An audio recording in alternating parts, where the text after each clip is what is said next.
And away we go. We are live. What's going on, gentlemen? The third UFC Fight Island card in 8 days. I'm joined by my guy, Spread Astaire. Obviously, my name, Jason Paglia, the Keg. And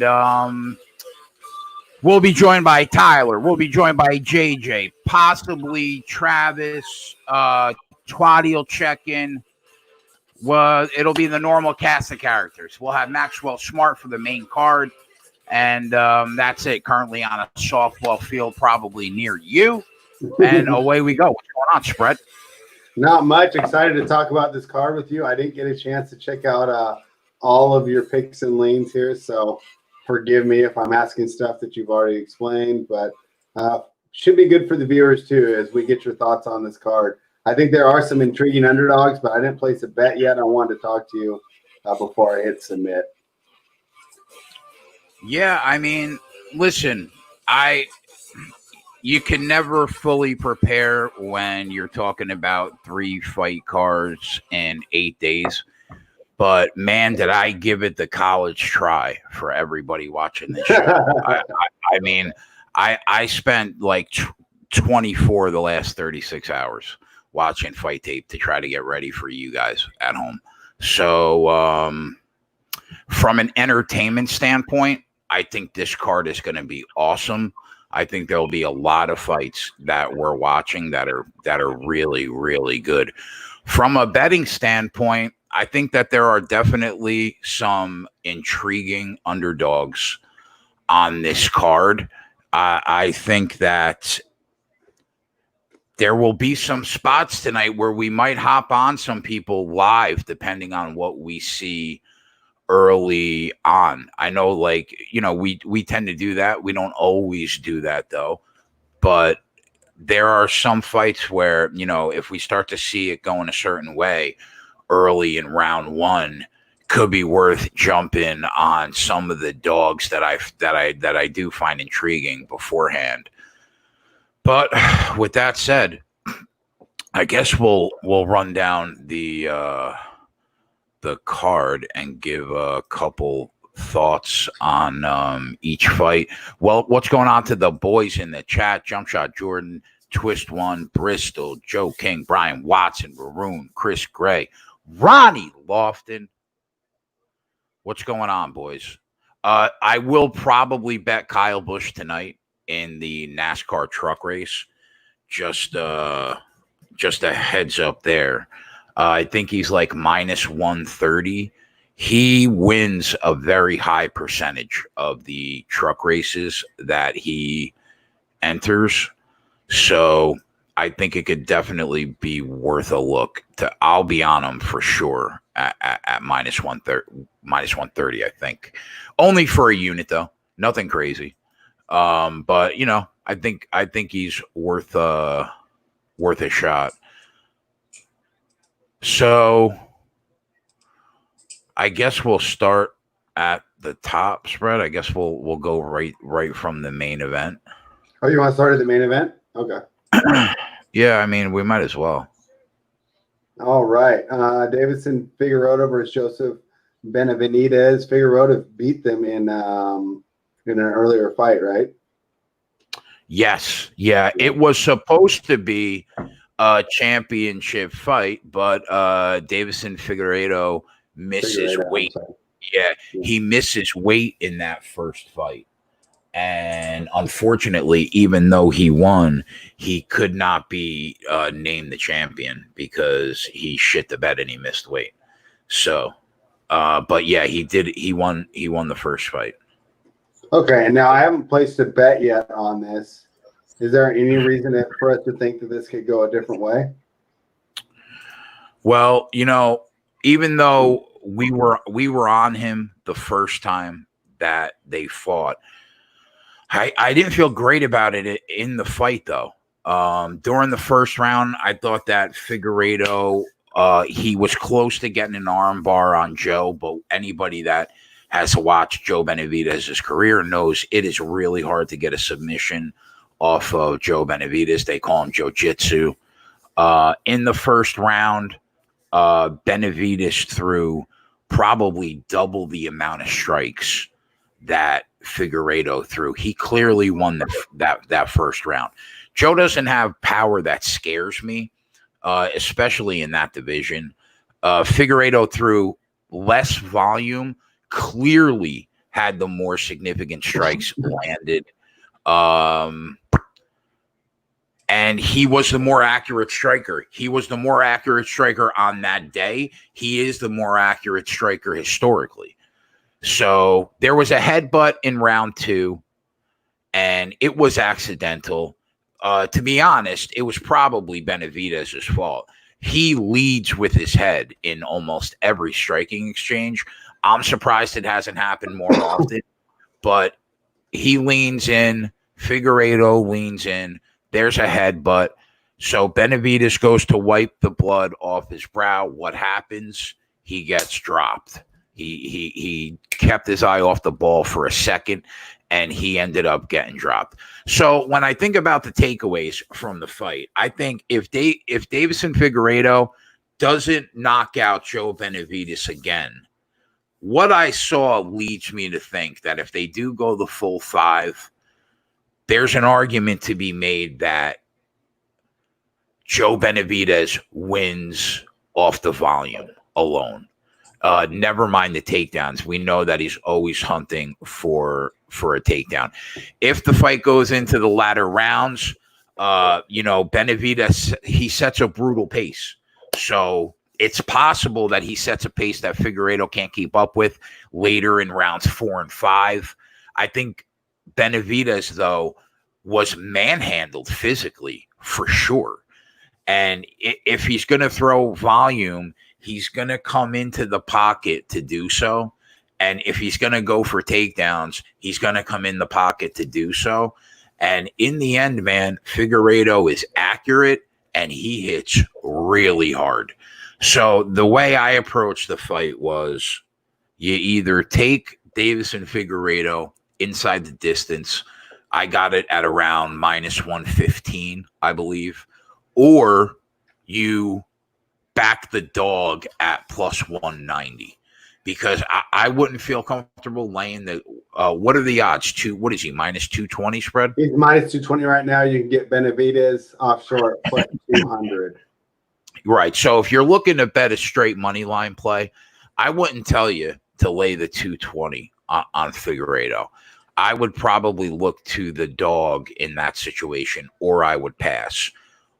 But I bet Figueiredo inside the distance again at -115. I think that this could be a fight where he is losing the fight right up into the very minute that he's not anymore and it's over.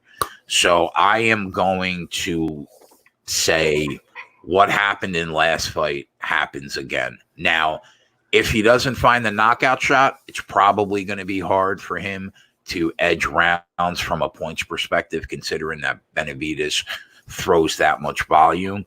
But I'm going to side with Figueiredo's accuracy and his power and take the shot at -115 that Figueiredo gets it done inside the distance. All right. So that would actually be the first finish since quarantine started, huh? Because it seems like all the main events have gone the distance so far.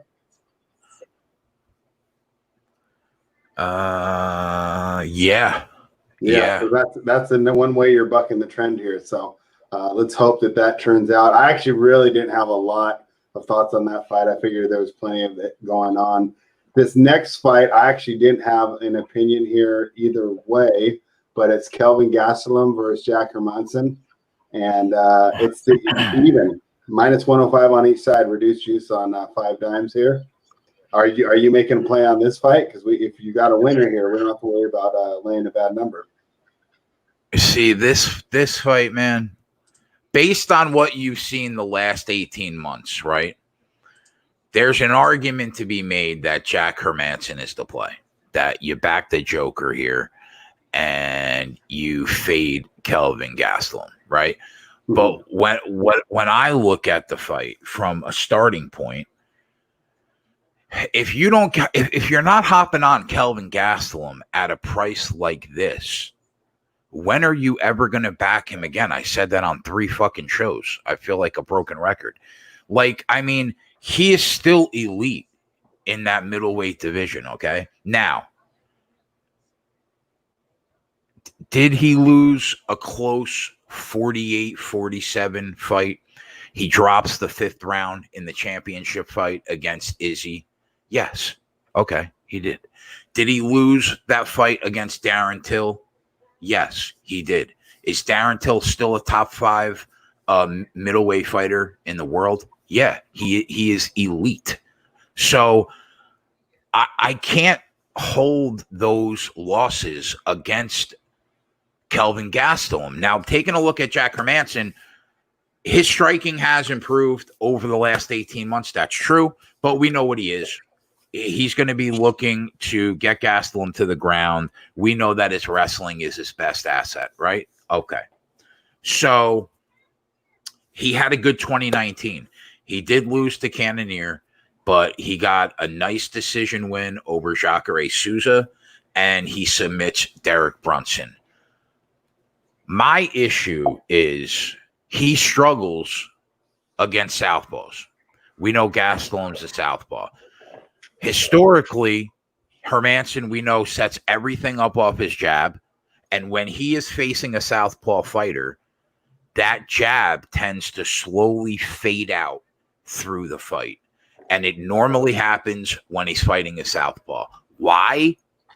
I don't know, to be honest with you. So I'm people not sure. aren't like coming back with overhand rights? I mean, is that the What? problem? Is it because the southpaw is just too easily countering him? Yeah, probably. Because it's coming from a different side. It is. Right. It is a tough adjustment. I've seen Now, a lot of fighters that do that. They are awesome against the same side, and they go to the other side and they're lost. And that's really big for Hermansson because he sets everything up off that jab. And this is a really big fight for Kelvin Gastelum. I mean, we know he has an iron chin, and we know that Hermansson doesn't carry, he's not equipped with the striking or the power that's going to really test that chin. The issue is going to be volume. Kelvin Gastelum is going to need to stay busy in the cage. He cannot let the judges think that Hermansson is winning points and edging close rounds due to volume, right? Another concern, Gastelum's takedown defense. And that's probably the biggest concern. He needs to make stuffing these takedowns a real priority in the fight, or he will lose the fight. But, you know, at the end of the day, if you take these fighters based on value, like I said on Sports Grid, you have to take Kelvin Gastelum at this price against this level of competition. I'm willing to take a stand on it because, you know, again, Hermansson sets everything up with that jab, but you know what else sets up off that jab? The level changing and him getting close enough to grab takedowns while he's in the pocket, not while he's lunging out of the pocket from range and coming in. And I think that if that jab starts to slip away, it's going to be easier for Kelvin Gastelum to defend these takedowns. So listen, I still believe that he is an elite middleweight in the world. I always thought he was in the wrong division. Always thought he should be at 170, but he's not. And I'm willing at this price point, we're basically going to get him at even money. I'm willing to take the shot on Kelvin Gastelum one more time, and because I just can't ignore the price.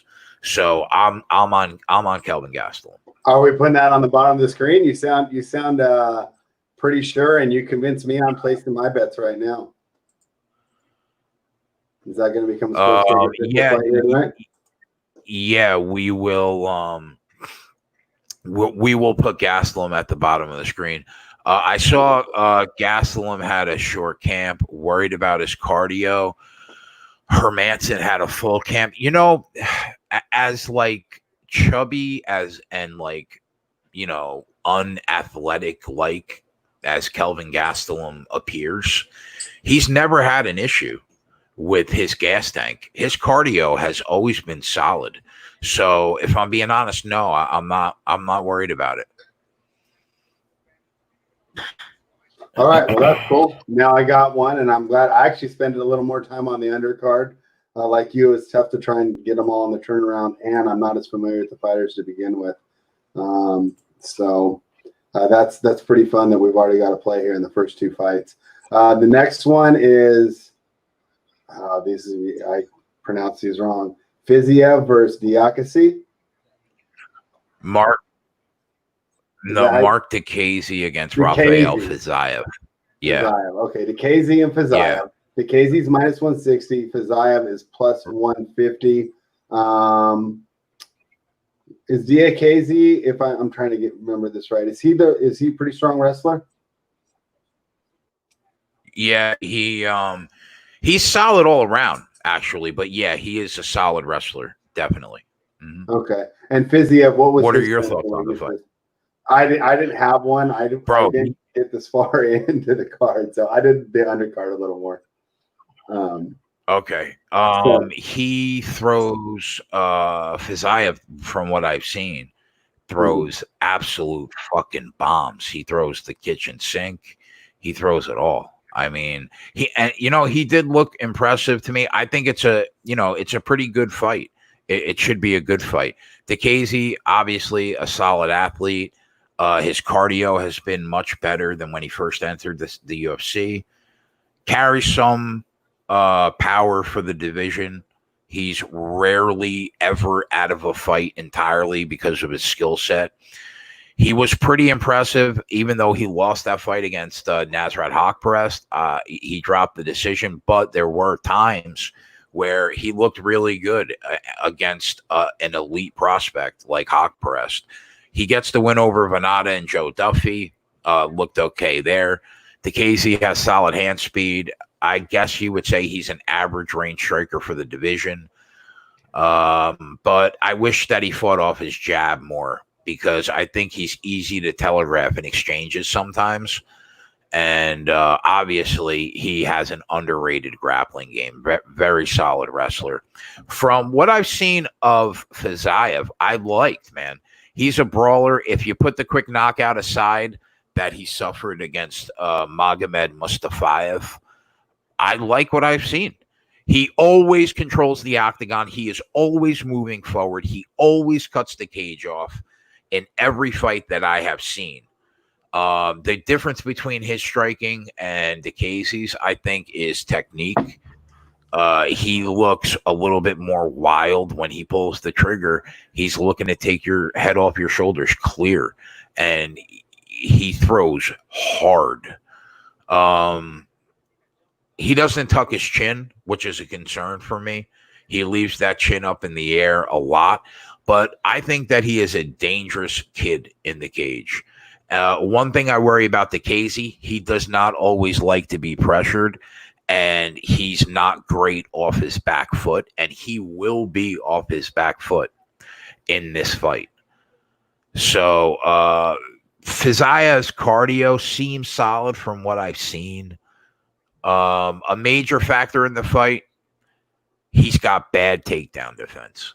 From what I've seen, it is very easy to get up on his hips. So that could be something that Diakasi leans on, because he's got a very solid double leg takedown. And, anybody that's watched him knows he's got okay top control. So it's a close fight, man. I don't know who's going to win this fight. I guess I would lean that Mark Diakasi wins the fight. But I think if anybody's looking to take like a small flyer, I think you can get Fiziev by knockout at like plus 400. I was talking to JSU after the DFS show last night, and I thought it was worth throwing a couple bucks on. Not an official play. I probably lean the other way if you had to really nail me down. But I think that kid throws with really bad intentions, and I think it's worth taking a stab at a really good price as a small flyer of taking him by knockout. It's almost like if you wanted to play it safe, you could also say you did Diakaze 160 to 100, say, then you just throw 40 on Fiziev by knockout. So if that does happen, you'd have your stake covered. Otherwise, you'd win $60. And that might be one way for people to look at it, just from listening to what you said right there. Right. Yeah. So yeah, I don't know. I might just look at DKZ, and then if he gets starched, he gets starched. But it seems like unless that happens, that he should be able to win this fight, especially when you said the weak takedown defense. I wonder if DKZ will keep him down.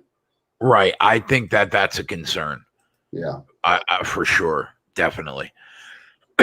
But like I said, you're not looking to go crazy on him, right? But if you wanna throw, a flyer on him, I don't think it's terrible, because he's definitely live, I think, for a knockout. I mean, just watch his fights.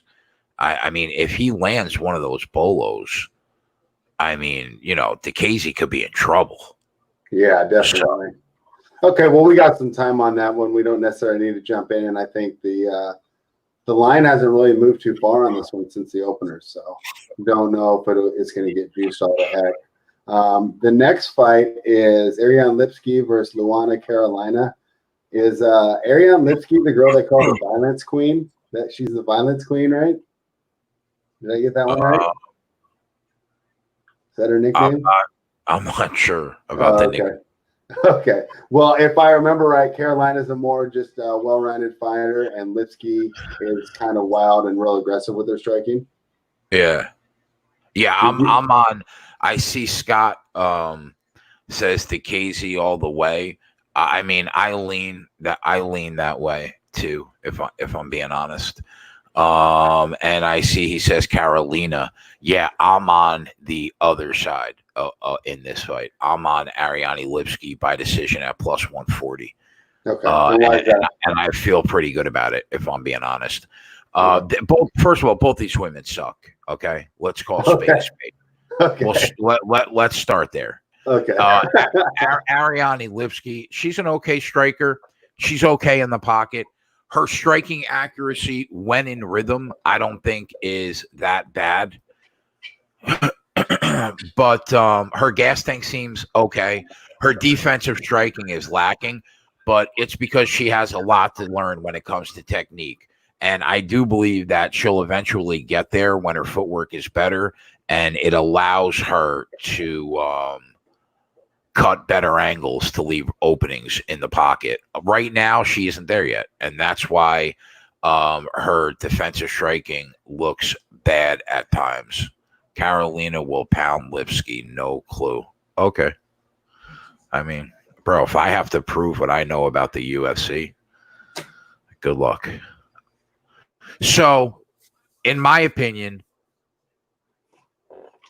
her biggest problem is she can't stay on her feet. That's her problem. She's lost to bigger and solid wrestlers. Luckily for her, she's not fighting a bigger, more powerful wrestler. Carolina is tall, she's lanky, she's skinny, and she doesn't have the strength to continually take the fight to the ground. She's a range striker that wants to stay away from you until she starts to exchange. And the issue is she isn't even good at it. So her range striking is probably worse, in my opinion, than Lipski's. And her pocket when she's in the phone booth, it's not even close. Lipski hits the button way more often. So I think Carolina's striking and defensive striking overall is average at best. Now, granted, keep in mind, both these girls are not that good. Okay. But I think Carolina, she's going to try to clinch. I think her knees aren't bad. I think she's got good knees in the clinch. But if Ariane Lipski is going to stay on her feet and not have her back to the mat for 5 rounds or for 5 minutes, then I think that she wins the fight. So I took her by decision at plus 140. Yeah, that's not bad because I'm seeing minus 117 right now.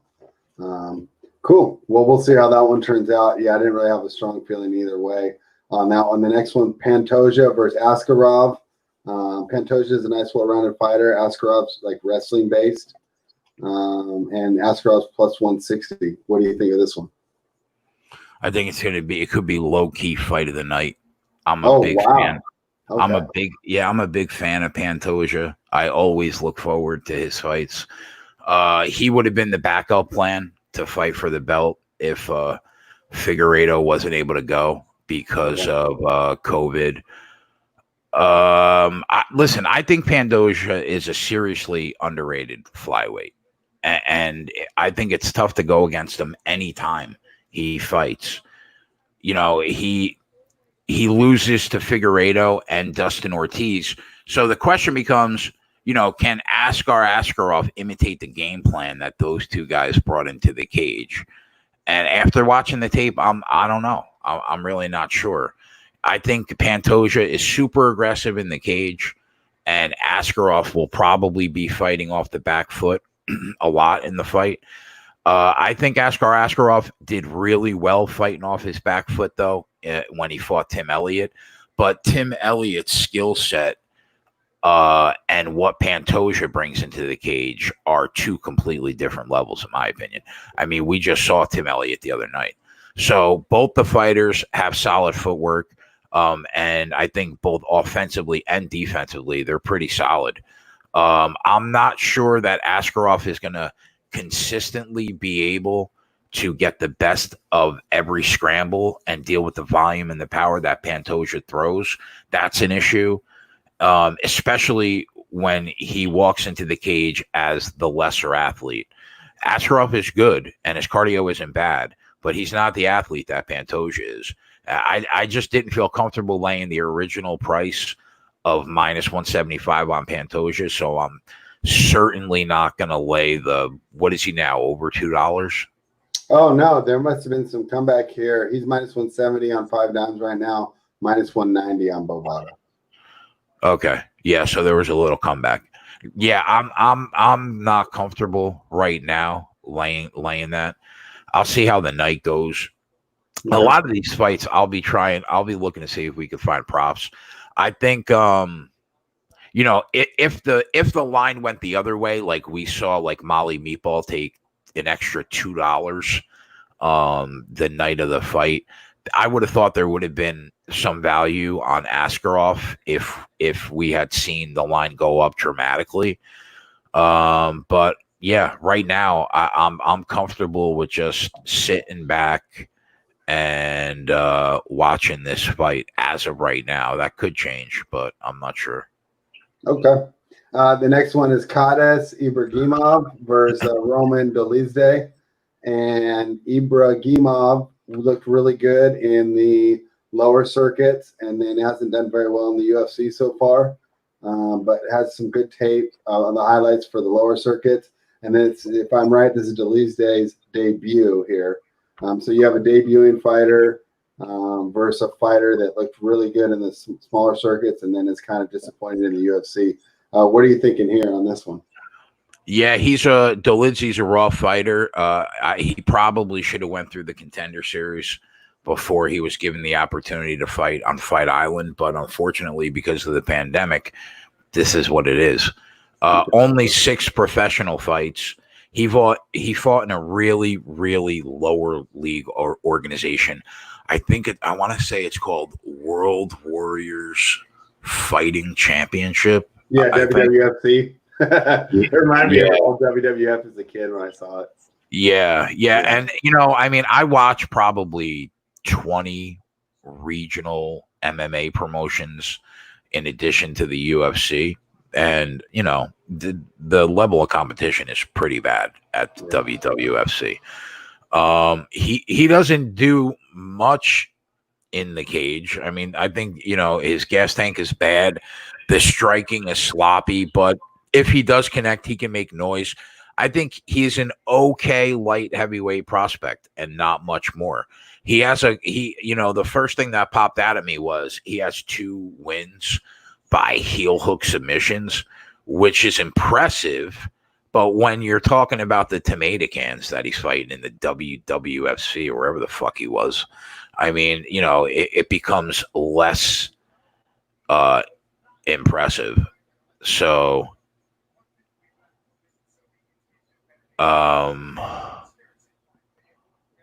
Ibragimov, I think he held the title in M1 before. I have to check that.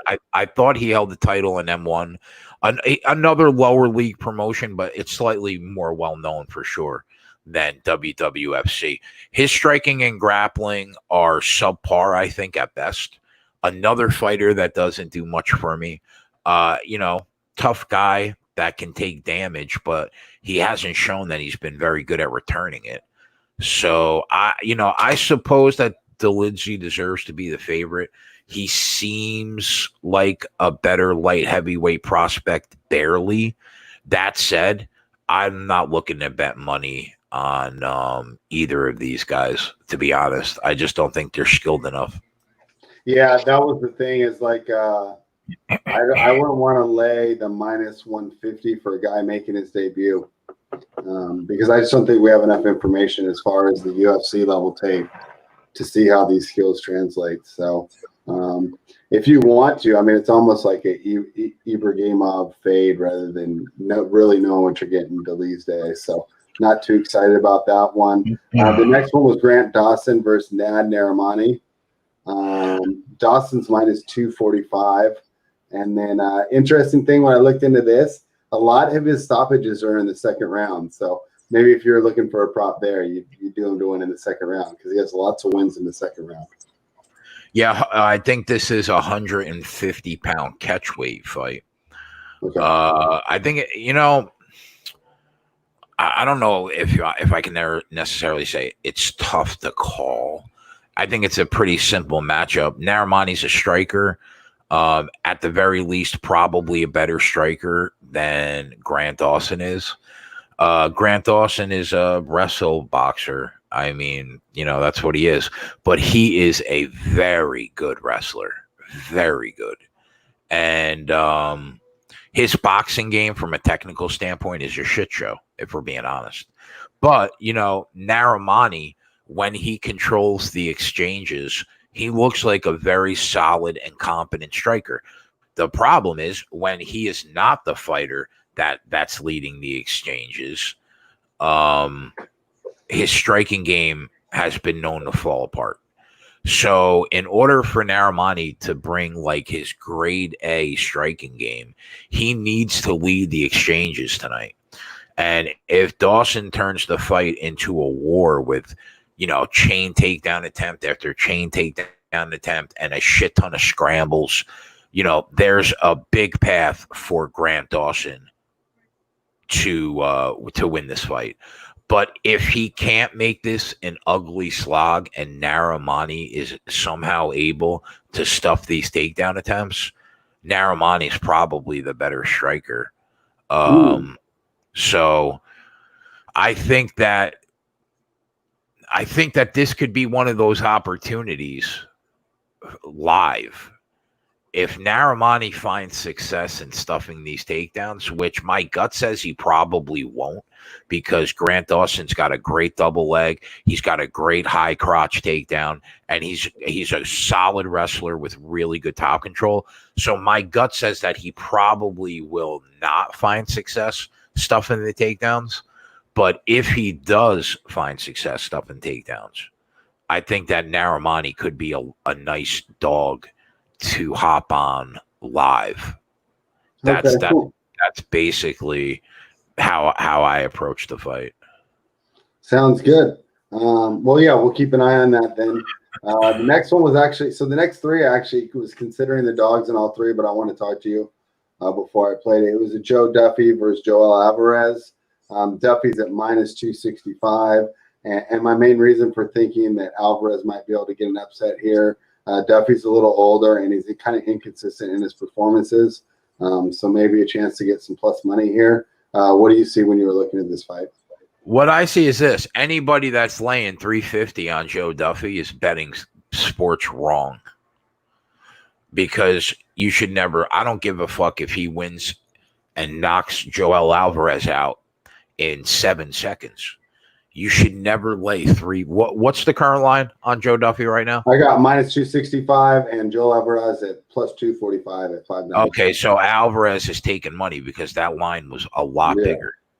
Okay, yeah, I'm still not laying 270 on Joe Duffy. I'm not doing it. Don't get me wrong. He's always a fun fight to watch. He's a brawler. I like the kid. He could scrap. Obviously, he makes his name beating Conor McGregor in Cage Warriors. That being said, I have no desire to bet a money line at this price on Joe Duffy. Do I think Duffy wins? Probably. But there's no way I'm looking to lay that price on him. Alvarez doesn't exactly excite me, but I'm never going to tell somebody not to take a +2. At the time when I was writing my notes, he was like +275. What is he now? Oh, wow. +245. Yeah, so you lost 30 cents of value on him already. So, I mean, because of that alone, I probably would not bet Alvarez. For Joe Duffy backers, one thing that I would worry about is he's been talking a lot about retirement. And if you're already thinking about leaving the sport, bro, you're going to get your head knocked off in the cage one day. So, Alvarez, everything I see from him, he doesn't seem like a UFC level fighter to me personally. He looked impressive on the regional scene, and I think that's because, again, we see this time and time again. When you're fucking crushing cans, it's easy to look good on the regional scene. His striking is seriously low output, and it's an issue. He pulls guard way too much, which sometimes he gives rounds away that way because anybody with halfway decent top control can just stay on top of him. So, would it shock me if Alvarez caught Duffy in a submission because of how sloppy Joe Duffy's defense is at times? No, it wouldn't. But at the end of the day, even though, I'm probably not going to bet the fight, it's a dog or pass spot, I guess, simply for the fact that there's no way you should lay 270 on Joe Duffy ever. So. All right. Next one is Brett Johns versus Montel Jackson. Brett Johns is another popular dog here at +220. Montel Jackson at -240. These are on 5 dimes. Johns is a really good wrestler and Jackson's an all-around fighter. Is that about how it's looking here? Do you have the opening line spread in front of you? No, I just have the current lines. Yeah, I'm going to try to find, because that line seems different from what I remember it. I think Johns took money. I think I saw that he was the most popular dog so far. Brett Johns opened at +215 currently. Oh, wow. That's the same, huh? Yeah, well, Bet365 has +180, bookmaker +190. I'm seeing on SBR. Okay, cool. Yeah, I got +220 here at 5 dimes. Listen, on Bovada. I think that this is a great matchup, and this is one of my favorite fights on the card. I'm looking forward to this fight a lot. They're both really solid guys, I think, in my opinion. Brett Johns, a brawler that, he lets you know that you're in a fight every single time somebody steps in the cage. Solid striking game. He strings combinations well, although at times he overextends himself. And he doesn't really use all his limbs. Like, his kicking game is pretty fucking weak. He level changes really well. He has an above average double leg takedown attempt. His wrestling game really, really needs to be a threat in this fight, I think, for him to have full control of it. Because just leaning on his range and pocket striking, I don't think that that's enough on its own to scare Montel Jackson or anybody for that matter. Now, Montel Jackson, I think he's the better striker. He's really big for the division, and he seems more impressive to me when you watch him on the feet for sure. But also a solid wrestler. But I think that his ability to hop in and out of range with decent striking accuracy is probably the best thing that he does. Jackson will probably dictate the pace of the fight, if I had to guess. But one thing that does worry me are his scrambles. Brett John seems to be more instinctive in like random scrambling around the cage. John's impressed me a lot in his loss to Pedro Munez, but his inconsistencies in his overall game, they lean me towards Montel Jackson to win the fight. But do I think that the odds are a fair representation of the chances in this fight? Probably not. I mean, do I think that John should be plus 200 against Montel Jackson? Probably not, because John still worries me with his top control and his submission game. So, but that being said, if you have to pin me down on who I think wins the fight and you take the odds out of it, I think Montel Jackson probably wins the fight. All right, yeah. Allergies are the fucking worst. I can't breathe out of my fucking nose right now. Oh man, that's no good. Ugh. All right, well, we'll try and master these last couple, and then we'll get the fight started. Malcolm Gordon versus Amir Albazi is the next. Gordon's at plus 130. Albazi minus 140. What are you thinking here? Gordon's the striker, right?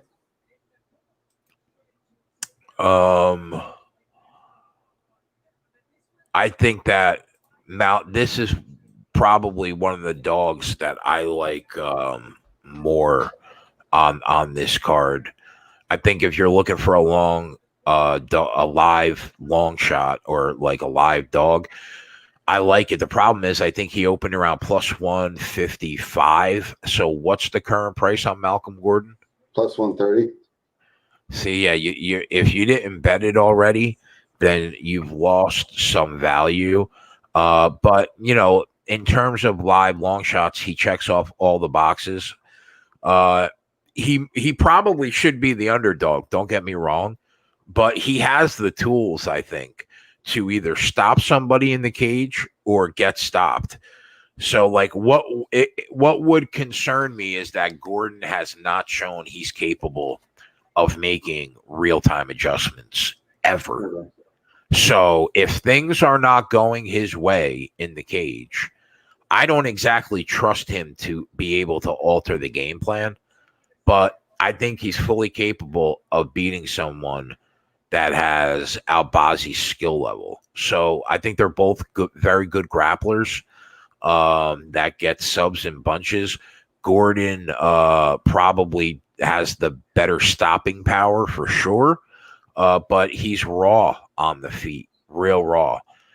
He's not a fan of being hit, and that's my biggest concern, bro. You get hit fucking hard in the UFC, and he's been crawled up in a ball before, and it seems like he crumbles from really heavy striking pressure. All that said, though, he's live at a price, probably one of the better underdogs, in my opinion, on the card. But I'm not going to tell you guys to bet him at plus 130 when you could have got him at plus 160. All right, that makes sense. Looks like we missed the line. Popular dog there too with Gordon. Davi Ramos versus Arman Sakarian. Ramos. Oh, I did that last week too. What are you thinking about this fight? I think that Sakarian, haven't they both fought Makhachev?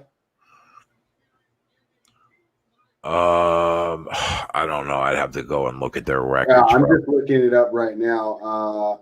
We're, Because we we've looked at like 110 fighters in 14 days. yeah. It says that Ramos lost. That was his first loss at 155 since 2014 against Makhachev, and Sukarian debuted against Makhachev and lost as well. So they both lost to him, although it was the Sukarian's debut. Recently, Sukarian won a decision over Aubin Mercier, and pretty much from what I'm seeing, Sukarian's going to need to just keep this fight standing, right? And he should win. I think that this fight's pretty good. I think Ramos needs this fight more. I think you pronounce it Sarukian. Sarukian. I could be wrong though. Listen, Davi Ramos is a very good grappler. My issue with him is I've still not seen him implement a cohesive game plan from start to finish anytime he fights a significant fighter ever. So, you can push a pace against Ramos and steal rounds, but he's a world-class grappler, or very close to that level for sure. So, Arman, I'm going to say Sarukian, I think, isn't great at anything. He has a very solid wrestling game. He is relentless. He has an average striking game that still needs work, in my opinion. But, but it's not enough to get the job done if Ramos isn't finding success while he's rolling on the mat. That being said, I don't know, man. If you give Ramos an inch on the ground, he will end your fucking night in a hurry. So I worry about his cardio, though, against a really good athlete. That Arman seems to be a really good athlete. The line currently isn't off that far the last time I saw from the opener, right? I didn't check against the opener, but no, I don't think this fight's taking very much money. What do we got here? Line opened Davi Ramos plus 165. He is now plus 205 at 5 times. Is that right? Let me double check. These move really quickly on fight day. Plus 205. Yep, plus 205 on 5 times right now. Yeah, so the favorite is taking money here for sure. Listen, I lean slightly towards Sarukian, right? But from an odds perspective, I would assume it's probably a dog or pass spot personally. But that being said, I'm not going to bet the money line in this fight at all. But I'll be looking for props all night for us to hop on. You know what I mean? Yeah, and if you've got those odds in front of you, the last fight that will be about to start, and this will be perfect timing. Sergey Spivak versus Carlos Felipe. I think this line flipped. I think Spivak opened as a dog, and he's taking so much money now. He's minus 160 on 5 times. How come this opened that way and moved? Like, what did you see when you saw these fighters? I couldn't find a lot of tape on Carlos Felipe. That's the problem, bro. He was popped by USADA originally. Oh, yeah. And so he was supposed to make his debut a couple of years ago for the UFC. He gets dropped off the roster, and then he re-signs. He now makes his debut. So he hasn't fought in over 2 years, I believe. And it was hard to find tape on him. Now, Sergey Spivak, very tough guy, average gas tank probably, and somebody that doesn't have a ton of power for the division. I think his success historically has been entirely predicated on whether or not he can take the fight to the ground. With that said, not knowing how good Carlos Felipe's takedown defense is paramount to me being able to figure out who wins the fight. I couldn't really find anything on Carlos Felipe.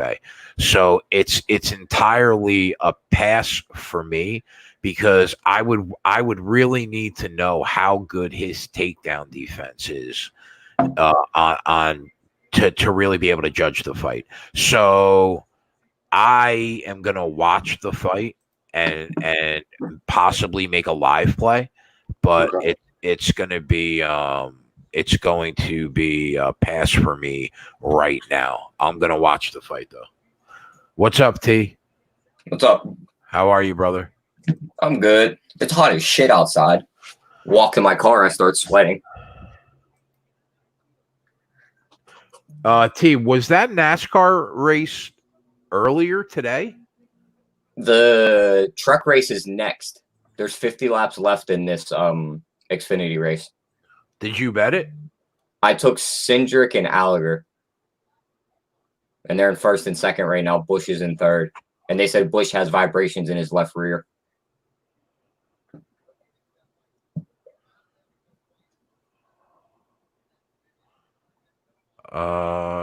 Okay. So yeah, guys, we'll make a couple plays official.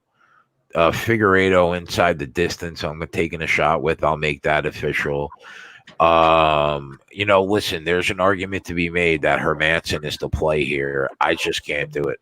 I have to ride with Kelvin Gastelum tonight. And that fight has me so stuck in the middle. If it burns me, it burns me, bro. But when are we ever going to see a price like that on him?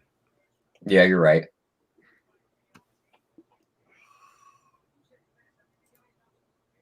Anything else you liked? I know you liked Lipsky by decision, right? Yeah, I do personally. What's up, Jay? Hey, Well, boys, What's going on, brother? I come on for the early show and I have coffee. Look Oh, at there you. we This go. guy. I like it. Yeah, I mean, got to keep it classy, Sure. Not to mention you have a mug that talks about your boyfriend. That's pretty impressive. I mean, for me, it's all about swinging, both sides of the fence, right? Yeah, I guess so. Got to dabble into everything. No, so my now wife, but we have a few of these, and I mean, let's be honest, her boyfriend at the time did know everything. Can I just tell you that I've never heard a better nickname for a wife than Tony and the workbench. I mean, if that's not the greatest nickname for your old lady, I mean, I don't know what is. I mean, exactly. See, Greg knows about the macchiatos. I mean, this is a pretty close second. I'll tell you that. Yeah, so I was actually going to have some coffee today too. Now, JJ, you're inspiring me. I was going to get up and grab a Rockstar, but maybe I should have a coffee now. So I went back, bro, to look at what we've done over the last 8 fight casts, and it's plus 1.6 units, plus 11.8 units, plus 6, plus 4.57, plus 3.6, minus 2.55, plus 10.25, plus 5.5. That's a pretty good fucking run. Yeah, I mean, how could you beat that? Yeah. Run pure. Yeah, we're running pure for sure. How did you do? How's your golf looking, my friend, DFS wise for the week? I mean, I had some decent sweats going today for showdown until Justin Thomas decided to fall off the earth. Yeah, I mean, had my lower price guys do well. Just kind of need JT to just do his thing. 2 or 3 under would have been fine. Nothing crazy. Not asking for the world. And I think his day ended +3 over or +4 over. So yeah, just to stick it up my ass. You love to see it. I bet one matchup last night. It was Cantley over Thomas at +120. Wow. Yeah. I mean, they were going at it for a little while there up until it got to the back 9, and then Justin Thomas just kind of unraveled. Yeah, he had the lead actually. He was like 1 under, and Cantley was even. So, did you talk to any of the DFS guys? How are they doing? Anybody going to ship anything? You don't really know. It's well, I mean, I was talking about showdowns today, but you don't really know because Sundays are always so wacky. You don't even want to like over anticipate anything. Yeah. For today, but I haven't spoken to them about exacts. But I figure a few of them will have something sweat worthy tomorrow. But yeah, I mean, knowing enough about golf, I mean, you can't really over sweat anything. And then of course, when John Fatcock Ram is in the field, How about that, huh? You were talking about that gigantic cock, and he is looking good. He's swinging it around. Yeah, I mean, when we were doing the NASCAR MMA vid on Wednesday, I was talking about his girth, and he's definitely been showing it off. See if he holds, but definitely been a good tournament for him. It was kind of long coming for him anyway. He's been playing like really good, but not up to his standards, and it just kind of made sense that it was only a matter of time before everything kind of clicked. Now, he's not having an incredible tournament, but look, there's a lot of people that are getting screwed over by that course. So, well, isn't he live though to win the tournament? Well, now I think Finau had like a 3-shot lead like 3 shots ago, but now Finau went in the water, dropped a couple shots, and now Ram's actually tied for first again. So I'd have to assume live odds would probably have Ram as the favorite. He wasn't the favorite as of like 3 holes ago, though. Oh, okay. Ronnie, yeah. Well, what is the price on that, buddy? Over 1.5 rounds at what price? I'm seeing minus 122 plus 107 on under. Yeah, I would all the way down to even money to win that. To win the tournament? Yeah, he's down to even money already. Wow. Yeah, you got a 3-shot tie. Like, I don't understand how anybody could find value in that. I just, ultimately, it's all math lines anyway. But I mean, man, with the way this course is, like one hole. I mean, you've seen it. I don't know if you saw Bryson. I don't know if you saw Bryson yesterday, but he goes. He shoots a 10 on a par 5 to not make the cut. It's like there's so many danger zones on this course that from 1 second to the next things change. But look, Ram has been very safe on this course. He's been setting himself up for good putts. But plus 100 now just seems like a crazy bet to make on him.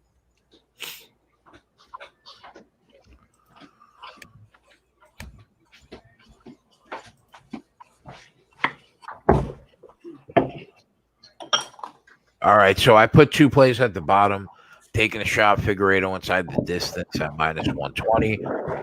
I'm gonna plant my flag with Kelvin Gastelum, and if he fucks us up, he fucks us up. Now the dude he's fighting is legit. Basically, probably got to knock him out to win the fight, right? Like not like a decision or grind it. No, the opposite. Jack Hermanson has serious wrestling skills. Not really a takedown threat. So his path to victory is to get this fight to the ground and work on Gastelum from there. So I think if Gastelum can successfully defend the takedowns, I think it puts us in a really good spot to win the fight. Got it. That makes sense. Yeah, you know what? Tyler, you think we should make Bush minus 130 to win the truck race a pet? I mean, he wins a high percentage of those truck races that he enters. I'd say wait and see how this plays out because he's fighting for this one right now. If he loses this and comes in second, I think we definitely make the truck play because then he's just going to come out and be like, this one's mine. I'm not finishing second. And he'd probably just run away with it. But him and Gallagher are fighting right now for that. He's won like there's been like multiple times where he swept all 3 races, like the Cup, the Xfinity, and the truck race. He's just got such an advantage in skill when it comes to those trucks. Yeah, they were saying the only guy that may beat him is Austin Hill. Yeah, so this is a heavyweight fight, Felipe and Spivak. Hey, listen, I think if Spivak wins the fight, he's going to want to take it to the ground, and then you could see that over cash at over 1.5 rounds minus 122. That being said, it's a heavyweight fight, and these guys throw big shots. So if one hits the button, it could easily end quickly.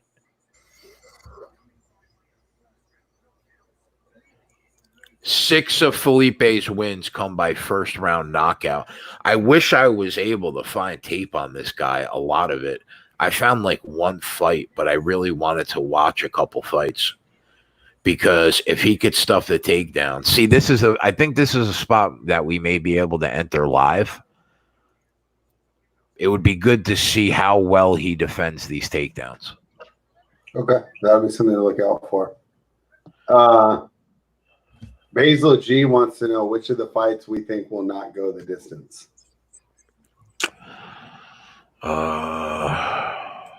That'd be the Dawson fight, right?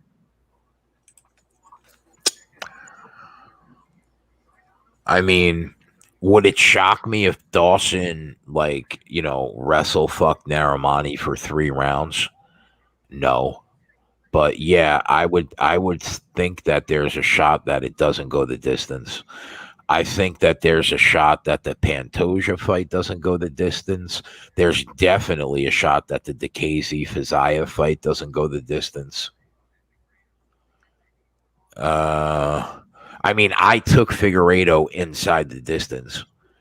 So I think he probably stops Joe Benavidez.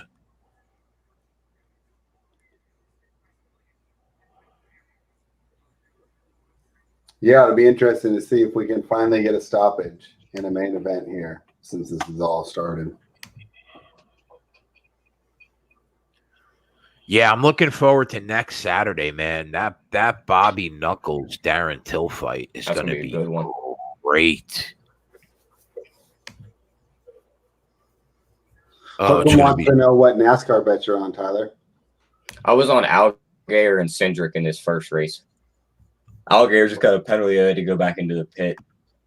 So he's probably out of this. So it's going to come down to Cindric and Bush. Okay.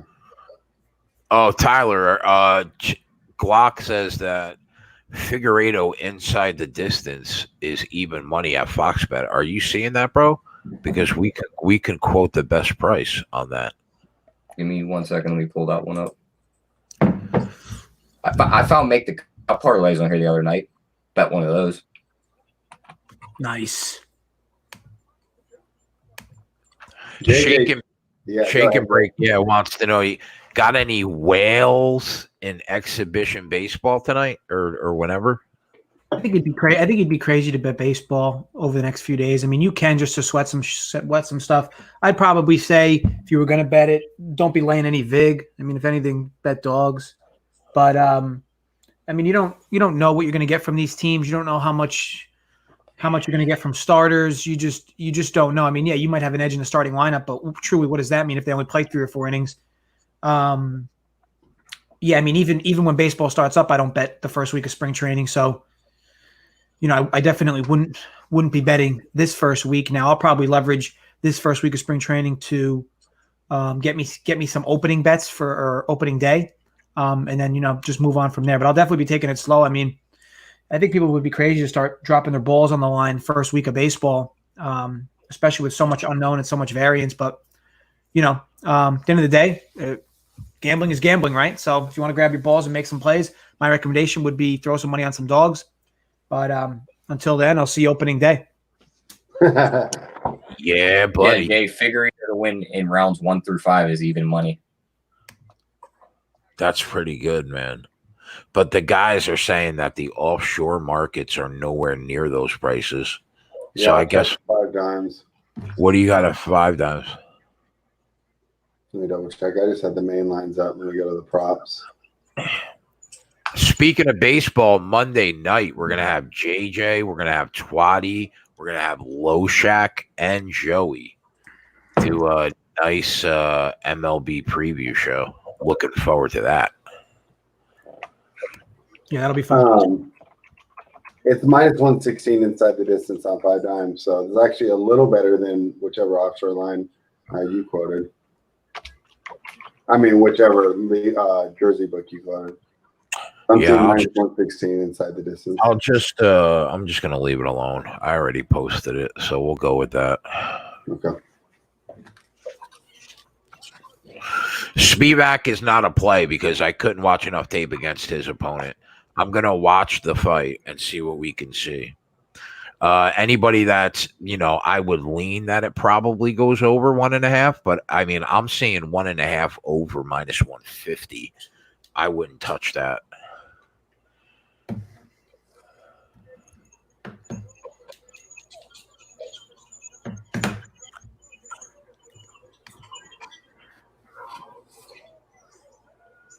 Six foot 260. That's a big boy. This is a fight that's supposed to be rowdy, right? I mean, like I think this one had one of the worst. I mean, or one of the best fights to end inside the distance, right? Fight to go the distance. No, is -$2.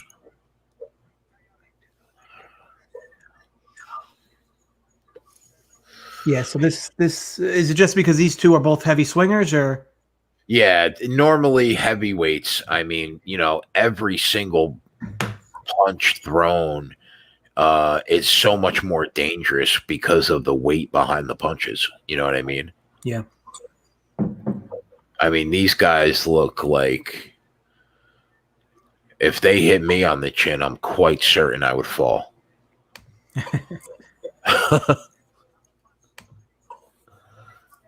Quite certain. But I didn't know how good Felipe's takedown defense was. And I think, you need to know that because Spivak's definitely looking to take the fight to the ground.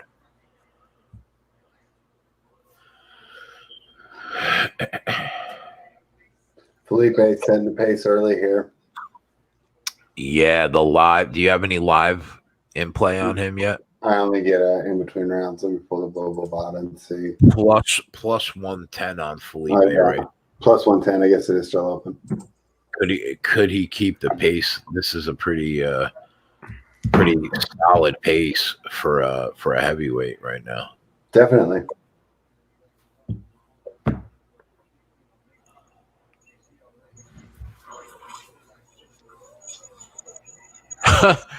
Mike Venter says, no John Anik, no Bruce Buffer. This isn't the UFC.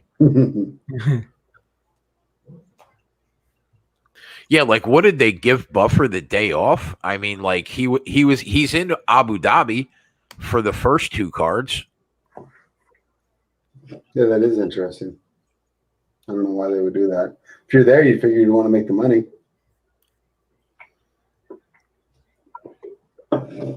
What a shtick that Fight Island was, huh?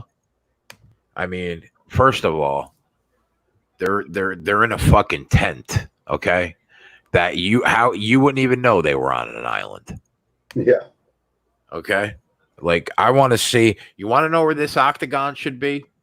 About 8 feet from the tide on the beach. I want to see the ocean in the background.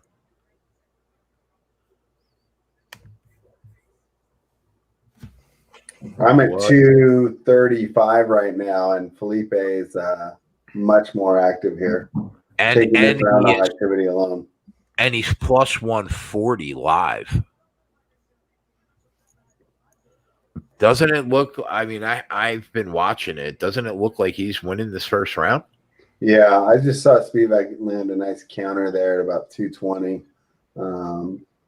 But yeah, activity is taking it. Maybe the idea is that he's not going to be able to keep this up. Glock brings up a good point. Hard to fight outside in the Middle East. Mangone says the only person on an island is me. I got an ocean in my background.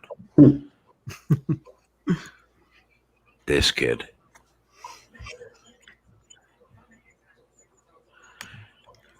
Guys in the chat, who do you think's winning the first round? I have not been paying that much attention, but I mean, he looks active, Felipe. I bet you if you saw a strike count, though, Spivak might have landed more. Now that since I mentioned that earlier, it seems like Spivak's landed a couple nice counters. Maybe he was, just trying to get the timing down, but disappointed. We haven't even seen not even a takedown attempt, not even a level change here. He seems content to box with them, which doesn't seem to be the best game plan for Spivak. I was thinking he would try and take this to the mat, but Yeah, these guys are saying it's pretty much split even. Spivak, Felipe. Spivak. Yeah, Spivak definitely looks like the second part of the first round. He found his timing. yeah. And I hate that when they shake their head after every exchange. It's just, I don't know. I don't know why it like bugs me. I don't like it. Are you not a head shaker, Spread? Yeah, I guess not. Let everyone know that it didn't happen. It's like, get back in there. And we got Fat Cock John Ram alone in first place. So how happy are you right now, JJ? After JJ talking about the girth, how did I not bet Rom to win the tournament? I mean, yeah, you know, I don't know what to tell you. But yeah, I was heavy-handed on Rom, sorry. But yeah, it's nice for him to solely take the lead here. But again, you know, wacky Sundays, you know, for sure. I don't know what the weather's going to be like tomorrow, but if it's any type of wind, this course is a disaster. You know what? That said, bro, I have had Rom like twice in the last 18 months with the lead after 54 holes, and he shit the bed. Yeah, I mean he's a pretty polished player, you know, but yeah, you know, I think his biggest thing is really the putting. But you know, he's as polished as they come. But I mean, for Sundays, look, the biggest issue is like the guy who's competing against him is Tony Finau, and that guy doesn't win anything ever. Yeah. So you're gonna have to have somebody creep up on him, and Cantley kind of took a back seat these last few holes, so he's a few back. I mean, Chez Revis, I mean, he's not gonna. I mean, look, he could, but Jason Day, like, could he really sustain? I mean, I don't know. It's just like, and then you start going. Then once you get below there, then you got guys that are 5 strokes back. So 5 strokes back at one of the toughest courses in golf. Shout out to Kenny, who is a solid golf handicapper in our chat. He was all over Jason Day, like top 20, top 10. He thought he was worth a look. That bet's looking pretty good right now. Definitely live. Yeah. Yeah, I see what you mean. So Rom is what now? 11 under. Yeah, so he's 11 under, and you know, truth be told, like sixth place is 5 shots back. Yeah. So it's really like I mean, unless like Rom has a disaster tomorrow, which look with this course, of course, is possible. You're really looking at those 5 guys that could catch him right below him, and 4 guys right below him. You know, and like even them, it's like you got Danny Willett and Henrik Norlander. Like, I mean, Norlander's been good recently, but I mean, to think he's going to make up that type of ground, and then you got Matt Wallace and then Patrick Rogers. I mean, Cantley is 8 shots back, and he's in 9th place. Yeah. Twatty Latte in the house. What's up, hi, boys? How are we doing? Hey, Matt. Are we up any mean, money yet? It's the first fight's halfway What done. the fuck? All right. How many are we going for tonight? Double digits? Bro, settle down with the expectations. Jesus. I mean, if you're not up to it, just tell us all now so we can go home. Yeah, I mean, yes. Twatty wants to go back to weird. I'm gonna say we don't hit double digits again, Twatty. I am going to Weirden tonight, as a matter of fact. See what ugly girls I can offend tonight. There you go. But boys, I've been really studying the MLB. I mean, in and out, in and out, in and out. I'll tell you something. The good teams are really good, and the bad teams are really bad. That's what I've established. There's going to be a shit ton of runs scored this year. No doubt. Pitching is terrible. So A lot of overs, you think? a lot of overs. And those teams that can really hit can't pitch. The only team that has it all, from what I've been looking at, is like the Dodgers. They can pitch and hit. So it's interesting. I'm looking forward to Monday to breaking it down with the guys. Yeah, it'll be fun. It'll be fun for sure. So I won that plus 800 on Palmer leading after round 2. Mangone thought that he would definitely fall apart. You think Palmer's live to win the tournament, Jay? You know, it's tough. The golf hardos will definitely tell you he's not. It's just you basically these 3 days for him have been a complete anomaly versus what has happened for him since coming back from quarantine.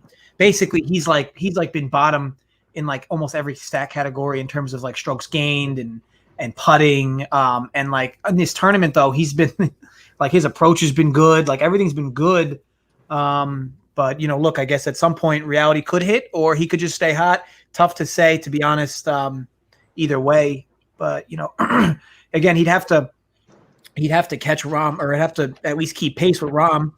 You know, and truth be told, who knows? That was a nice body shot.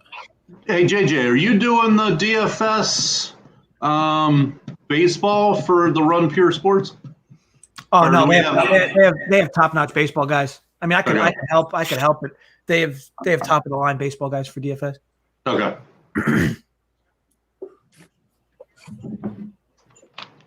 Who's winning this fight, fellas? I didn't get to see This is a that first round. tough round to score, dude.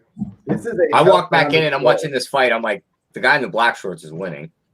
You think so? But there's been a couple times where Spivak goes for the takedown and then he gets him up against the fence and then just chooses to just land a crusher, you know, rather than complete the takedown.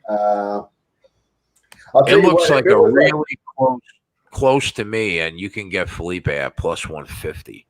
Yeah, and that probably makes sense. I would say if these were boxing judges, they would give it to Spivak off the cleaner shots, but Felipe has been more active, and a lot of times that helps. You know, he has both men landed some bombs this round too. So, do we have a significant strikeout? I'd have to check online. They haven't shown one on the TV yet. I think ESPN might keep live significant strikeouts. So you guys think that maybe tomorrow we'll be up for the subscriptions or no? The subscription. So ultimately, we just want emails, people to sign up so we can get them that 15% off coupon. Everybody, I've had a lot of people asking. That's why. Yeah. So ultimately, you can go right now, runpurebets.com. Site's up. You can just submit your email, and you know we'll have the subscriptions up and ready for purchase the week right before August 1st. Okay. And then if you purchase before then, you'll be able to get that discount. Okay. Yeah, just go to runpurebets.com. At the top of the page, right, Jay? It says just throw your email in to lock the 15% discount before August 1. All you guys got to do is throw your email in there, and then we'll contact you guys when we're ready to go. Yeah. So significant strikes landed 47 for Felipe, 41 for Spivak going into round 3. I mean, that makes you that you know, and you know what, Clint from shout out to him, MMA, the Die Hard podcast, said that these judges were looking at the significant strikes, and he felt like that was carrying more weight in their decisions.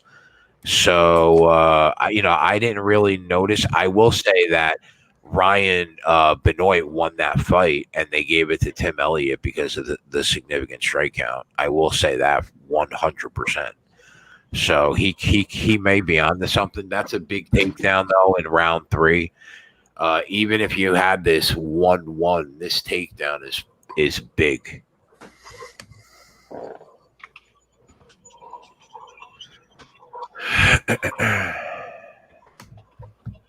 So Tyler, spread. How excited are you guys 2 weeks away. I'm ready, man. I'm ready already. Yeah, I'm ready too. We were a little too excited on our video, Tyler. We went a little too long, so we're gonna be doing another one here real soon. When was that? Well, we haven't put it out yet because instead of being 15 to 20 minutes, it was an hour and 15 minutes. So you went an hour. we were a little too excited. I was like, we just need like a 15-minute video, five NBA season win totals that you guys are either leaning towards or you made a bet on. I go to see the length on the video. I was like, what? I love it. Probably would have gone longer if my computer didn't down. Yeah, and I made an overlay. I made an overlay for you guys too to throw up there that says NBA season win totals. Bush won that Xfinity race. You know what, T? I think he's going to definitely try to sweep the board. I think I'm taking him at like minus 130 to win the truck race just because of how dominant he is. I mean, he's dominant in Xfinity, but he's even more dominant in the trucks. Yeah. I'm going to take a shot. JJ, did you see his price on DraftKings for this DFS in this Xfinity race? No, I know that the Xfinity is definitely lower priority for a lot of people tonight in general. I think that's why the prize pool is not really filling up. But let me look. So it looks like, yeah, because they got 18,000 and they still need 10,000 to fill this up within 2 hours. Tyler, which league are you in? Which contest? Wow, yeah, wow, he's 16K. That's crazy. He was 17,000 in this Xfinity race. It was ridiculous. Wow. Which Is that contest? Tyler, wow. Good, Jeff. I just wanted to know what's the best price anybody sees on Kyle Busch in the truck race. You have better than me. I see minus 150. Let me see what I could see on FanDuel and DraftKings. We got it on regular ESPN here, Muhammad. Again, Tyler, what contest is that? That was for the NASCAR Xfinity Series. Oh, it's already ended, is what you're saying. It just ended. Because I was trying to put in a lineup tonight on something. You can do the truck series. Oh my God, Rob just buried a 27-footer. You hate to see it. Now I got to put that back on. Bro, did you actually bet Rom to win outright? Yeah, for one unit. I mean, I didn't make it an official play, but good for so you. I won't be pounding the chest if it wins, but definitely good for the bankroll if he holds out. This third round definitely goes to Speedback, right? Yeah, of course. But is it going to be a 10-8 is the question. I mean, he's beating the all-living hell out of him. Yeah, I wonder if they give him a 10-8 here, in which case if it was 2-0, we'll have a draw. If it's 1-1, I mean, Spivak easily won this round. And if you bet on Spivak, this is kind of what you were expecting to see. Too bad that he was kind of playing it safe there and not going for the full finish earlier. There's Maxwell. Could have finished it. Yeah, Maxwell's got he has softball. He'll be out for the main card. The best price by a mile is Bet365. Kyle Busch minus 140. He's like minus 180, I think, on FanDuel, minus 155 at DraftKings. So we're rocking and rolling with that as a play. I think he's gonna win this truck race.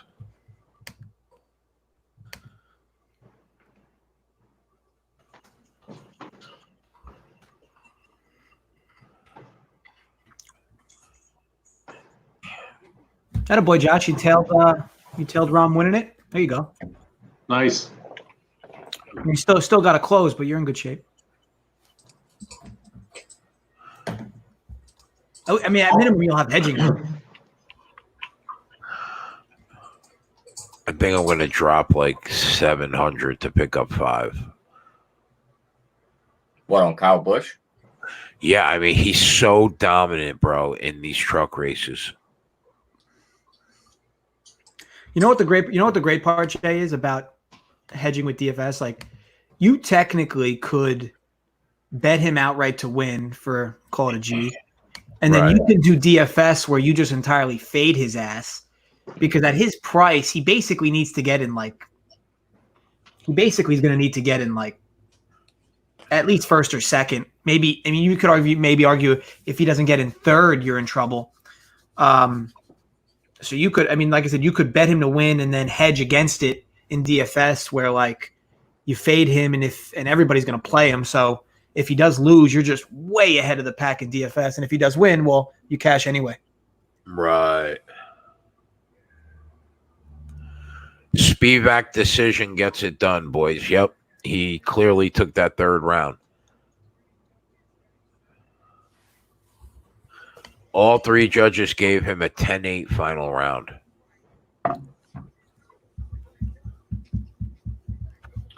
Yeah.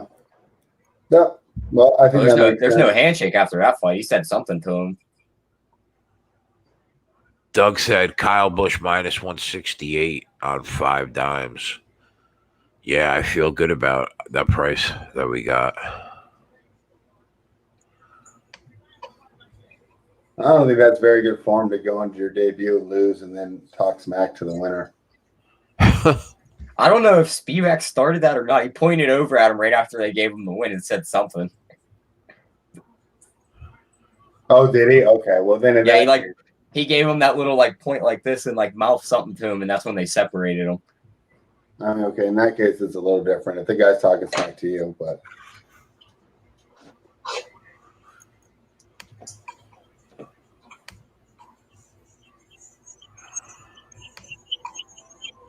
I can't believe we're going to have baseball next week, huh?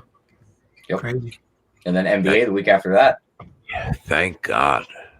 It's all coming back to normal. Just at a weird time in the year. Yeah.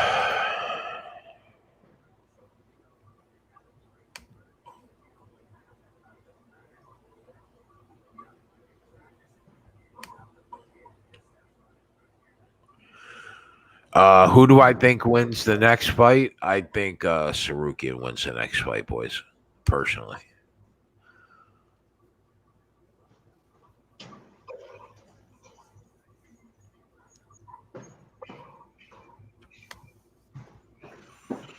Yeah, so West Coast, Bush says Felipe started in between rounds by walking over Spivak's corner. West Coast says between first and second round they exchange words. So, yeah, maybe Spivak needs someone to talk smack to him before he can go for a takedown and actually win a round. Another reason to join us on Monday for the MLB preview is this little guy. Let me see. I don't have it on. Ken Griffey. Giving that away on the show at some point. Yeah, I saw. Oh, now mine froze up. If I dump, you guys will know what happened. Saw a fun argument on Twitter last night. Ken Griffey over Barry Bonds. Who would you say had a better career? I mean, one was caught, one wasn't. So I don't know. That's a tough one. What do you think, JJ? So for me, the two of my generation, the best to ever do it, Bonds and A-Rod. Now, the two of them obviously have the steroids behind them. But for me, in that time period, everybody was really juicing anyway. And Bonds' numbers are so absurd that if you look at that stretch, I think it was from probably 98, 99 to 2004, 2005, where his OPS averaged 1.2. Just video game And that one year he had, I think it was either 04 or 03. The year he hit 373 or 374 with 500 walks. Not 500, but just insane. Yeah. Just insane. And a lefty that could hit lefties with consistency. Just insane numbers from Bonds. And then A-Rod in his prime too was just silly. It's interesting because if I look at Bonds from 86 to 92 when he was a Pirate before the steroids, and then you look at Junior, his first 6 years, I think Junior was a better player. It was when he went to San Fran and really juiced up that I think he became better than Junior. But if you take their first 6 years, I think Junior was the better player, but you're exactly right. He had a stretch of 3 years where he had like almost a 500 on base percentage. You know, 1 out of every 2 times this guy was almost on base. Yeah, You know, he once got walked with the bases loaded. I mean, just craziness. it's just nuts. And he didn't care. He stood right on the plate. He had all the armor. You know what I mean? He had he got the shin pad, the foot pad, the elbow pad. And he would just stand right on the plate and dare you to throw it. Oh yeah. And furthermore, he probably had the best eye in baseball. You know, if it was an inch outside, he would just spit on it and just take his you know, it was unbelievable. But I think Griffey was a better fielder pretty much throughout his whole career. Although Bonds has slept on for his fielding, but Junior was so good when he was young. And A-Rod, you're right. A-Rod may have been the best of them.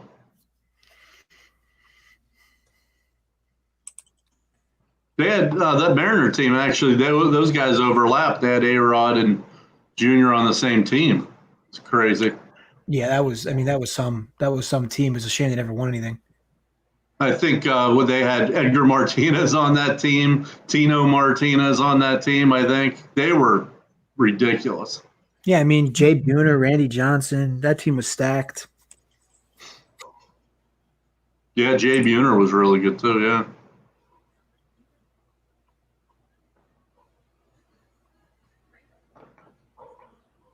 Yeah, I remember that Seattle team. I think I was like 4 years old, maybe even younger than that when they were on Seattle. Didn't they have a good DH too? Edgar was their DH. Yeah.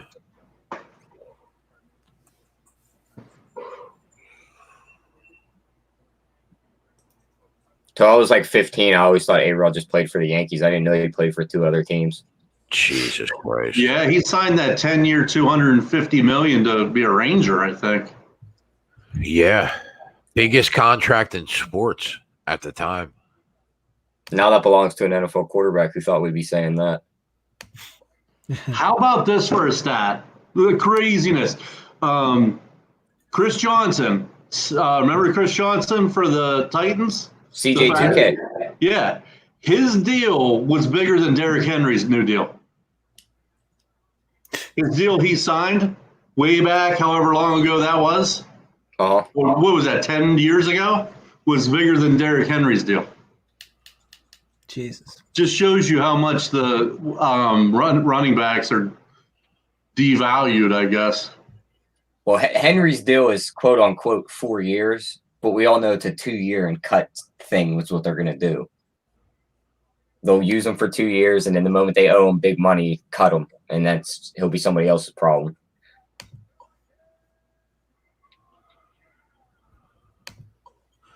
Yeah, Rich said it shows you how little respect that running backs get.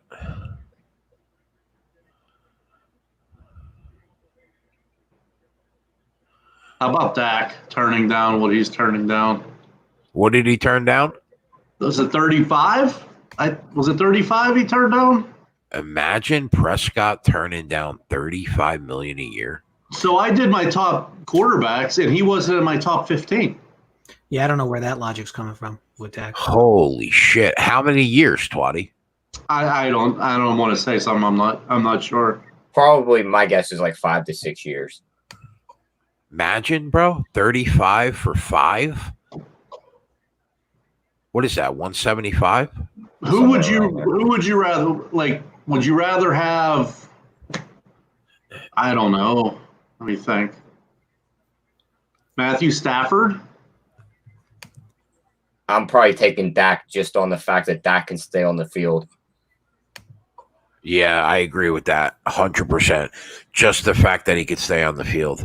I agree. Like Twatty, how would you feel if Dak walked from Dallas next year and he ended up with Steelers? I'd be completely fine with it.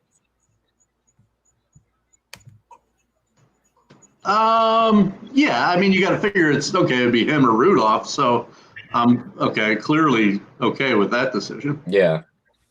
JJ, what do you think about? Because this oftentimes is a heated debate on this show. Here we go. I don't know which one's coming, but it's coming. Give me your thoughts on Jameis Winston. Oh, there we go. Beat those W's. So Winston's an interesting one. I truly felt that Arians would be able to turn him around a bit. And maybe he helped him a little bit. I mean, Winston is what he is, though, kind of called a creature of nature, where he just can't help himself with regards to the interceptions. But, man, I mean, you watch him enough, especially last year. Like, there were throws he was making where, like, very few quarterbacks in the league can make those throws. But he makes so many boneheaded mistakes. I just think overall he's like a with the amount of mistakes he makes so consistently. I mean, it's hard to compare him to somebody that, I mean, I'm just trying to think, like, I don't even know. I guess I could almost compare him to like the late stages of Brett Favre's career, like where like once Favre was past his prime. I mean, and Favre still had that like gunslinger mentality, but was just a lot worse. For me, Winston, I don't think, I mean, from a fantasy perspective, people love him because he just piles on numbers. But from a wins and losses perspective, you can't win with a guy like him because he's too turnover prone. Plus, he fumbles. Not only does he throw picks, he fumbles every time he drops back. But here's the question that I got killed for in this chat. Which, if you had one game to win, would you rather have Jameis or Gardner Minshew? I don't even know how you can. I don't even know. To be completely honest, it depends. Fucking argument I've ever heard in my life. Let the man answer. He's thinking about it, right? I don't know how you can realistically compare the two because the sample size on Minshew was so small. I mean, don't get me wrong. What he did was cool, I guess, with the scrambling around and bringing Jacksonville back to life. But like Nick Foles sucks, so like.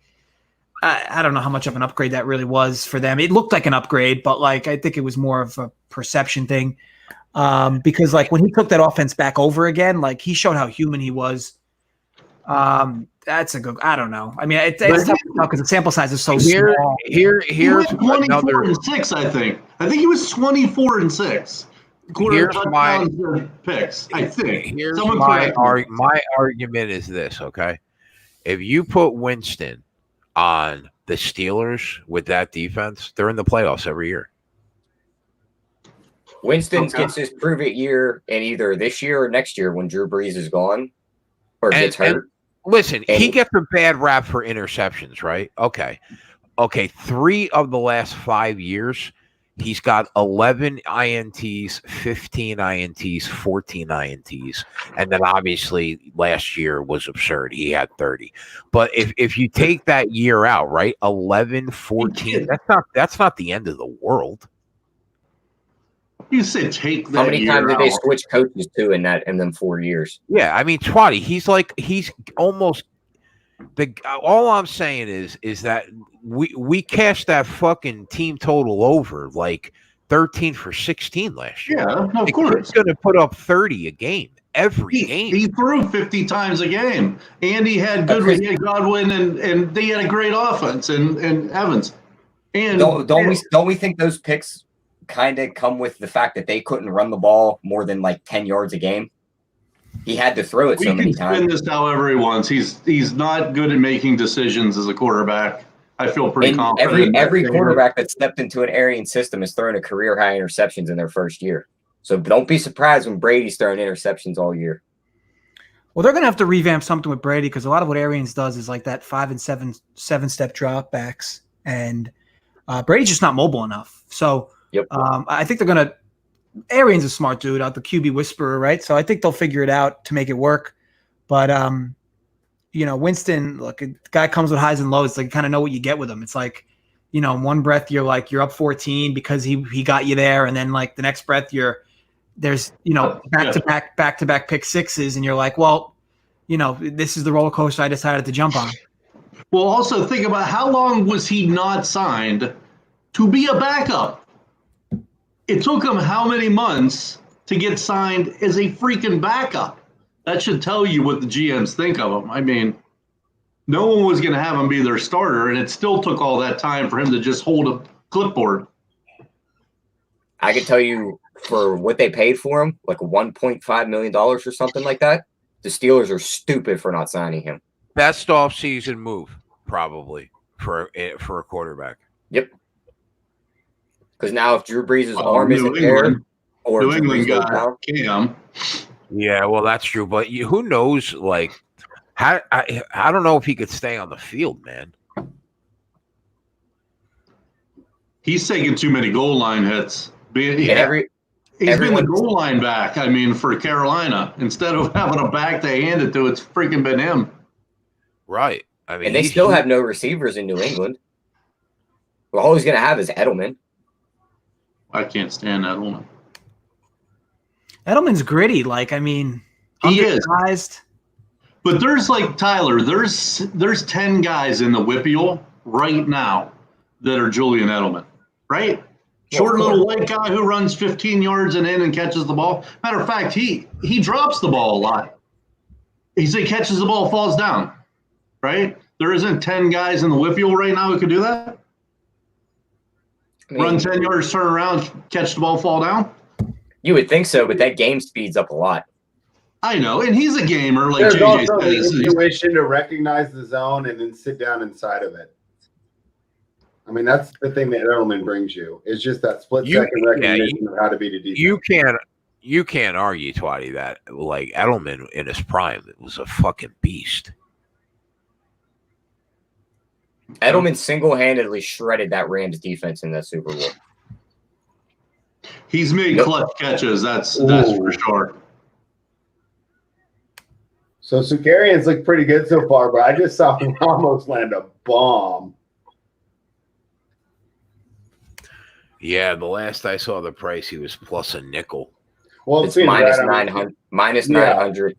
I mean, I say he dropped the bomb, but Sukarian's been pretty much dominating the fight. Sukarian's got really quick hands, finds a home with the right, sets it up with the jab well, and then he was dominating on the ground. I was actually surprised he gave up position with 30 seconds to go there in the first round after he was dominating. Basically, he didn't even try to pass the guard, just putting some damage on the face from the top guard position.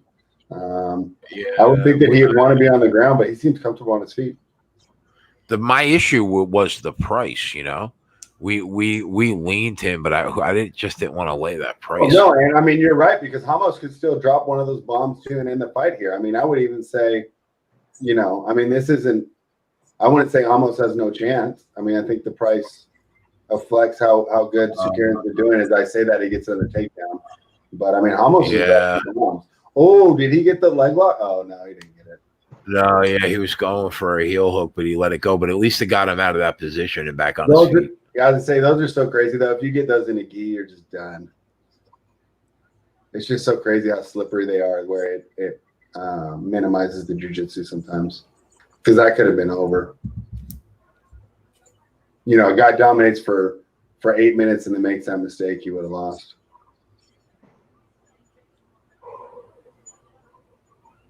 Nice counter there. Yeah, with 2 minutes left.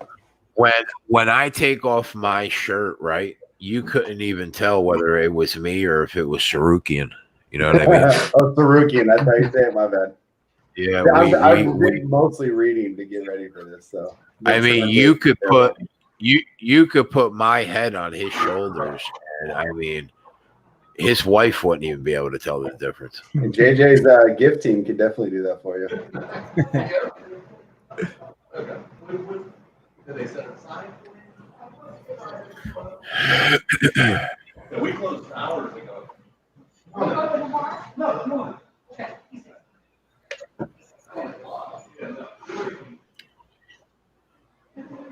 D Money, what's up, D? Yeah, Figueiredo made weight viral. Yep.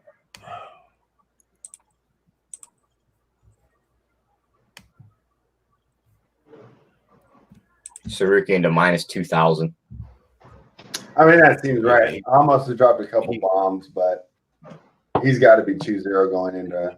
Well, I got 49 seconds. D Money's saying Adesanya versus Costa set for 253. Bro, let me tell you something. That's beyond a good fight. If he gets by Paulo Costa, if he gets by him, he's going to have that title for a long time. There's part of me that doesn't think he gets past him, though. There's part of me that doesn't think he gets past him too. I mean, that yeah. last fight where Romero hit him, he only hit him once and then stood there like a statue. But when he hit him, he backed off and he was like, "Nope, I don't want to be hit anymore." Costa's not going to stand there. He's gonna run at him like a fucking lunatic. Yeah, 100%. If he corners that man, he's going to break him in half. Bro, do you see the size of him? You're gonna tell me that kid's not on steroids? Yeah, he's going to come into that fight. He'll weigh in at 180, but he's going to come into that fight at like 200. I'm amazed that he passes the fucking USADA piss tests. I don't know how he does it. Well, it's obviously 2-0 there, but I don't know if you guys were watching. You got to give credit for stuffing the single leg takedown to Ramos with punches. You got to love that. He didn't even bother with technique. He got his leg caught and then just threw punches to get him to let go. I'm going to punch his guy until he lets go. That was kind of a fun, non-technical way to stuff a takedown right there. Man, Goen said, did Max approve of this? Let me tell you something, bro. There's only one NASCAR expert on this fucking show, right? Hey, Tyler knows this stuff. Yeah, yeah. He learned it from me.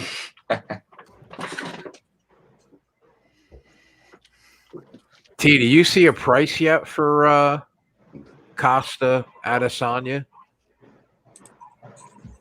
Double check. I doubt it. With it just being announced, I don't think there will be a price. Man, that fight's gonna be fucking crazy.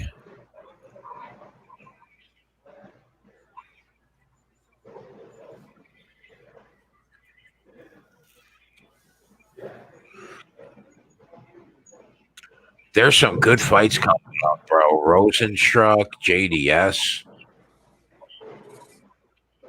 Stipe, DC. What a fight that's going to be. Isn't Stipe like bitching about like not getting a full camp or something though? His gym shut down. Well, I know he's coming off the injury too. I mean, listen, bro. Cormier won the first fight, and he was winning that second fight until he got caught. The line is -110. Man, that's a really close. I'm leaning Cormier right now. I haven't. If they're in that little cage in Vegas, it's got to be Cormier. He's just going to wrestle fuck him. He even said he's going to wrestle fuck him. Yeah, we got Till Whitaker next week. That's going to be a great one.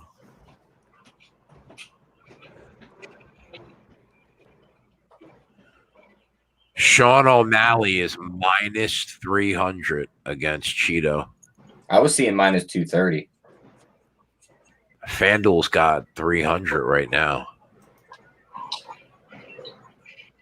What I'm seeing for the Adesanya Costa fight, I'm not sure how exact this is, but it's saying Adesanya -175, Costa +125.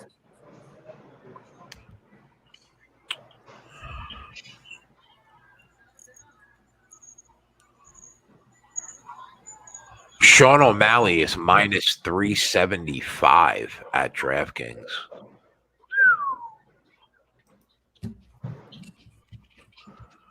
Jesus.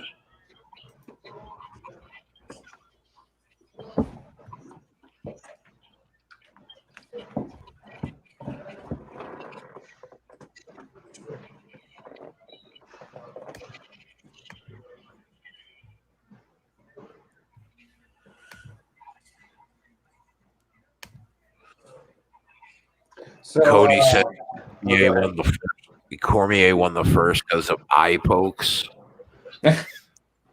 I mean, he definitely did eye poke him. I can't argue that. Lay the rent on O'Malley. Settle down, Triple Beam.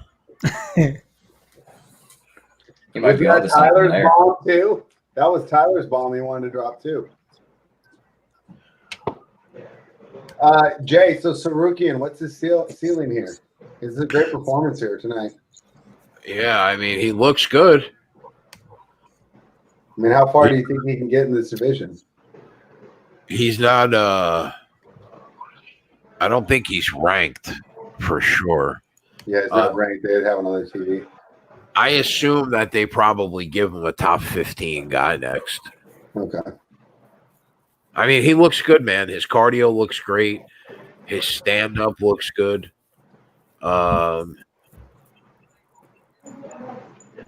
Main thing I saw here is some defensive lapses.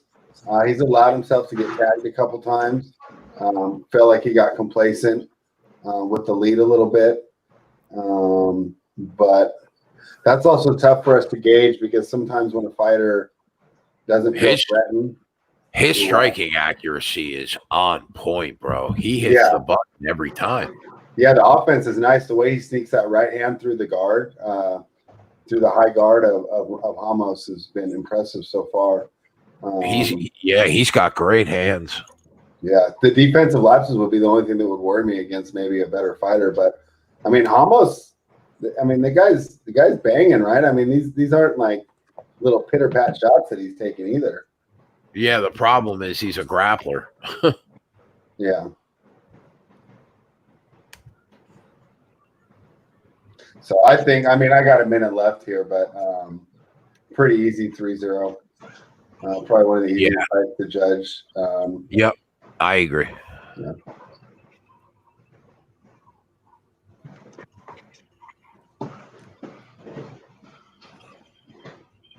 Why are they splitting them up here? Oh, the blood in the eye.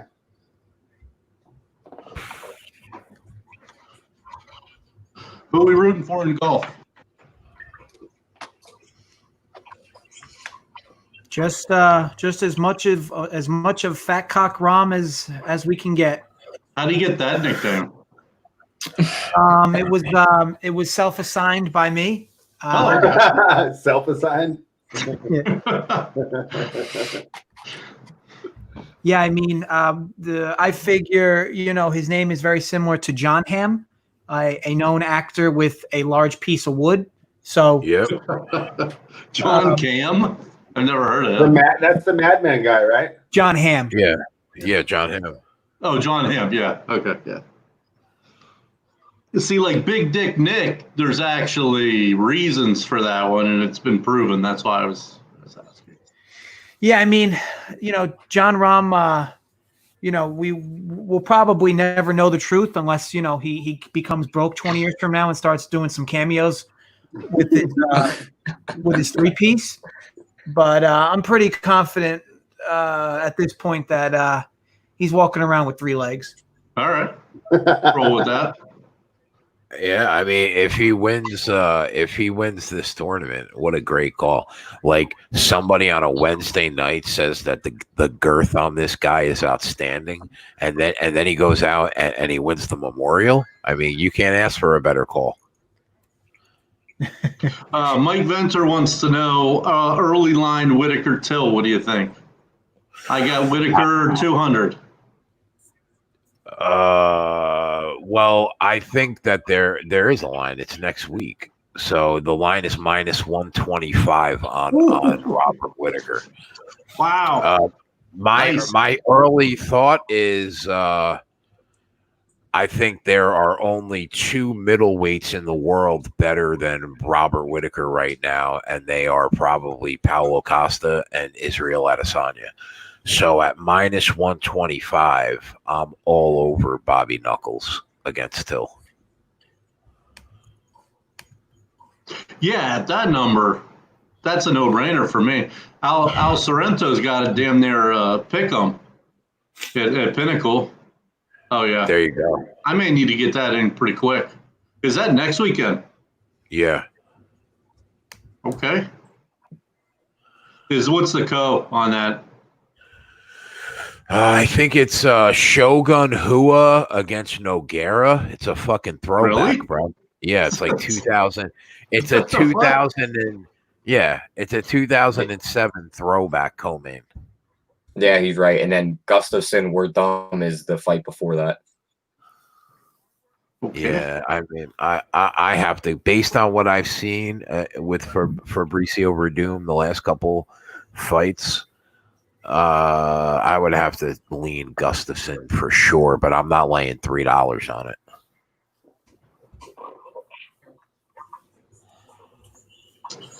Not sure, Cody. I don't know.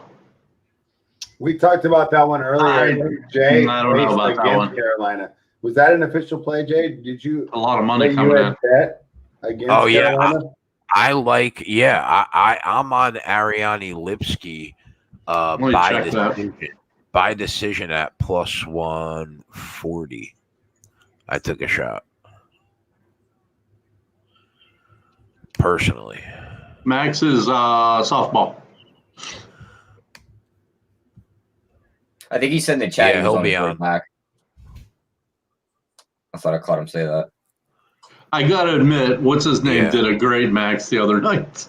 Oh yeah, Jesus. yeah. That was fun. That was pretty good. I've been on close to a year, and he's already like eclipsed everything I've ever done on the show in 3 appearances. Like, I've gone like 5-0 on NBA bets, and he's already beat me.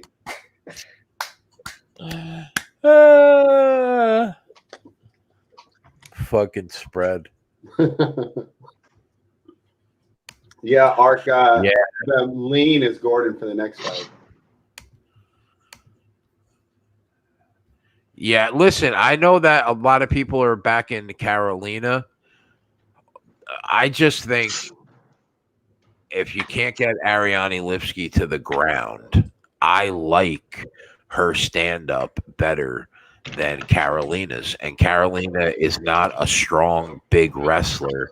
Like, JoJo Calderwood manhandled Lipsky to the ground, got her down, kept her there for almost the whole fight. I just don't see that happening here. So, I thought it was worth 1 unit play. If it wins, it wins.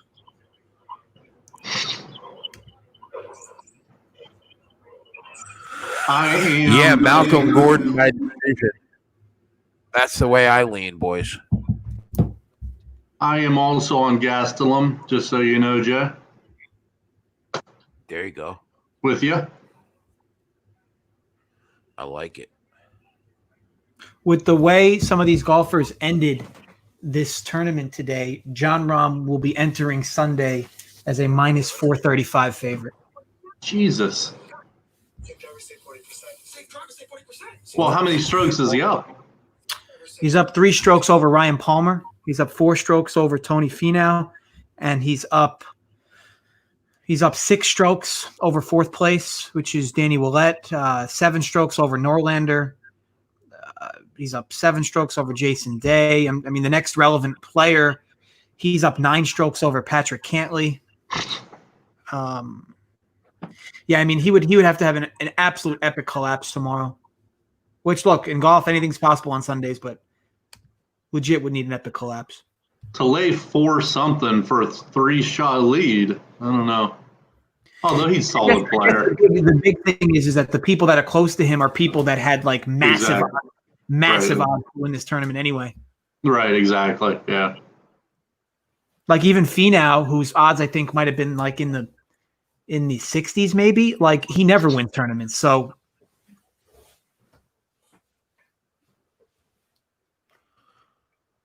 Why are you on Gastelum? He loses to bigger guys. It's really a value play for me, Paul. If you don't back him here, when are you ever going to back him again? I mean, getting him at even money, I'm willing to take the shot. He dropped 2 tough fights. There is nobody that has come as close to beating Izzy as Kelvin Gastelum did. That was 2-2 going into the 5th. And Adesanya got it done, but he still was phenomenal in that fight. Yeah, and then he was. And then he lost a really tough fight against Darren Till, who Till is a top 5 guy in the world. I don't hold it against him. I just don't. Hermanson had a very good 2019. Don't get me wrong. And I do think that he is on the rise. But if you're going to tell me that I'm going to get Kelvin at this price against the guy that's striking is subpar, I'm willing to take the shot. I am. I'll plant my flag with that. And if it goes down, it goes down. But I'll take that guy every time against a person like Jack Hermanson at even money. I concur. I mean, obviously, it could go either way. Sure, definitely. If he's getting his takedowns, Kelvin's in trouble.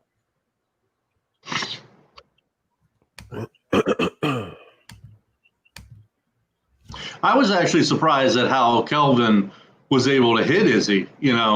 I thought Izzy obviously stood in the pocket, but that's not an easy guy to hit. No. And Kelvin hit him a lot in that fight. He really did. Yoel Romero couldn't touch him.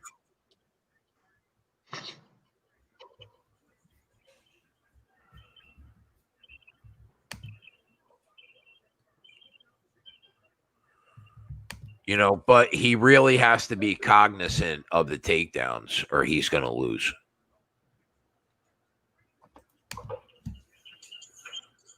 But, yeah, I'm riding and dying with him.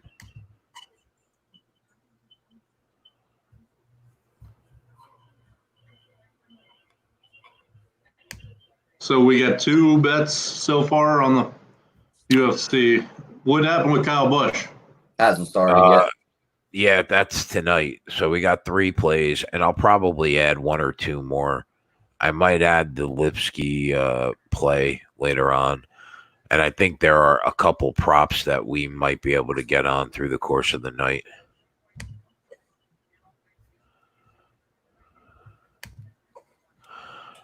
We'll see what we could see. Try to make some money.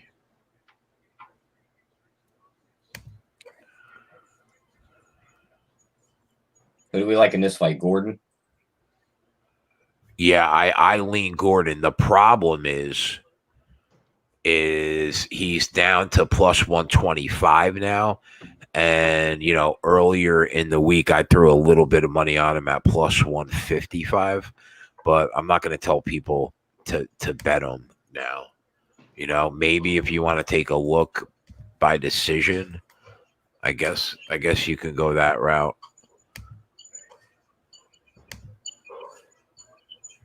I think this kid's a good prospect, but he's really raw. Really raw. Ronnie Crawford, what's up, buddy? What's up, Ronnie? What's up, Twist? What's up, Rich? Nilo, Tito, Cody, Paul. Twist actually had a good What's up? question. Twist asked, can't we get better live odds for Bush? And normally on the NASCAR we can, but this might be a situation where he runs away with it, right? He will be minus 700 halfway through this race. Yeah, that's what I was thinking too. If he's in the top 5. He halfway through that Xfinity race, he was minus 400, and he was like a lap back. There you go. You have to get on him now. You won't see plus money on him because the moment you see it, they're just going to pound it. Yep. I think that's the best line you see all night long. So that's why I hopped on him now. Prince says, how about the over 1.5 rounds, Jay? Not sure if he's probably talking about this fight, maybe. What's the price?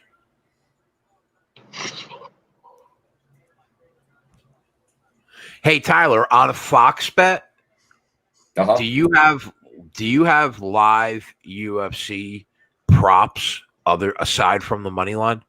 Give me 1 second. I'm pulling it back up. Let me see. No, just the money line. Okay. At least on these prelim fights. I'm not sure how it'll play into the other fights. Yeah, I have to open an account with Fox Bet. That's one of the books I got to open an account with. Twatty, does your Rivers account still work? Yeah, but I think I need to fund it. Because ever since that dude took that $1 million off him like last weekend, they updated their site and it just doesn't work. It didn't fucking work anyway. I asked our guy On Point Wagers. He said it doesn't work. He gets the same code I get. It just spits out a code. It's like go to the customer service desk. There's no bet slip on the website, so you can't even bet anything. Huh. I took all my money out of there. What, someone got him? They took $1 million bet? What do you mean? Was it a parlay? No, he totaled out over $1 million on them on Colin Morikawa last week. Oh, shit. He ran it up. He ran it up to $1 million. Yeah, he had him like first round leader for like 250 grand. That hit. He had him to win outright for like $500,000. That hit. Okay. Yeah, so he just took all their money. That casino ain't making any money. I mean, they're at 25% capacity, I think. Yep. Not a good start for Gordon here at all. Not only was he less active, even though it looks like he has quicker hand speed, now he's got taken down and doesn't look to be too active to get into his feet.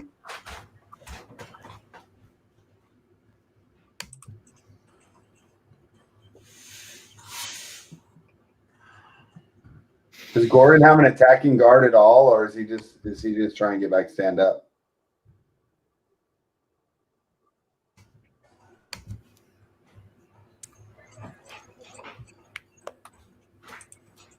Hang on, buddy. It's all good. So looks like he's about to get up. Then he does a roll, and now Abazi's got. It looks like it's only half guard, but it's definitely a much better position than he was in before. He let him roll over. And he just dove on him. Yeah, I mean that's taking advantage of the scramble. That's quickness and just good fight awareness there. Not get frozen and take advantage of any mistake that your opponent makes, because it definitely was a mistake. Albazi down to minus 450. Gordon up to plus 280. Yeah, I mean, and he should be. He hasn't looked good so far.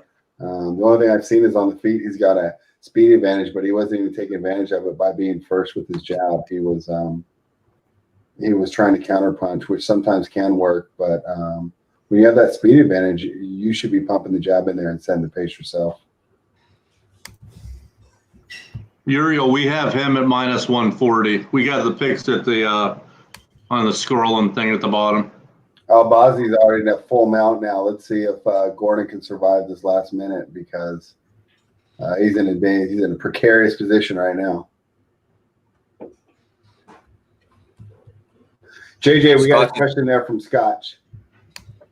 There you go. Where did you guys say to enter an email on the Run Pure site? I just see the registration. That's probably it. Should be. You might be going to Run Pure Sports. If you go to Run Pure Bets, you should be able to just put an email at the top of the screen. Yeah. And that'll get you the discount when we're up and live, which is right under the search bar on runpurebets.com. It says free through August 1. Register your email for at least 15% off after August 1. All you guys got to do is pop your email in there, and then we'll know that you're locked in and on the list. Jay, does he have him in? Yeah, he does. That's over. Albazi, yeah, there you go. That's why I was getting ready to ask you if he had him in some weird kind of choke, and then he started tapping. That's why we didn't bet the fight. Jay, I sent you a DM.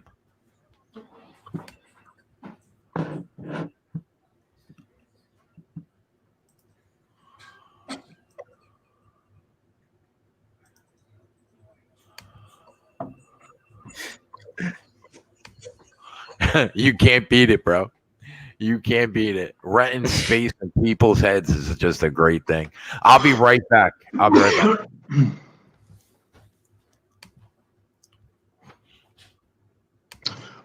way, did you find it? Whoever was asking that in the chat? Yeah, Scott said I think he got it. Or she got it. Okay, sweet.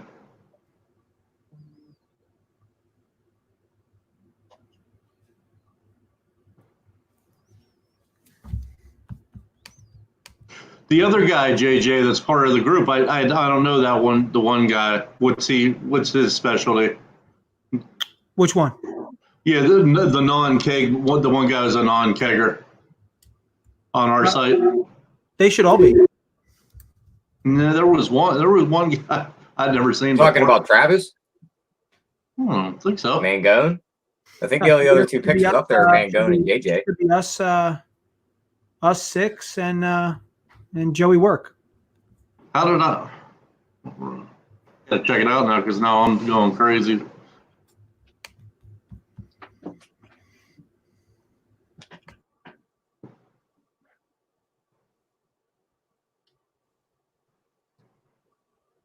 Oh shit, our site.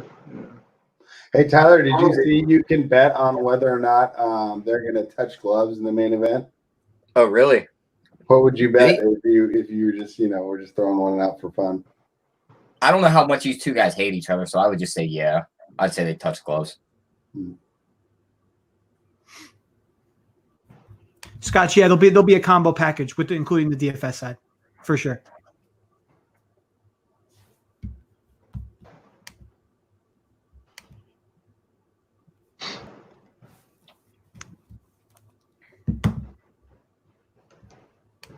What the fuck? Gotta love when Twatty's having technical problems. Well, I'm typing our web address in, and I'm not getting anything. Obviously, it's outsmarting me. Or I can't spell, which is probably more accurate. There it is. Twatty, remember that one time I gave you some marijuana and you called a horse a dog? Yes, whatever. That's Jay? Wait a second. The picture of Jason on our site. It's got to be like 10 years old, right? Dude, is that Jay? That's what I- CEO? Yeah. There's no way that's Jay. It doesn't even look like him. Are you guys looking at it? So I'm not crazy. I've seen it already. Yeah, I've seen it. Ask the chat. Guys, jump on that site and tell me that's Jay. Next to JJ. JJ, you changed your picture. You looked like a guidance counselor before. Yeah, the suit look wasn't for me, Twatty. I have that look in my repertoire, but it's not my. It's not your best look. Oh, I see. So so I see what they did on the site. So if you're going to Run Pure Sports and then clicking the Run Pure Bets link, that link is incorrect. Thank you, Stefan. I can't wait to ask Jay when that was. That had to be from the 80s. That's got to be an old picture. Oh my God, that's hilarious.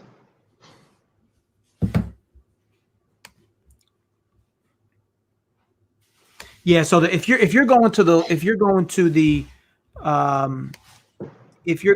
Run Pure Bets link from Run Pure Sports, it looks like that link is adding an F right now. So we'll fix that. But if you just go to runpurebets.com, you'll get there. Jay. Yeah. Is that really a picture of you on our site? Or did you steal that from somebody? Oh, yeah.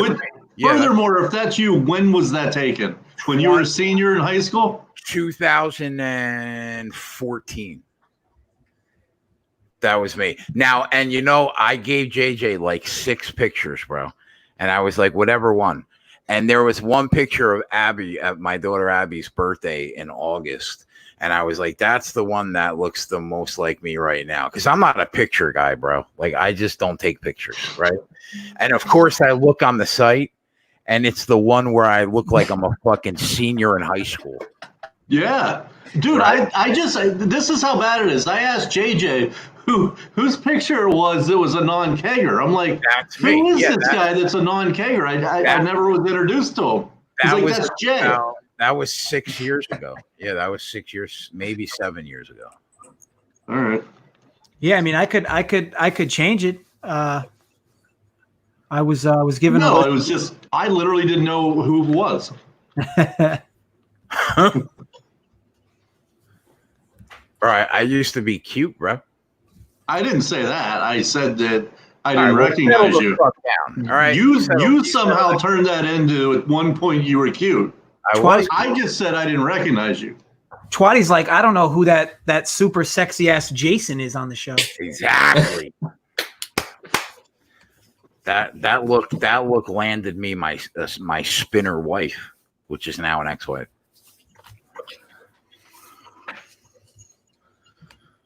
Yeah, I noticed that JJ went from I wear a suit, professional as fuck. I know. To like the T-shirt with the chain, and I was like, okay, that makes more sense with this fucking group. Yeah, the suit was like that was too douchey. Yeah, and then Joey's rocking a tux. Like he was going to prom. I'm like, what? Yeah. Why does everyone look different? I mean, Yeah, come on. like he was wearing he was at a wedding or something. He was like the best man in his friend's wedding. It's fantastic. Maxwell said when you come to buy my picks, I'm serious, like I'm taking a mug shot. Yeah, you got nice and dressed up for your photo shoot there, Tyler. Well, Hats in the back. that's probably the first picture I've taken since the picture that's on my Twitter. You know how I am with cameras. You know how long it took me to sit in front of this thing. Not like I'm fucking photogenic. Jesus. What up, Easy? Easy in the house. Jay just should have been in a tux with the Birkin bag. Easy. You guys go in on Vegas, Dave, don't you? You love it. It's Hey, fun. he's such an easy target, but It's funny. how did he get what's her name? Can you tell me Money. that? She's a But piece she of had plastic money. anyway. She had money. Holly Saunders. Twatty, it's what you call true love. Oh, shit. I mean, she's a bad bitch. And he's, I don't know. She needs to Anyway. be put in a recycling bin with all that plastic. You're like she's a bad bitch, and he's like, I don't know, 5'3". Yeah, she towers over him. Yeah, Viral, that could be true. Let me check Easy. I mass entered the FanDuel one. Let me see how much exposure I had. I forgot how much exposure I have. I definitely have exposure to him. Jacob Martin says Jay looks like Limp Bizkit in that picture. Like who? One of the guys from Limp Bizkit. Fred Durst. Fred Durst. That's a good call. Hey man. Matt, should I break out the Kalmachaka tonight? I'll just make a bigger ass of myself when I go out if I do that. Oh yeah, you got to break that out, bro. Come on, what are we doing I here? think I may be gone. I may only have the Hennessy. What didn't we decide that you going out on Saturday nights and not staying on the Keg Cast is a negative EV for you? And no doubt negative EV. Couple weekends ago, I lost at pool. Yeah. I got shot down last weekend by damn near every girl at the bar. And I spent $200. At least you're throwing up shots like Kobe, huh? Well, Pretty what's the brave saying? You just kept shooting, right? You miss every shot you don't take, right? Yeah, by Wayne Gretzky / Michael Scott. That's a good one. If you ask 30 tens to go out and 29 of them say no, you still are with a 10, right? Oh, all right. Then you definitely need the Kamchatka.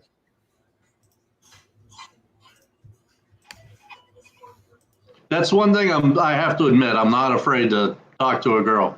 Doesn't usually end well, but shit, you gotta try.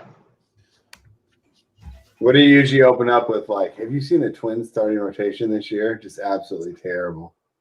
Have you seen the Red Sox starting rotation? Yeah, it's not very good either, is it? Their ace is Evaldi. Yes, I remember Nathan I Evaldi. watched him. He was like, they did like a what's that? You know, the Hard Knocks. They did a baseball one on the Marlins, and at the time, Evaldi was like the guy that they really wanted. He was their top prospect. I mean, the kid still throws really hard. But Yeah, I mean, you can see why he was a prospect. yeah. That I think, and I should probably not talk out of my ass, but I think they may have the worst starting five in baseball. I mean, I think the Orioles and the Marlins both have better pitchers, starters, than Boston. I'd have to really look at it again, but I think they have the worst five starters in baseball.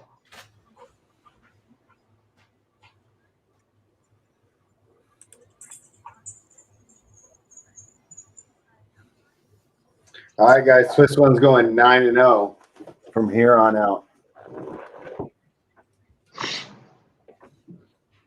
Caleb's good, yeah. So he would be there at number one on Boston. And at least Baltimore had, I mean, I mean, they got John Means. He's average, but who's even average on Boston? All right, Jay. Maybe. So if anyone missed it Any worse earlier, than that? what was our strategy here for the Johns fight? I know he was a popular dog amongst the quick reading I did today. I know you didn't want to make a play, but John's definitely a live dog here, right? Johns is definitely a live dog. Yeah. With that said, I think Montel Jackson probably wins the fight. I think it's a good matchup, man. He's Johns is obviously a brawler. You're always in a fight with him. He's a solid striking game. I went through fucking all this earlier, but he strings his combinations well, overextends on him. He never uses leg kicks all that much. I wish he would do it more. His wrestling game is rock solid, very good, great double leg takedown. But I think in order for him to be a threat in the fight, his wrestling game has to really, really be in the groove. Because I don't know, just leaning in with his range striking isn't enough to scare anybody, in my opinion. I think Montel Jackson's a better striker. He's pretty big for the division. I do think that one thing that worries me a little bit for anybody that's on Montel Jackson is his scrambles. Brett John seems more instinctive in random scrambles. So he impressed me in the loss to Munoz a little bit, even though he lost. I don't know. I thought that it was one of the fights that I wanted to see how the first round goes and maybe find an entry point. I just didn't want to lay the price on Montel Jackson. Yeah, and it makes sense. I mean, it's hard to be long-term profitable lane. Minus 220 is a lot in these MMA fights. Yeah, and now he's minus 270. I mean, you know, Brett Johns at plus 230 it's intriguing, I think. But I just don't think, my gut says he doesn't win the fight. Here's a rarity in honor of Max. Chicken fingers, burger. There's a burger. Burger, there you go. That's for my boy Max. He doesn't know what cheeseburgers are anymore, so we try to let him live through us. So that's what I'm doing. So for John to be good here, for you to think about picking him up live, we're going to want to see some takedowns, right, and his ability to get Jackson to the mat. Yeah, and look how it seems hard for him to close the distance because look at the advantage in size. Right. Not to mention Jackson seems to have a quick hand speed advantage, which can be tough to overcome when you're slower and you have less reach. So here he comes in here. Yeah, initially went for the high crotch. Now he's just got him against the cage. My guess that's is going to slow him down, though. From what I saw, he doesn't want to be exchanging at all. Yeah, I would assume he's going to try for a trip and rip. Yeah. Oh no. He gets the takedown, but the guy lands on him. Unbelievable. Now, well, let's find out how his guard is because Jackson looks like he can throw bombs. So if he's not careful here, he can be taking some big shots. And as I say that, he eats an elbow. Yeah, for anybody that watched the tape, I mean, his striking is impressive. Yeah. So Johns wants to grind this out, make it a boring fight. Kind of what we're seeing here so far. But he's going to need to do something. Right now, he's behind in the round.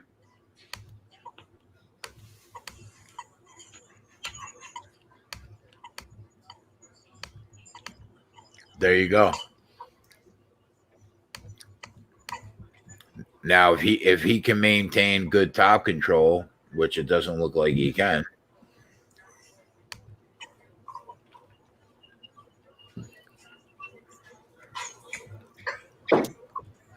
But So this is Brett Johns' type of fight. How are they going to score that there where he gets the takedown, but Jackson pretty much gets up right away. Like, how do you view that? And how do If I'm a judge personally, I don't give Brett Johns any credit for that. And I think in the rule book, on when they're scoring, if somebody gets a takedown and somebody immediately gets up like that, you're not. I don't think that you're supposed to. You're not supposed to count that as a pro for Brett Johns. It's just like a change in position. Actually, I was listening to a really good MMA podcast this week that was talking about the true rules of judging and why these judges are shitting the bed consistently lately in the UFC. It was actually a pretty good listen. So, but yeah, theoretically, somebody that gets taken down like that and immediately gets back up, it should be scored more as just a change in position, not a dominant factor for one fighter. So pretty much, Johns has held him up against the cage there for 3 minutes of the round. Oh, and then he gets caught, so that throws it out the window. Yeah, he got dropped. He might be able to survive, but if this stays like this for the last minute, you gotta get round. Yeah, that's it. You got to give Jackson the round. Yeah.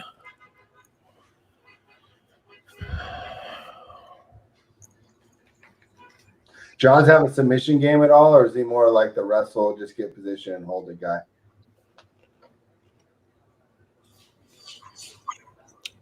He's capable of submissions.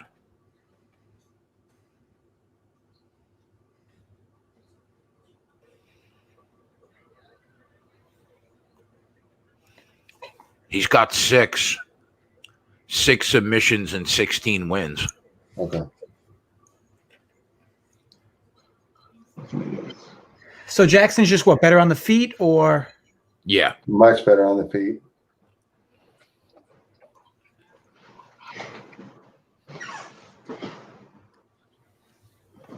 Missed the armbar attempt there at the end of the round, but I do like having an active guard, especially right at the end of the round where losing the position wouldn't have been as bad. Now, you know what? Now, you give Johns that round, right? Because he dropped them. That being said, if you're on Brett Johns right now at plus 240, you don't feel awful about it based on what you just saw. Yeah. Even though you got to give Jackson that round.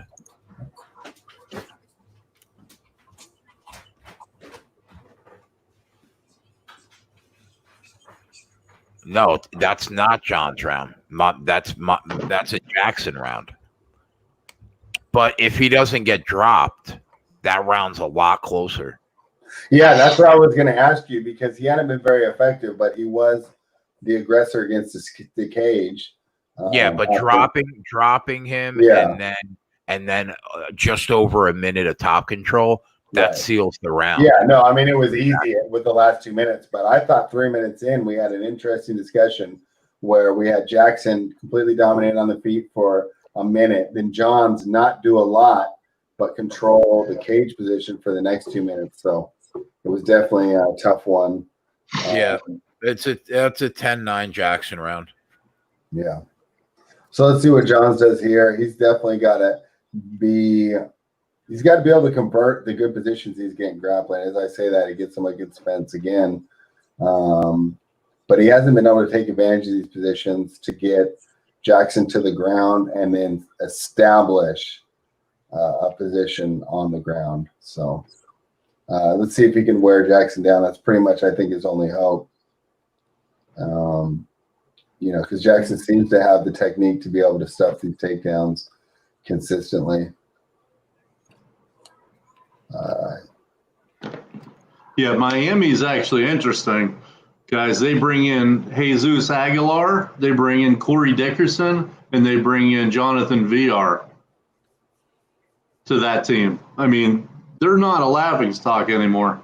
They're still going to be in last place, but they're not terrible like they used to be. I like Jonathan VR a lot. He's a good player. The other surprise is going to be the Royals. You bring back a healthy Mondesi, who's a terror on the bases. You bring back one of the best catchers in the game, offensively and defensively, in Salvi Perez. You bring in Maikel Franco to hit at the bottom of your lineup. In between, you're filling in the home run leader with George Soler. Whit Merrifield, one of the best players in baseball. What's his name out there? Alex Gordon in left field, who's coming off another good year. That team got good offensively. Hunter Dozier, Tyler O'Hearn, Brian O'Hearn. That team is going to be surprisingly good offensively. That's another cellar dweller that improved a lot. Their pitching's terrible. Great defensive display by Jackson here. He's got himself in so many bad positions, but just showing, refuse to give up, don't accept a bad position. And John's is kind of befuddled here, get himself in good starting position and then not able to convert anything off it.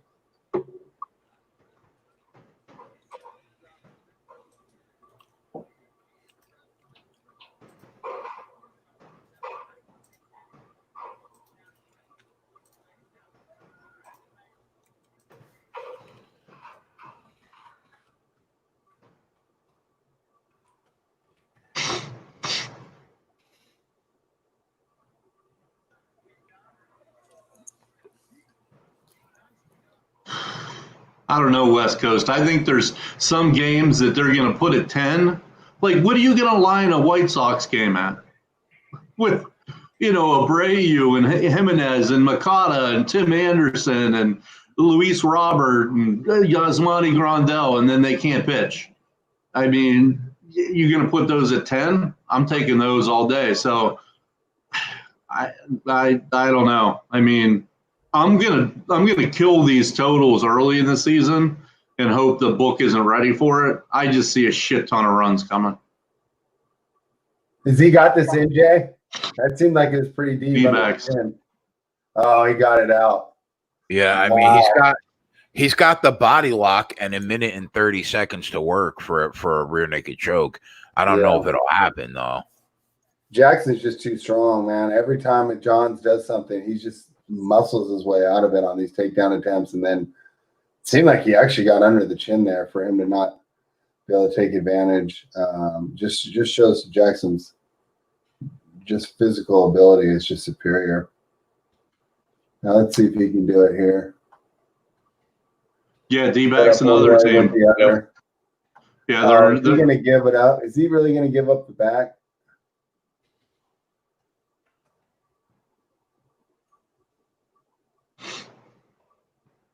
It seems like he puts that arm around that guy's neck, and that guy just goes, nope.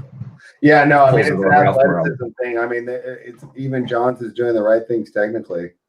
And he just, Jackson's just muscling his way out of the moves.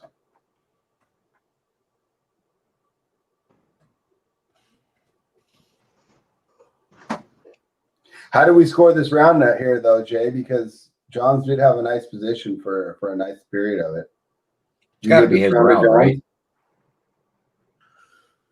I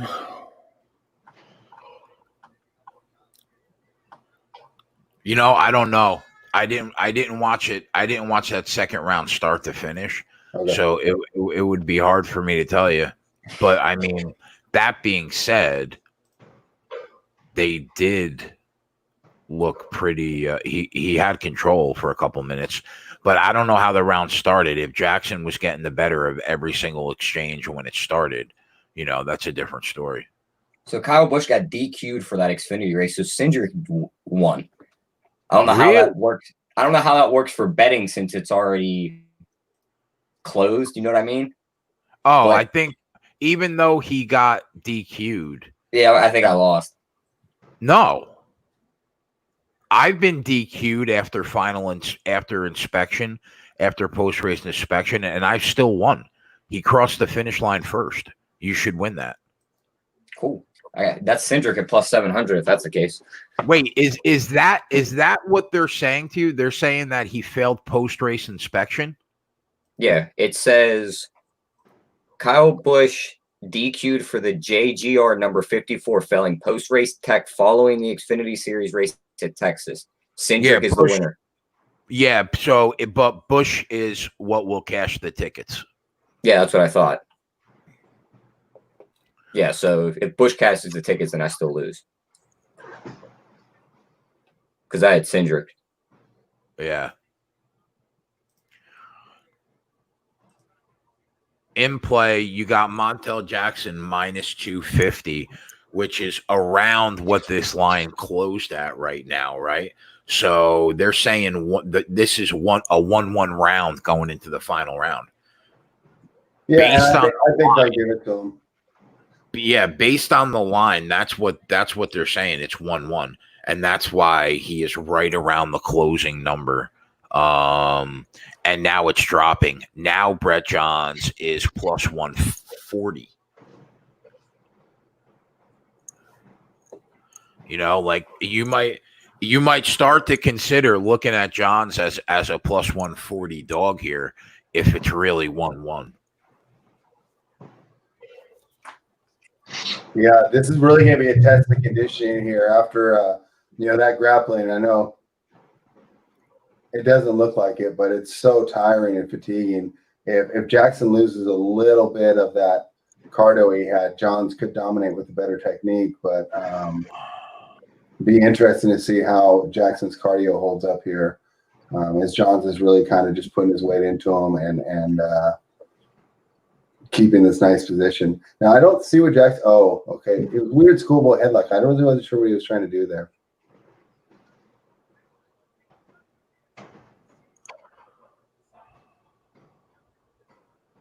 I've cashed that, Ron. A couple weeks ago, like maybe a month ago in the Cup Series, we cashed a bet where the guy won, but I forget who we were on, but we won, and what happened was he fails post-race inspection, and we were still paid for it.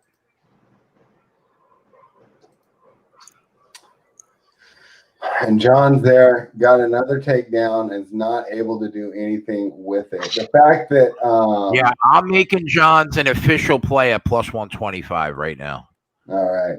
His inability to get rid of that wrist control that Jackson gets has really been his undoing this fight, and just the fact that Jackson's such a better athlete. But I don't know, dude. You're right. I mean, it's going to be hard for Jackson to get in here. If we listen, bro, if it goes down, it goes down. But you want to give me plus 125 on that, I'll take it with 2 minutes, with three dominating minutes. If it's around a piece, I think it's worth the shot, even if it goes down. Yeah, I think so too. Let's see how Jackson. I just hit it at plus 160. Nice. Yeah, I mean, we'll take a shot. God knows we can afford it.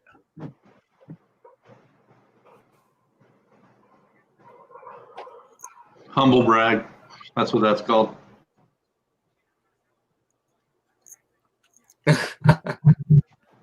It's like not overtly bragging, but it's like a humble brag or a humble flex. Yes, Angels as well. Trout, Rendon, Otani. That's pretty sick. 3, 4, 5. Yeah, I would say that Johns is winning this third round. Even though he can't keep the takedowns, I mean, that's 4 that he's landed. And at least that's some sort of offense compared to Jackson, who's had a couple nice shots, but has been defending for most of the round here. Now it looks like he's dropped into a. Bro, is that tight? Is he going to tap that? Is that tight? If not, he's stalling him out and preventing him. He's out. He's out. Oh, no, he's not out. God damn it.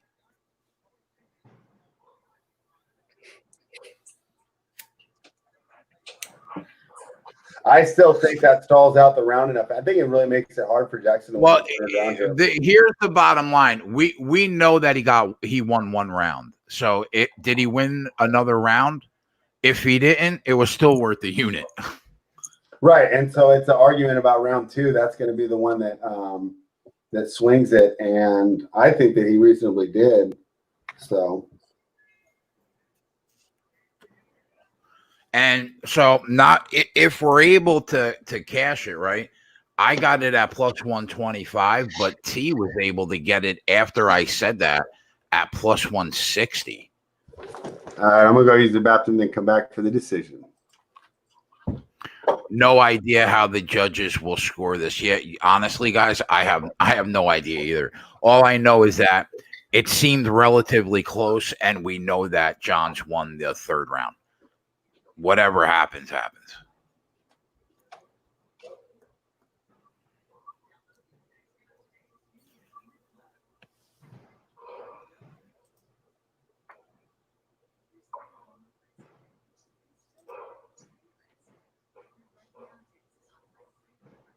I was thinking that same thing, West Coast.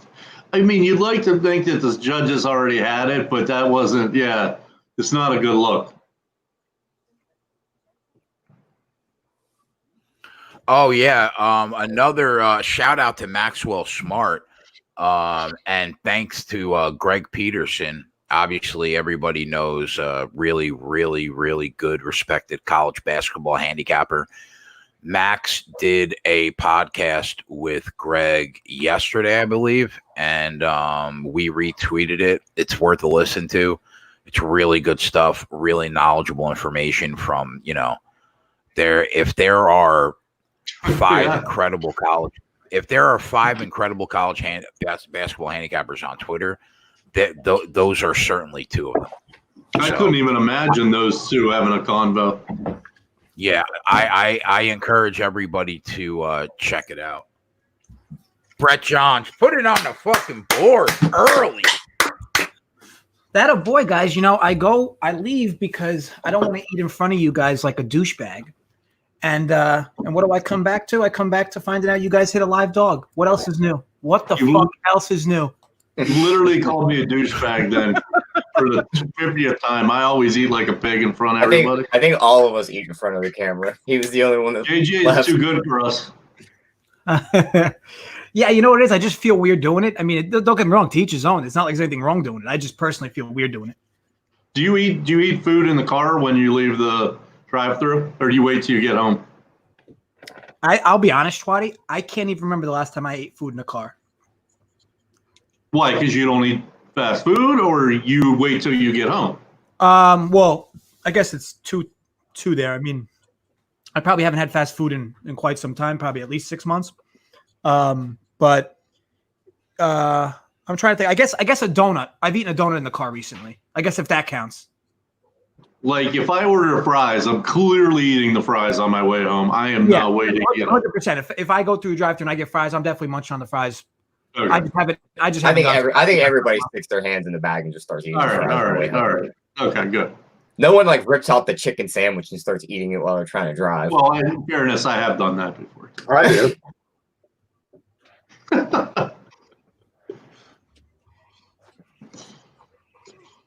I see a question here. It says, the way they scored that fight, do you see Kevin Gastelum getting robbed? I mean, if he gets dominated on the ground for 2 rounds, it's not necessarily getting robbed. I mean, Jacob, were you thinking that that Johns lost that fight? Because I actually thought that was I guess you could argue round 2, but I thought it was pretty clear 2-1 there. I'll tell you what, I might not have been in this video, but I was watching that fight. There was no way that other dude won the fight.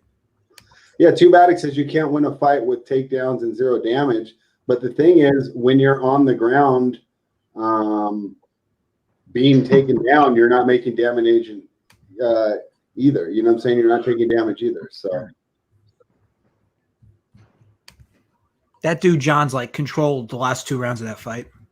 Yeah, I mean, it seems pretty easily. Yeah, I think you know what I think the argument becomes is when you have somebody in a position, right? But you're not doing any damage to that person. You also put them in a position where they can't do any damage to you. And I think that in the end, that is what gets scored. the fact that they have now put you in a neutral position where you can't do any damage to them. That's the only way in my mind I could rationalize how the judges score that. Johns is a trash fighter. I mean, you could, I think definitely he's not like, fun to watch, but he got the job done. I think he's an average. I think he's an average, UFC fighter. But when we saw that second round, and then we see the start of the third, and he's clearly got control, I thought it was worth a play at plus 125, and Tyler was able to get it at plus 160. Yeah, and I see people in the chat upset. Once again, and this is where I always am different than everyone else. I get frustrated when we only score it like a match and then ignore, controlling them on the ground. And it's like you could say, okay, he didn't do anything on the ground, but did Jackson do anything while he was on the ground defending those things? Yeah, like Tim Allenwood says, Jackson defended for 3 rounds once he was on the ground. That dude did nothing. Like ultimately, like the way the Holloway, he won that fight was preventing. The Holloway call from last weekend is fine. I guess you could argue that, but like that fight, how could you argue that the other dude won? Maxwell Smart, the chosen one, steps in. What's going on, buddy? You're on mute, you mutt. Everyone put the contraband away. The police are here. It's me, the chosen one. I'm here. I'm fucking loving pussy and I'm proud of it. There it is. Yes. Poom Poom has no face. Love it all just the same. Unless it's like or under a bridge pussy. There you have it, does ladies. Have different smells, though. There you have it. Yeah. Listen, guys. Okay, so the chicken, put some goddamn honey on it. Also, just want to say to the guy from Toronto who lost the fight, you suck. Don't come back home. Now, Max, I may have missed this, but the chosen one is. Oh my god!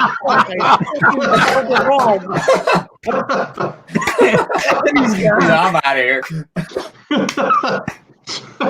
Fair play right Nice. there. Fair play to you. Love that. I didn't know if like he had some type of inside joke. Like, there. Spelling for fucking Canadian phonics. Yeah, there we go. Oh, shit. All right. This is Max, what were the stats? Pardon? What were the stats? Yeah, Lord of the Stats. That would be a good one. No, you What your stats? You obviously had one diving play in the outfield, and then how'd you hit? Oh, I was shit today. Oh, okay. Yeah, I was shit today. Not worth even fucking mentioning. Okay. Did you at least have a diving play in the outfield? Nope. I didn't get a ball hit to me at all, and a girl caught one of my line drives. How'd that feel? Like I wanted to fucking strangle her and fucking sell her on the fucking black market. On Wayfair? No, I would have sold her on back pages. What's the shady internet called? The dark net? The dark web. The dark web, yeah. I don't know how to get on that. I'm not smart enough. You get on that, you all of a sudden have somebody knocking at your door. Buddy, I'll start a fucking political revolution, bro. Don't get me started. Did you guys see the whole Wayfair thing, though? What's that? Did you guys see the Wayfair supposed human trafficking thing? They're selling like couches and like tables for like $25,000. Yeah, I did see something. I didn't see that. All right, so the next fight I think is the Alvarez Joe Duffy fight. When I'm handicapping a fight, I always look at, all right, what is my starting point here? My starting point is I will never in my whole life lay a number like -$3 on Joe Duffy, even if he was fighting Max. So like that's my starting point. And then, so I think the favorite in a spot like this is an automatic pass. Now, I know Joe Duffy opened up a bigger favorite, and Alvarez has now taken money. Joe Duffy opens up -335, now -245. So right there, that tells you you missed the boat on the dog, because you could have got him at +260, and he is now +205 at 5 dimes. So, in my opinion, I think this is another spot. I said it in the beginning of the show.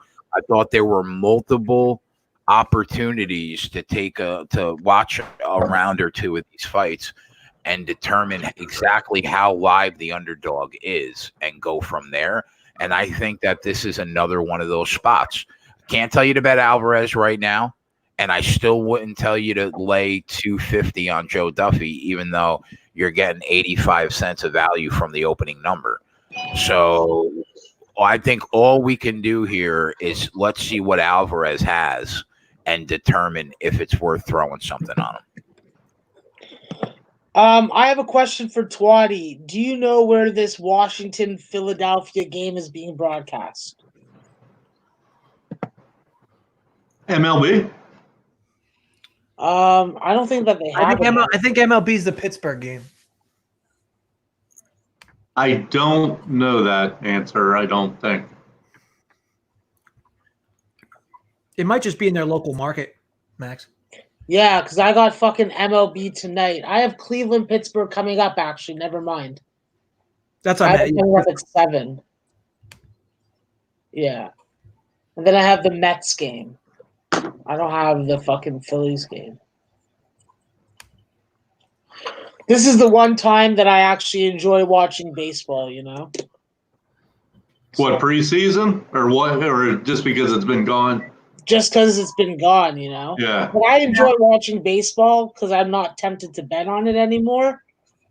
But it's like, fuck, it feels like weird to have time to watch baseball. Usually, Do you remember when we used to have, what the fuck was his name in our chat? Like 3 years ago? Nostra. You remember Nostra? Yeah, of course. The con man. Nostra. We had a year though. We had a year. Yeah, he had a good year, but he also fucking put me fucking down a couple times. I remember he put me down 1,700 tailing his picks in fucking 2 days. That's what sticks out about him. You remember the Coors Field fade? Yeah.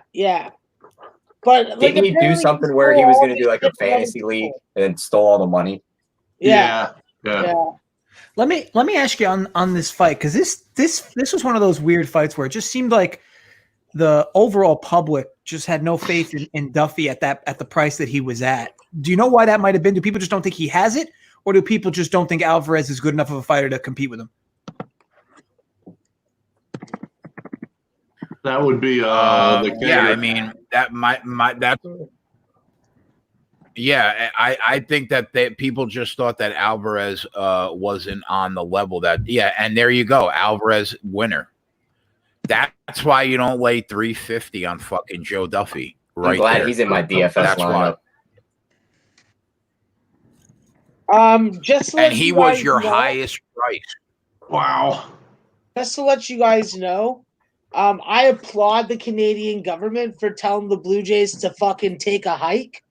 The fact is, I like you guys and I like the guys in the chat, but I can't trust fucking 95% of your people to come up here fucking healthy without a virus, and that includes fucking professional athletes. Oh, Max, you're exactly right. We're idiots half the time down here. When they let us out of quarantine, like a couple months ago, we all went fucking crazy. People on the beach, fucking running around, no mask, everyone going out. We went crazy when we got out of quarantine. It's also Twatty that I just can't trust athletes to want to party and fucking have a good time. And unless like we can guarantee that guys are gonna fucking be healthy, which would involve quarantining them, it just doesn't fucking make sense. So I'm glad that they're gonna be playing in Buffalo.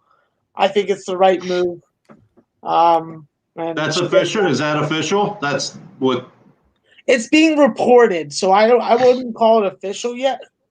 But there's multiple sources that have reported it. Nice guys, nice job, guys in the chat. Cashing that Alvarez, good ship, guys. Nice, get that That's awesome. big plus money. If I had another minute, I probably would have taken a plus 160 shot. But I mean, he got the sub too quick. But at least we knew Duffy wasn't the bet. And I believe, Jay, when I was talking on the MMA show, Duffy was your highest price in DFS this week. On DraftKings, he was. I don't know if I mean not on DraftKings. I think well, definitely not on FanDuel. So I guess it had to be DraftKings. Maybe if Mangone's in the chat, he could confirm. But yeah, he was highest on DraftKings. Duffy. Yeah, so there you go. A guy that gets submitted in the first round. It was crazy. Nice job, man. Good job on cashing that dog, bro. I heard. So right now, anybody that is severely underweight on Duffy then has to be in a really good position right now. No. You would presume if there's a lot of fights. I think at minimum you need, depending what this score winds up being, considering it was first round, he's going to have at minimum a good score. The submission too. I'm interested to see what they score Alvarez at here. I didn't do DraftKings. I only did FanDuel today, so I'm interested to see what this looks like. What was the highest price on FanDuel?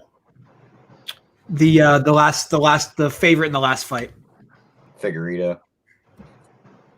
Okay. It's showing 90 points for Alvarez right now on on DraftKings, but it's still not showing him the winner of this fight, so he'll probably take on some more. The dogs are barking today. So what? We're up 1 point something so far. 1.25. Yeah. Yeah. Okay.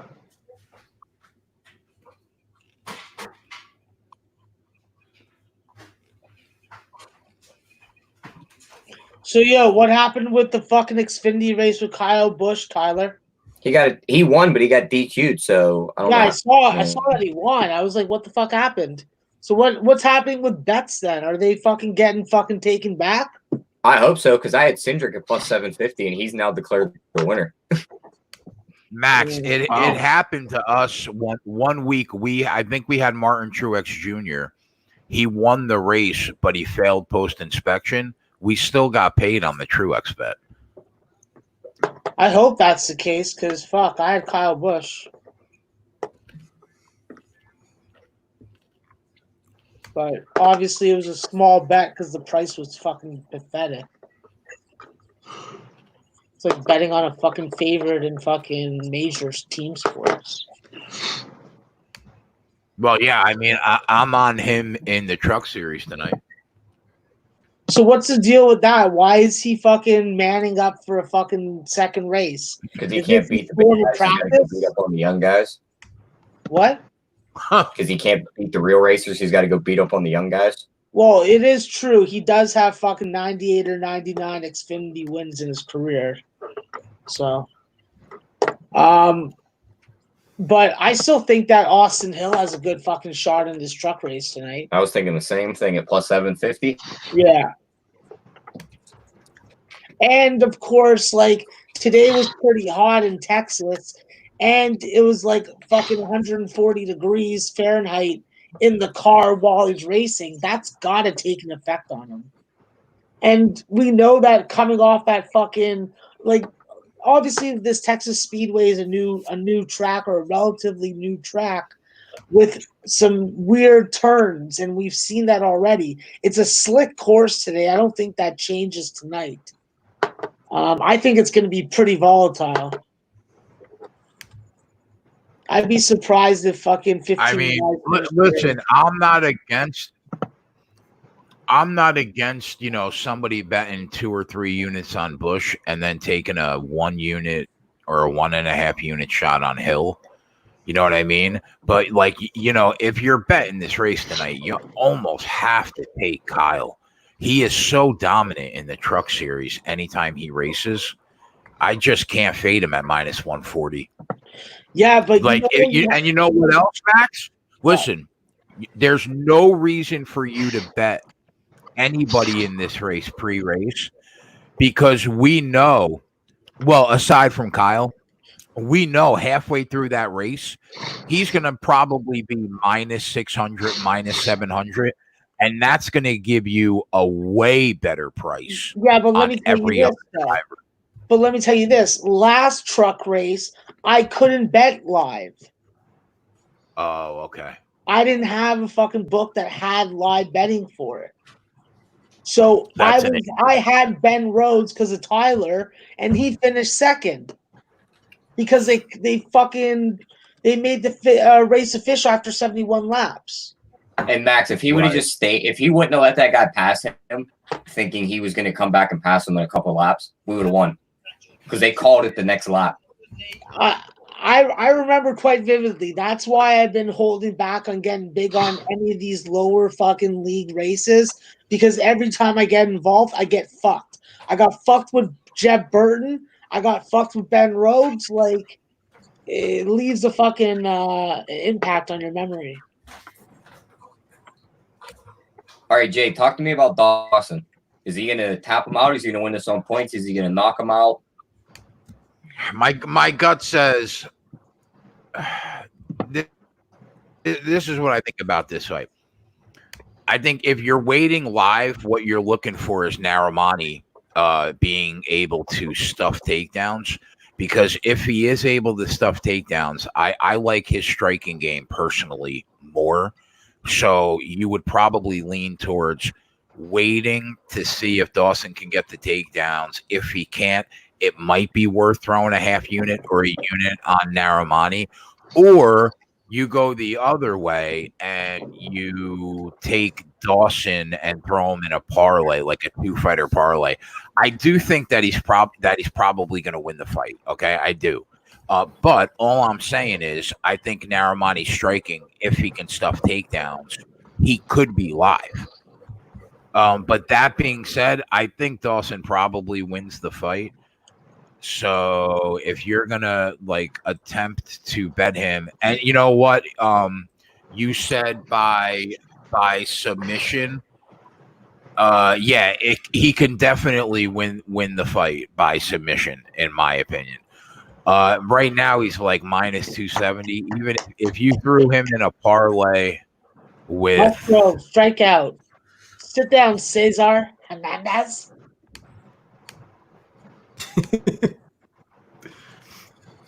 I'm going to do Grant Dawson by submission or on points and Figueiredo by knockout or on points. And that gets you to plus 130. Fuck, I actually feel normal right now. I have a fucking team American sport to fucking watch. This is fucking nice. Musgrove looks good. He hit 96 on the gun. That's sad that he's the opening day starter, I'll tell you that, for the Pirates. We got a bunch of number 4s. Yeah, but it could be good for your bankroll. Isn't that the most important thing? Yep, no doubt. I love finding a team that I can bet against or I can fucking bet unders against. It's my favorite thing in college basketball. So, JJ, what did they score Alvarez at FanDuel? 115.8. They scored him 99 points on DraftKings. Yeah, I mean, you'll need him. I don't know what his DraftKings price was, but on FanDuel, based on his price, I mean, you'll need him to cash. And I mean, I have decent ownership on him, so it's good. He's 18%, though. I'd have to look at – I don't know. I can't find what my numbers were going into it. And FanDuel is so difficult to track if you didn't keep note of it. Actually, no, now I think about it, I might have note of it. I should be able to figure that out, actually, now that I think about it. You can get over 1.5 rounds in the fight. And Pantoja at like minus 1 110, minus 115, I think, somewhere around there. Even Dawson and Pantoja parlay gets you to plus 109, which isn't terrible. And then you could always hedge and bet Naramani live if you like them.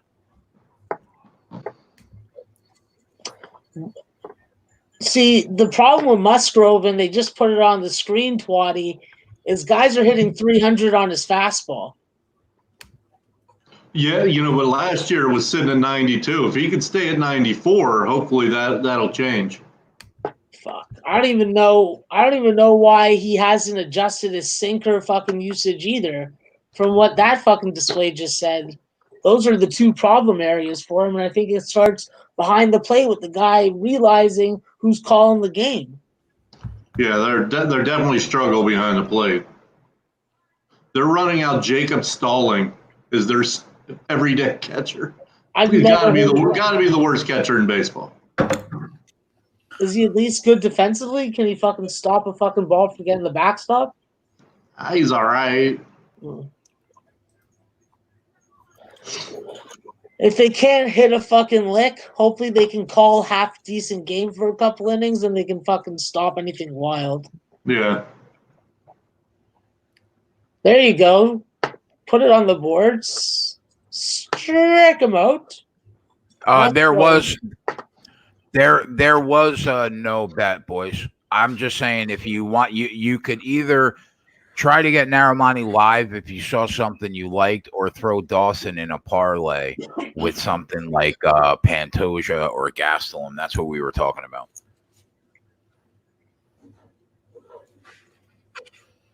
And right now, Dawson looks to be dominating right now with the takedown.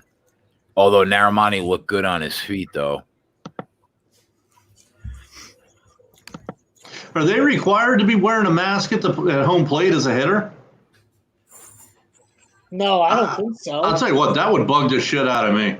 No, they can't do that. They can't even do it for the I'm fucking standing behind. It just wouldn't work. It's for the staff members and the training staff for the most part. Yeah, I that would affect how I hit. I mean, not tremendously, but imagine crushing that ball in between the outfielders and you're trying to run for a double with a fucking mask on. You can't breathe. Well, I look at 100 degrees outside. I mean, at the plate, I don't care about in the field, really. But at the plate, you want to be as comfortable as you can be. Yeah, but maybe you want to put something on when you get on base on your face when you're around players that aren't on your team. And that's what Lindor just did. Well, didn't they test all the baseball players and it came back at like 0.5%? Yeah, it wasn't real high. Like that. But I just think that, they're being overly cautious in ways just because they just don't understand what they're doing. That's the fucking annoying part. But I've said it before. The fucking Asian baseball leagues have fucking showed you how to get back and get your season going. If you can't follow that fucking model, well, I'm sorry, then you're the wrong person to be managing these types of logistics for a special organization. What I love, Max, is they put the fake people in the seats. Did you see that? Yeah, they put the sex dolls the one time and they got fucking ripped in the Yeah, they got ripped apart for that one. The fucking cardboard people sit in the seats behind home plate. No, the Taiwanese baseball was smart. They had people fucking social distance. They had the fucking cheerleaders on top of the dugouts. That's my favorite. I love commercials for this shit. You can break one off at that point. Hey guys, I gotta pop off, but as you always know, I will be here in spirit, and I'll definitely be popping on again for the NASCAR one tomorrow. All right, brother. All right, I'm sad to see you go to JJ. Big, but I understand you have a real life. Well, it depends who you ask, but all right, yeah. Later, guys. Have a good one. All right, man. brother. See ya. And now there were four. So unfortunately, we're having some technical issues with our California sensation, Mr. Spread Astaire. So hopefully we will be able to sort those out and get his analysis back on the show as soon as possible. But You guys will just have to be content with the four of us. We're all on pretty much blue states, so you won't hear any kind of political fucking nonsense come out of our mouths. So that's always good. And we don't put things in our mouths that don't belong there. So take that for how you will. Max, you got to give us a pitch for Run Pure pretty soon, too. You're definitely our best pitch man. Come on, get that done. This round's over. Well, listen, bro, just give me a fucking plate, a paper plate, some whipped cream, and I'll make it happen, bro. A whipped cream pie to the face is always good for business. Yeah, well, the website goes live August 1. You can go to runpurebets.com right now and, check out the site. Content will start flowing onto there next week. At the top of runpurebets.com, at the top of the page, you will see a space to put your email. It says free through August 1. Register your email for at least 15% off after August 1. So if you guys throw your email in there, you'll get 15% off the first 3 months. Do that before August 1. And then you guys are good to go. We'll contact you a couple days before August starts, and away we go. It's going to be fun, but you guys can finally check out the website, runpurebets.com, and we're all excited about it. That's my sales pitch.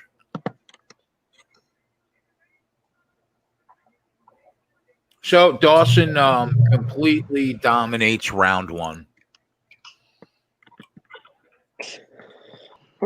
Feels like everybody and their mother was on Alvarez. Research. No, I hear you. I hear you, but not everyone wants to bet. Everybody wants to bet what?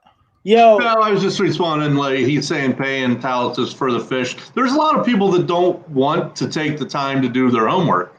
You know what I mean?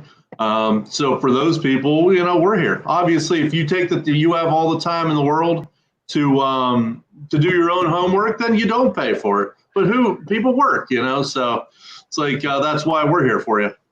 Yeah, you also pay for the content. I mean, it's 35 hours probably of live shows.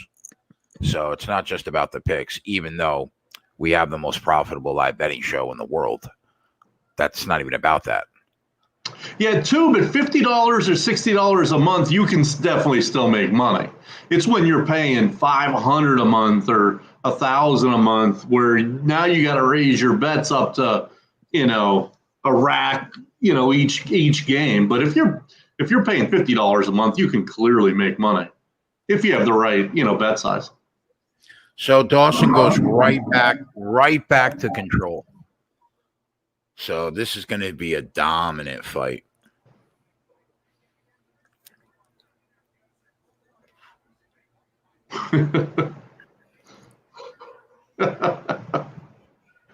Rich is the man.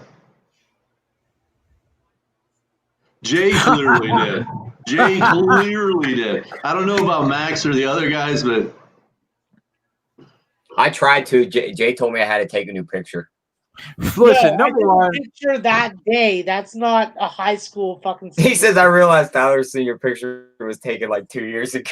I couldn't. Number one, everybody settled down. Yeah, Jay, your picture doesn't even look like you, so you settled down, bro. Bro, what do you want me to do? I gave them 6 pictures, bro. Yeah, you should have fucking not given one that was fucking 10 years old. And that's the one that they use. You fucking Max, you missed it. Twatty was like, "Who's that guy on the Run Pure Bet site that I've never met before?" Bro, I feel like Jay had that picture of him on his Twitter account at some point since I've been on Twitter. I feel like JJ went and got that off your old Facebook account or something. Like, really, like, you should just take another picture with an Alabama hat on and an Alabama shirt on, and I think that would be perfect.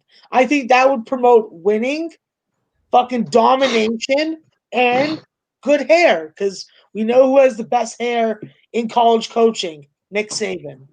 Josh says people don't understand how much work is involved, especially when you're top notch. Yeah, I do this 65 hours a week, bro, literally. So it's my whole life. This, like, capping sports and my daughter are literally my entire life. So listen, bro, fuck off about the picture, okay? No, you fuck off. That's number one, Max. Jay, no, that's not going away anytime soon. No, Until you're you getting change told it, every show about that. until you change it to something more recent, you can just Well, that's expect it. your balls to get busted. This is Did over. Dawson win inside the distance, by the way? Oh, why do you like that chokehold? I'm not. Well, right now he's absolutely dominating. He's looking to get that rear naked choke in for sure. Is it round 3?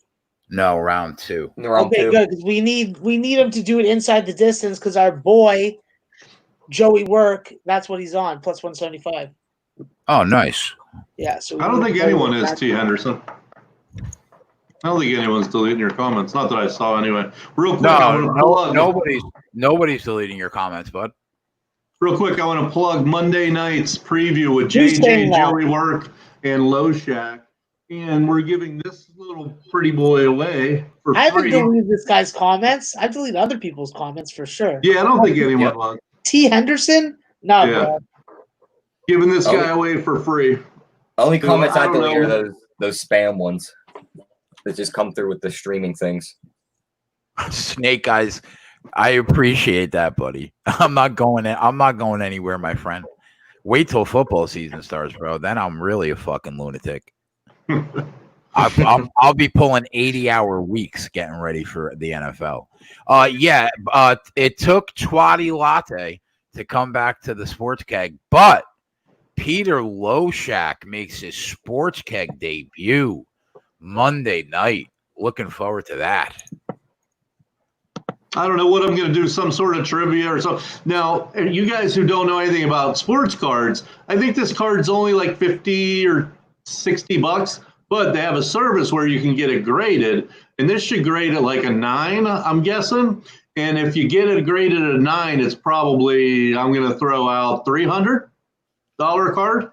Yeah, it's $10 to send away to get graded, and if it ends up being a 9, it's worth like probably, I'm going to say, $300 or $400. So we're giving this guy away on Monday.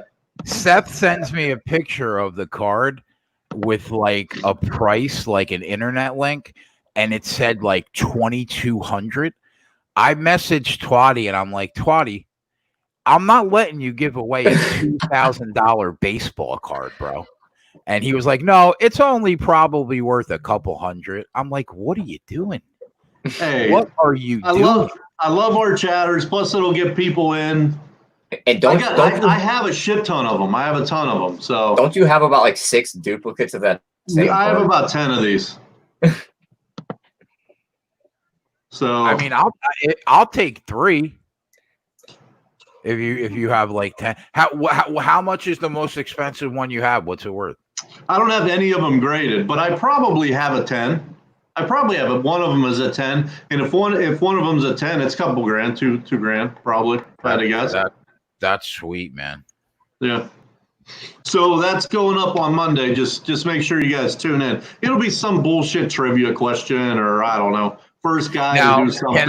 Let me ask you a question. Like, am I allowed to enter? No. Okay. Okay. Because I will be in the chat that night, so I want to know like if I'm allowed to enter. No, you can't. I tried to pull out one of his old contests, and I won it on the first try. He's like, yeah, it doesn't count. Like, what the fuck? Like, one time you won at Capper Investments. You won one of the contests. I'm like, Tyler, you can't fucking win. Fuck. You know who won? Remember who won every time? No. Sean Fox. Every fucking time I would do a contest, that guy would win.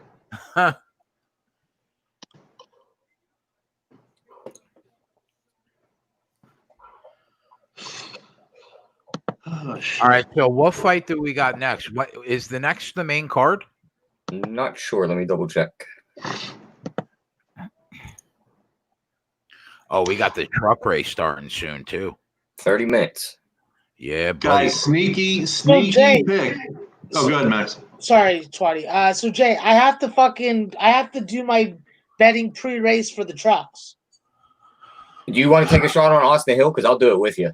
Yeah, I'm hitting Austin Hill. Like, I rather I'm gonna put a little on Bush, but like I'm going for a bigger score on Hill. Well, fuck it, I'll tail. I don't even know how to bet trucks, but I'm gonna try to figure it out, I guess. And the So other, just the so other person, just so but we're the other clear, person is Ross everybody Chastain. everybody on this show is gonna fade Jay. Is that what we're saying? Jay, I never said I'm going to fade you, you motherfucker. I'm going to bet Kyle Busch small.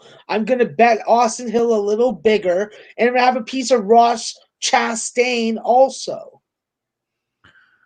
All right. Well, I mean, I I'm guess taking the best young truck driver. I'm taking an Xfinity driver who's very good at driving trucks as well. And I'm going to take a little piece of Busch also. So that if I lose both my fucking plus money plays, I fucking come out even or a little in front. What will this be under, guys? Fucking truck Motorsport. racing? What site are you on? Motorsports? NASCAR. It'll be under NASCAR. I'm on DraftKings. Yeah, go to NASCAR. Find it should say Vancore 350. I mean, I guess I'm not against throwing like a half unit on Austin Hill just as a backup. Plus But 750, is that the right guy? yeah. What's the top three? So if he comes in the top three, it's plus 140. What's the better bet? Go big or go home. Okay. Yeah. Nah, fuck that. Especially if you're only talking about like a unit or a half unit. I mean, you might as well just throw it on the 7.5 to 1. All right, I'm doing top three. So yeah, all right. I'll throw a little bit of money on Austin Hill at 7 to 1. I got 7.5. I got Bush though for a couple of units, but only official for a unit on the show. Bristol said Austin Hill plus 950 at Bovada. That's a Wow. good one. I got a count there. I took Bush for 200, and then I just put 50 on Hill and Chastain. I basically took shots on Hill and Chastain and then just put enough on Bush to make my money back. Yeah. That's what I did, plus like $42. So that's enough to buy chicken fucking wings and fries. You're not allowed to eat chicken wings, goddammit. Yo, I'm fucking weak, bro. I'm having trouble sticking to it. You have a withdrawal? The good stuff. Chicken wings, correct me if I'm wrong, aren't they keto friendly? Because there's no carbs? They have to be baked, not fried. Oh, okay. That's my problem. I love to fry things. Triple beam going in, not $125 on it. Nice. Pays Fuck, $1,000. if you get 950 at Bovada, you have to fucking hit that. Just Yeah, you gotta take a shot on that. Now. It's a much better number, and we all know we try and cap by the numbers and nothing else. And looking at tomorrow's race, I mean, they're basically saying Harvick's going to run away with it with the way these prices are. Yeah, and I think that the simple formula for that is to go forward. Go forward. Yeah, I agree there. No. But What can you get? Plus 125 only, so. Denny Hamlin at 7 to 1, Chase Elliott at 8 to 1, Blaney at 7 to 1. I mean, those are three cars that can win that race. Yeah, I don't do Chevy when they have to make pit stops. Especially his pit stop.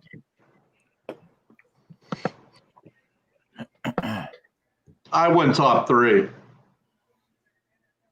I pussied out of that. I mean, if these guys feel like that he may win it all, it may come in first. Shit, I'll take top three and feel pretty comfortable. And it was still plus money. I think it was like plus 140. So that's what Did you bet all three of them top three or just? It was just next to that guy's name. It said top three. I was about to say, because that could easily be all three, your top three. Dominating win for Dawson. I don't know how this group became so good at car racing capping. I mean, I guess the guy next to me. It's amazing. Like, I would have, if you told me this a year ago, though, I'd have been like, what the fuck? We did tell you this a year ago, and you said that, and then we won all those races. Thank you, Tyler. We've been begging you to bet NASCAR for fucking a year and a half, bro. Yeah. But you'll break my balls Buddy, about that But plastic. you ain't even bag. got to pay attention to the cars. All it comes down to is the seconds they're ahead of each other on the lap. Like, that's really all it comes down to. It's all you have to stare at. Now, when we get back to normal and there are practice sessions, you know what? You know what we're gonna do? What we're gonna take advantage of this year that we didn't do last year. Head to heads. And no, when we get driver lap average times back and we really know what the best car on the track is going into the race, we're gonna start betting those stage ones. Yeah, that's not a bad idea. That's what I didn't take advantage of last year that I should have. Those stage ones, because we're going to know exactly what the best car is on the track going into the race. Isn't that how we got Bowman at like 20-1 earlier in the year? Ryan we got him at a great price. Group A. I have Maxwell. I can't even think about NASCAR yet, bro. Let me get through this card first. Plus 425. That's a nice motherfucking price. A lot of Toyotas and one Chevy. I will fuck all their wives and come in their fucking Oh veggies. my god! Give them a bastard. How it somehow gets to their wives it's just beyond me. It's true, Rich.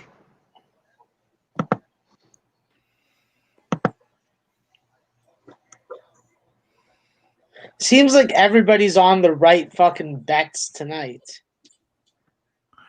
I mean, so far everybody in the chat looks pretty strong. Happy to see it. What the fuck is Rick Porcello doing wearing a Mets jersey? What the fuck? You know, Porcello. Really? Porcello played high school baseball here at Seton Hall, I think. Yeah, he's also a skinny fucking chicken fucking finger motherfucker. This I game would should dip go him in a over. fucking package of honey and I eat him. Yeah, if they can keep their starters in for 3 or 4 innings, that game should go over. I don't know what they set it at, but I would definitely. Strikeout, 1-0 fucking Yankees, top second. Oh, we have baseball on right now, huh? Yeah, there's baseball on Pittsburgh and Cleveland and the Mets and the Yankees that I'm watching. At least I don't have to watch fucking like what was I gonna watch during the UFC fights while I was on here? Absentia. Some fucking show about like some bitch that got accused of doing some crime and she didn't do it. Oh, there's a hit for the Yankees. That's not good. That's a hittable fastball. They know that guy from fucking Boston.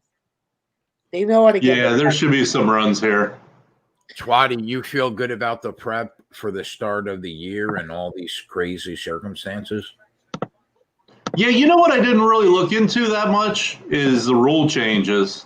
So I didn't really like them starting at second base for extra innings. I think is a big one that we could take advantage of right away. Because think about it, your guy that you bring in better be your closer right then. If you have a good bullpen and you start with a guy on second base, you're at a big advantage. If you have a shit bullpen, which most of these teams do, and you got a guy starting at second base, you could have a losing streak like that, 5, 6 in a row. Your closer comes in with a guy on second base and can't get out of that inning, you're fucked. To be quite frank, Roddy, I think that we should fucking assign you both these baseball games to be looking out for live bets. Well, I was just thinking that actually. Because we got live betting on all 3 games right now. So I think that we could fucking start adding to that baseball count early on. So as far as like first 5 totals right now, that's something that could be interesting, but I'm obviously fucking handing it off to you. Rich, why do you say that? You'll still be able to. She should be able to live bet the 10th inning. I mean, I could be wrong, but I mean, I don't see what you think the live betting is going to go away once they get to the night. Why? I mean, why do you think that? They'll just adjust it. There'll be huge fluctuations. Obviously, the team with the guy at second may be minus 400 or something, right? Or no? If you're asking me who that I like on this fight, I think that Ibragimov. I think this fight should be really closer to a pick'em. If you're asking my opinion personally, now he's plus 130, but he opened at plus 160. So it's tough to get on him because you're losing 30 cents of value. But when I watched tape on both these guys, I thought, well, why isn't this fight a pick'em? Because I lean that it should be around a pick'em. So right there, that tells you that the line is probably off, and Ibragimov shouldn't be even plus 130 or plus one. You can get plus 136 at 5 dimes right now. But you could have got plus 155 like the day before yesterday. So, that's the issue. But if you're asking me my opinion, I lean Ibragimov.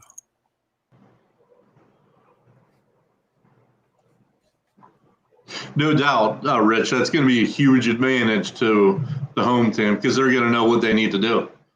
Just like in college football, when the first team, does what they do in OT, the second team, obviously can adjust according. And I think that's going to be similar. Jay, check out Connor Butler's message in the chat to you.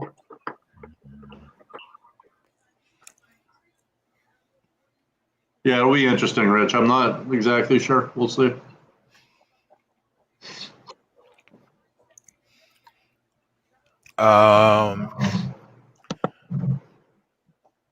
I think that's an interesting argument, Connor. When I thought about the fight, I figured this could be a fight that Figueiredo is losing right up into the point where he actually wins, because the volume was double the amount of strikes that Benavidez threw in the first round of the first fight than Figueiredo did. The significant hits in the first round still came from Figueiredo, but I gave Benavidez the first round in that first fight. And I thought that the second round was probably about even up until the headbutt. But I gave that first round to Benavidez. Now, he wasn't the more accurate striker in that fight, but he did throw the most volume. But keep in mind, Figueiredo almost got he almost got the arm bar in round 1 of that first fight. But the problem was that it's almost impossible to submit Joe Benavidez. So, yeah, last fight went to round 2, Cameron. I don't think I got an in-game in MLB on shit. I have to look around.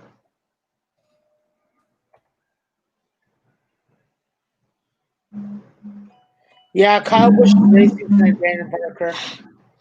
That's who we're taking on the show for the show's record. But Tyler and I have a little bit of action on Chastain and Austin Hill.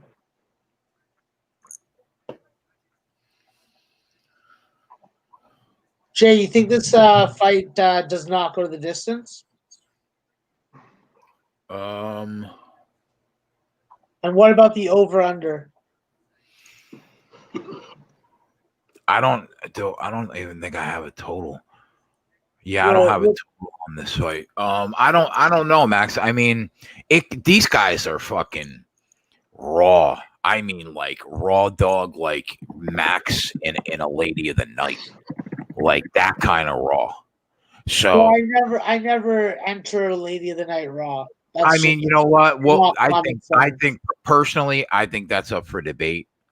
Personally, I mean, all I can do is take you at your word, but I'm willing to say, Listen, if I'm gonna lie about something, I'm gonna lie to a woman in a bar and tell her that I'm the mayor's cousin. I can get her a job at the city. Sounds like you've used that one before. I've used it multiple times before. It just, yeah, it sounded like you had practiced that one. I have, absolutely. You actually have to practice it in the mirror so it's fucking completely and more believable. I'm with you. You're trying to get to that fucking beautiful gate they call the vagina lips. So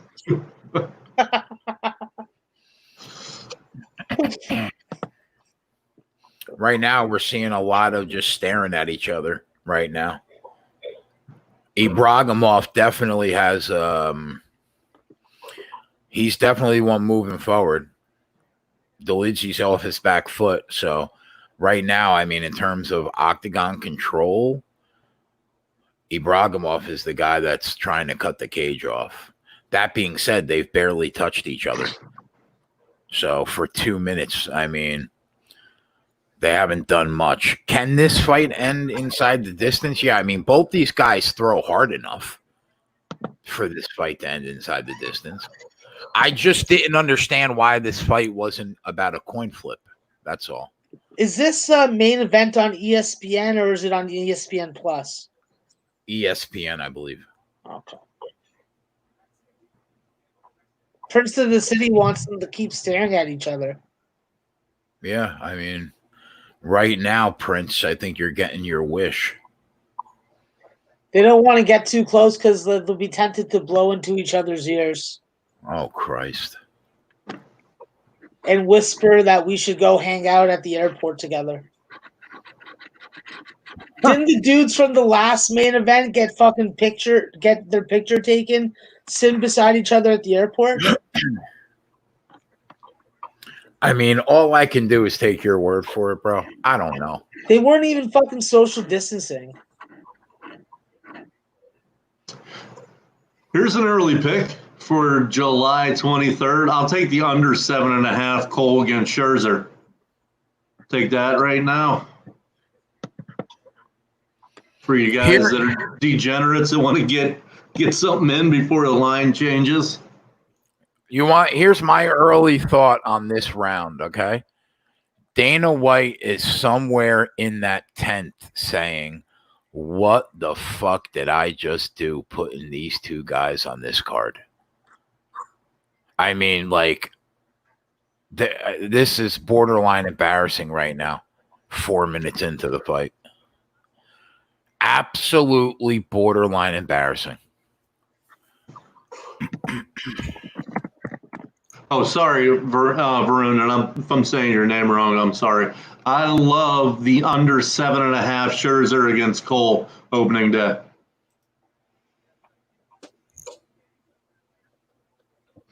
No, John, and I respect that. Obviously, when you have two aces like that, you go 5 innings. But I like both pens. I actually like Washington's pen a little better this year. So I'm gonna ride full game. But that's definitely a good way to play it as well. But I like full game.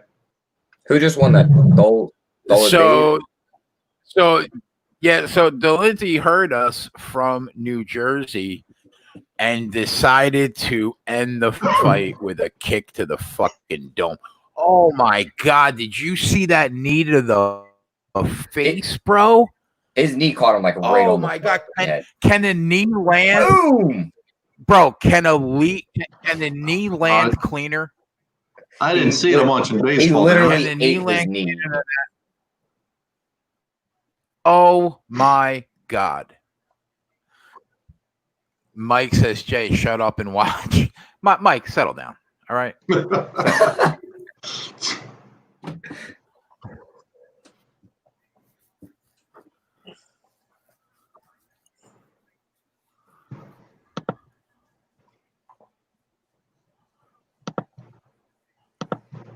Hammer the Pirates. Well, that just all reminded me of says. some sneaky good pick. Sneaky good pick is Brian Reynolds for the batting crown.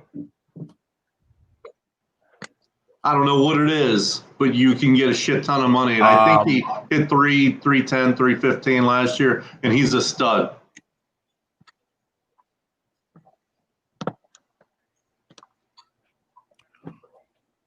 Brandon, all I bet I have money on I basically, have money on Kyle Busch, and I threw like a half unit on Hill, and the guys bet Hill. Only official play for the show though is Kyle Busch.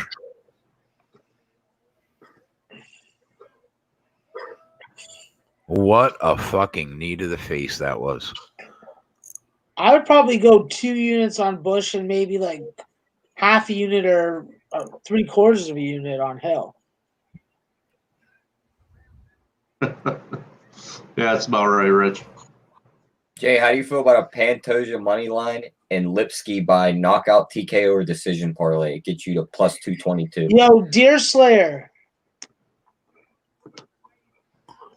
You said by knockout, decision, TKO, or points. Oh, okay. So it's like a double chance, no submission. Then you're saying, Yeah. And then just Pantoja money line. Listen, I see a lot of Askar Askarov love, right? But in my opinion, I just think that Pantoja is better. So I really do think that Pantoja is going to get the job done. So I mean, if you want to throw Pantoja in a parlay, I'm not against that.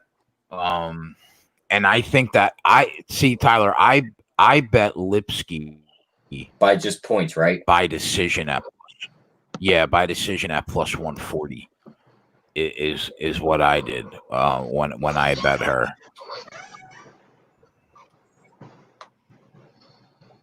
God, I love this Mets lineup.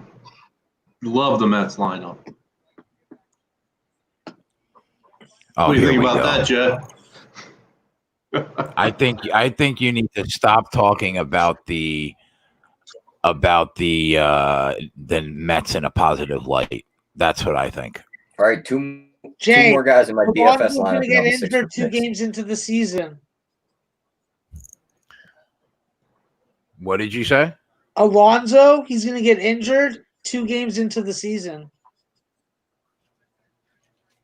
Listen, bro, the Mets are doomed.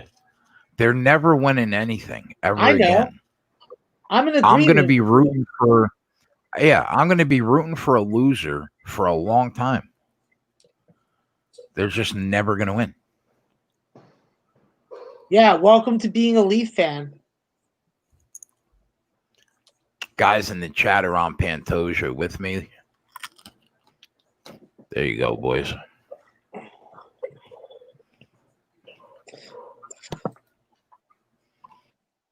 The Yanks loaded. The Yanks are so loaded, I don't see Voit even making their lineup. He's not even going to be in their lineup. He was a killer last year. I think that ballpark plays a factor into it, though.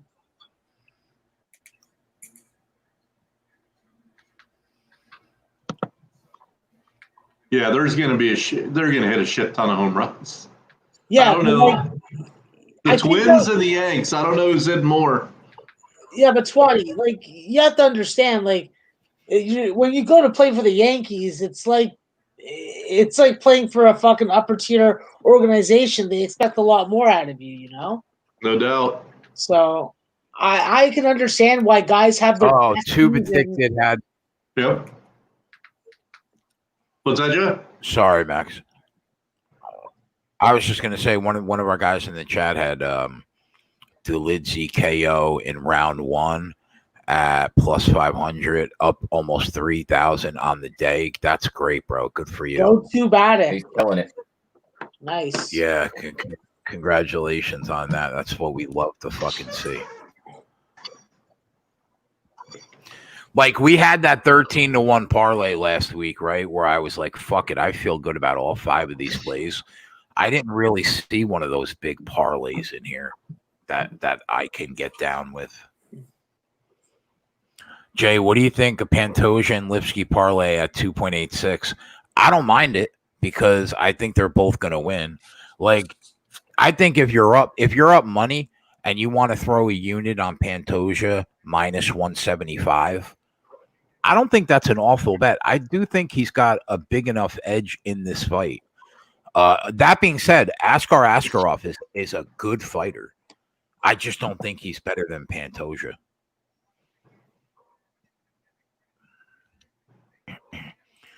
I'm going to bet Pantoja here right now. Are you going to make it official for the show? You know what, Max? I am. Because you're up. The show's up right now. So, yeah, I think it's worth taking the shot also. Yeah, we're up 1.25 units. So if we lose, we're down a half unit. I like Pantoja here. The best I'm seeing is minus 170. Can you guys quote me a better price? You see anything better than that? Deer Slayer, I fucking saw that you're on the watermelon fucking cannabis infused gummies. I want those. Sounds amazing. Wait, I have another bet for everybody. In the old heads, if there's any old heads, they'll tell me to fuck off. I will Hold on, Twatty. Before you do that, does anybody see a better price on Pantoja than minus? I'm seeing minus 180. By decision is plus 110. You know what though? It wouldn't shock me if he fucking got a submission or knockout either. So I think it can end any way. Yeah. You know what? We'll rock with the minus 170. All right, go ahead, Twatty. Sorry. I will lay the 325 all day, opening day. Clayton Kershaw against Johnny Cueto. It should be 375. So opening day, 10:08, Kershaw, Cueto, at home, Dodgers, Giants. Dodgers win that 8 out of every 10 times pretty easily. So I'll lay the 325. What the Dodgers lineup will do to Cueto, it will be sick.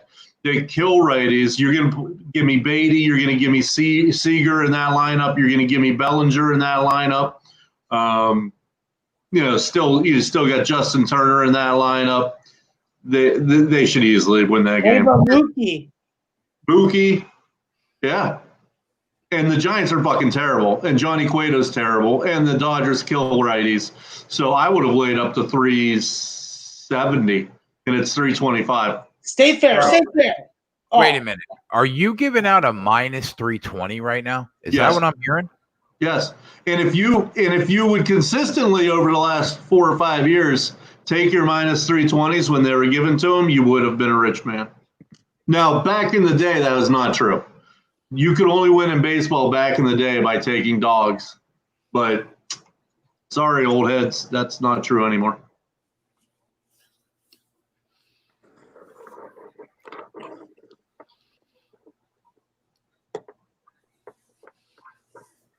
I was looking at minus 2.5, Robert, actually.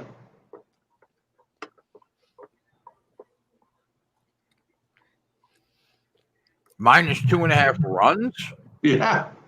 God damn. But the reason I wouldn't do that, it's opening day. Maybe the bats are rusty. You know what I mean? You can't lay 2.5.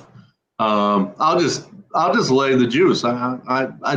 If they win that, if you can break it down that they win that 8 out of every 10 times, you're on the right side, and they do. You give me Kershaw. Okay, so you start at home. How many times, just if you have the same pitcher at home, do the Dodgers beat the Giants? 7 out of 10. Then you're going to give me Kershaw against Cueto. What does that go to? 8 out of 10? 9 out of 10? Right? I mean, the Dodgers win that 8 out of 10 times. So you flip that to a money line, you're on the right side of it. Wow. Yeah, if you guys don't know how to flip that to the money line, you could hit me up and I could explain that. But Baseball scares the shit out of me. I'm not gonna lie, bro.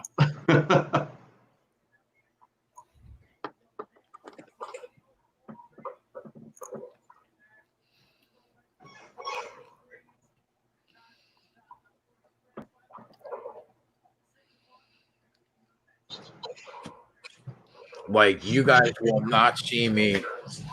You guys will not see me give out one baseball play for the entire year. Like I'll be tailing like Matt and Joey and JJ, and that's it. Yeah, I won't be going off on my own in that sport. I'm better off just taking my money and throwing gasoline on it. Bro, yeah, I'd rather throw darts at a board. Jay, do you remember that run I hit last year? 20, I think it got to like 22 straight. It was like 22 straight games at one point. I remember scrolling down that spreadsheet. It's like W. Yeah. Now, obviously, that's a crazy, but, and I think I did have like an 11 game losing streak too, but.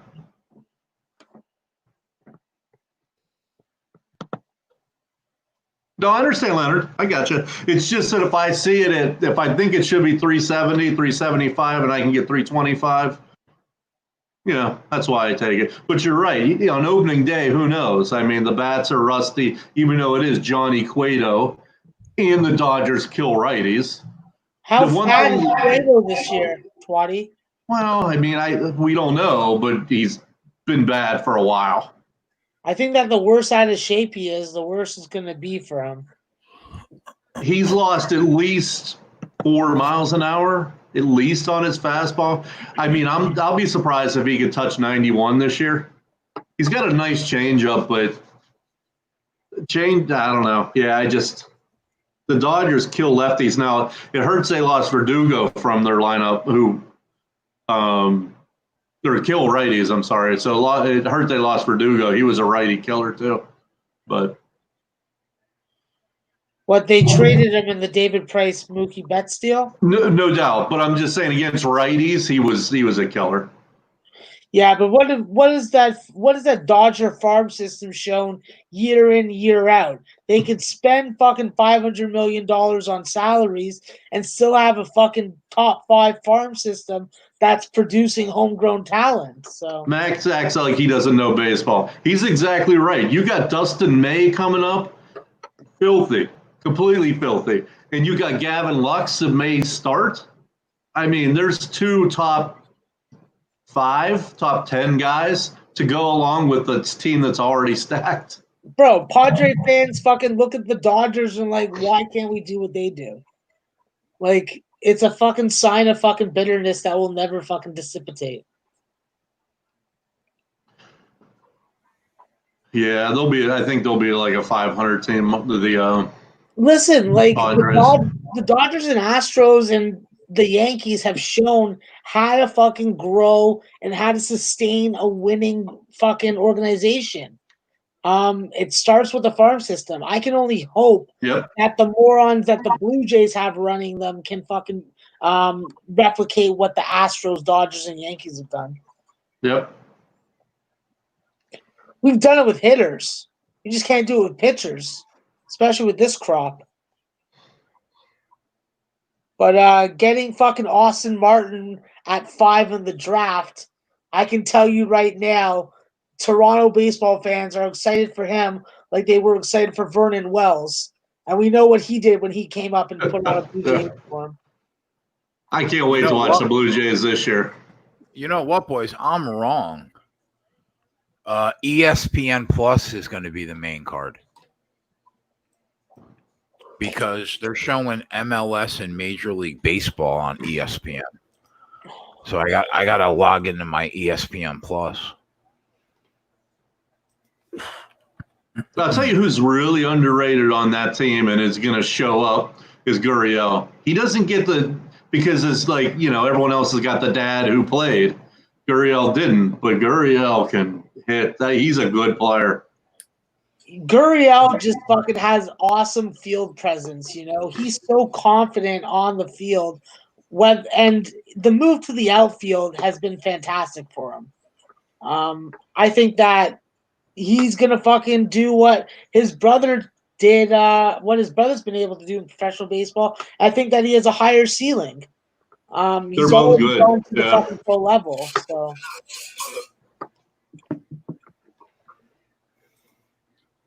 Yeah, he's definitely the type of guy that gets a lot of momentum from the guy hitting in front of him. If he sees someone fucking go out, he's going to fucking try and go out also, and I like that. Automatic fades this year. That's a good one. I mean, again, the Orioles are going to be terrible. The Tigers are going to be – the bad teams are bad, and you really can't even bet them at plus 300 unless they're going against other bad teams. Because that's the thing. The elite teams are elite, and the bad teams are bad. So how are you going to bet on the Tigers and the Royals? The Royals I like. The Royals I like a little more this year. But the Tigers and the Orioles – and here's the other thing. The Orioles, you might as well just take their under, whatever it is, because obviously they're playing in the second toughest division probably. And then their other games against a division, what is it? NL East. So their other games are against the Mets, the Nats, the Braves. So you got to play Boston and New York and Tampa, and then you still got to play Washington, the Mets, and the Braves. Holy shit. I don't know what their over-under is, but I would take under 21. Sorry, Tube. Just in between, I go off. No, bro, it's all good. No, I know, filling time. But no, KC, I really like their lineup. I don't know what I think Alberto Mondesi he's like probably one of my 2 or 3 favorite players. I mean, that guy gets on base. He goes first to third. He legs out doubles. He causes havoc. And then you put a hit leader like Whit Merrifield behind him. And then you put the home run leader, George Soler, behind them. And then you bring back one of the best hitting catchers, Salvi Perez, behind them. And you still got Tyler O'Hearn. And, you got some Hunter Dozier, big bats behind them. And then you're going to put in Dozier, from left, or Alex Gordon from left field, and Maikel Franco. I think they're gonna hit. They just can't pitch worth a shit. So, Ariz, oh man, that guy in 60 games could hit 400. He really could. In a shortened season like that, where'd everyone go? Shit. And they saw that I was on a tangent, and they all left. No, I'm still here. Right, Rich? They're surprisingly adequate. You think of the Royals, you think, oh, shit. I mean, when Jeff Junis is your ace, I don't know that he's your ace, but your lineup isn't good. Fucker. Oh, I do have live betting for the fucking trucks. Nice. Leonard, how much? What, he lose a bunch of weight? I didn't know. I didn't see that. I would say Duffy is your ace, Ron. Or I don't know. They're all no. I think all 3 of those guys are 3s or 4s.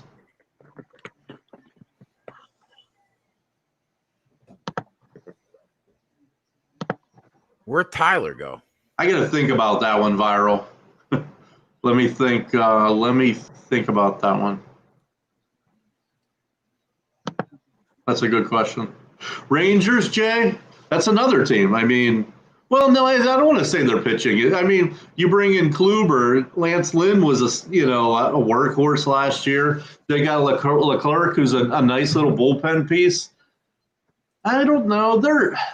They always hit well, but I always attribute it to the heat there, the ball carrying. their lineup, when I look at it, 1 through 8, 1 through 9, it doesn't scare me. So I don't know. Maybe they're a 500 team to me. Lewis Robert, Jesus. How about putting him in that lineup? That lineup is, I don't know. Is it that may be the best lineup? The White Sox, 1 through 9.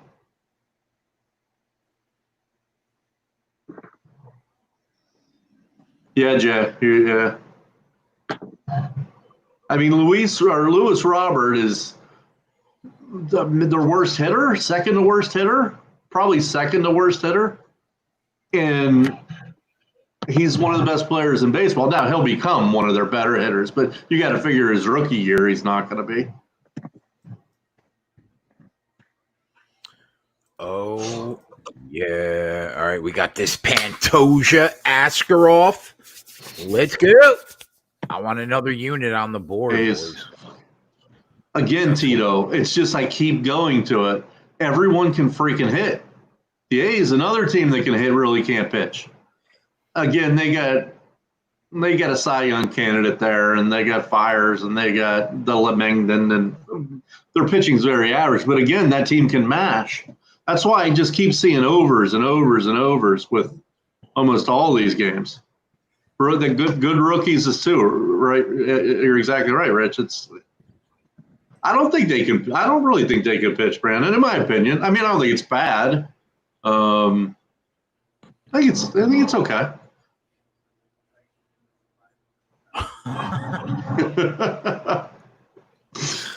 When Jay shuts up, furthermore too, I'm just answering questions, but no, you're right. Two. Just say, Matt, shut the fuck up. Wait till like next year, like April, when you don't hear me talk for about 4 months. Yeah, I remember during last baseball, Jay, are you awake? Yeah, I would be studying the live board because that's really all I could do. I just hate baseball, bro, with a fucking passion. Other than my Mets, but we suck every year. There he is with that fucking svelte background that Tyler has right now that I love, that everybody's gonna have. There you go. Does it have to go special to get to max? Go through fucking something, checkpoints and customs and shit. I think everything's got to go through customs once it's sent out of country. We got to get Max. You're wearing a backwards hat, bro. That's the first time I think I've ever seen you do that in a year and a half. I don't know. I've definitely worn a backwards hat before. I just wore it now because the shadows were bad, and I didn't want to have to start fucking shining lights on my face. Shine those lights. Where's Kyle starting position? Here, I'll double check that. Yeah, when does that all start? He's in the 50. He's in the 51, right? I'm pretty sure. I thought his truck number was. I got better facial hair than Mangone. Mangone. He's 51. He's starting fourth, second row back. Was that a real mustache Mangone had? Or was that fake? Listen, Leonard. Don't even fucking get me started. Okay? The Mangone goes for the max look. This is where I am from. Okay? This is my turf. No one cuts my grass. Okay? So no one cuts my grass. Let's see Mangone fucking produce that. All right? He said nobody cuts my grass. Yeah, so are these trucks on? Yeah, trucks are starting. FS1. Mile lap, heavy turn, turn over 1 and 2. If 20 turns this on, over under, he keeps it on TV for 10 minutes. Yeah. If there's a crash in those first fucking 5 laps, I'm sure he will. I can't believe I bet trucks. Wait. Let's go, Twatty. Boogity, boogity, boogity. Let's go racing, boys. 167 laps, around 250 miles per hour. You should expect 3 stages, 40, 40, 87 laps, and a pit window of 50 to 55 laps for this race. Let's get it on. I need some money. Is this like an hour race, 2 hour There's a race? chick in 2 this hours, race? probably. They go quick. Yeah, these are a lot faster, Twatty. I'll be in Weird in 2 hours. Just an FYI. There's 2 chicks in this race? Leonard, you fucking pot stirrer. There's Natalie Decker. Oh my god, I would bang the fuck out of her. Wait till you There's see the our next guy. one, Max. There's 3 chicks in this race? Oh, Natalie, my god, I love Wait till you see that Angela chick. I love blondes. Oh my god, Angela, she's old though. She looks old. There's one more to be in the last one. Oh man. Fuck, I may have to just go pull up some pictures and fucking turn my camera off. Jennifer Cobb, no. The first one was the sexiest one. The first one definitely had All it. right. She's the All right. We got a fight that's about to go down. Everybody calm the fuck I don't down. know what to watch. Right? I got 4 things to watch right now. Well, you need more for our- TVs in that room. yeah, first of all, why you don't have about 7 televisions on the wall as a sports bettor is beyond me. A different room I do. All right, so Twatty, we got units on the board in both the fight and the race, but the first one is the fight right now. So let's get this Pantoja home. Let's start there. Tyler, What up? I'm looking at fucking Sauter or Grant Enfinger as possible 4th drivers once this race gets going. Yeah, we got to see Enfinger's done well at this track. that Ankrum, Tyler Ankrum, or however say his last name. Yeah. He could be a play too. Yeah, he's depending on where he he's is. like 66-1 or something. You know what also can be a play in this race? 40-1. Taking the fucking best driver in the game. How about that? Yo, for how aggressive these guys are driving, I wouldn't be surprised if on lap 5 someone tries to rub Kyle Busch out. He's It probably all happened jacked in off. He got Figueiredo. DQ'd of his Xfinity race too. What? His Xfinity Here we win got go. DQ'd. Yeah, exactly. He's probably all jacked off about that. Yeah, The fight's probably- on, boys. You probably watched Kurt Busch fuck his fucking wife. And I think the fight's over. Grand opening, grand closing. Did Pantoja win? No, I thought he grabbed him right around the neck right there, but he didn't.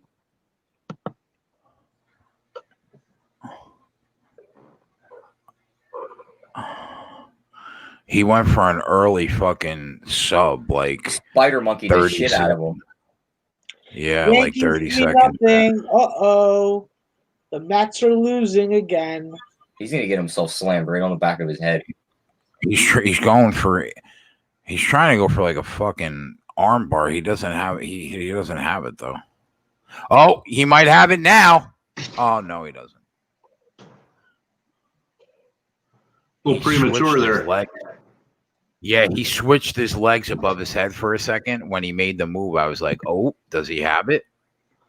But he didn't have it.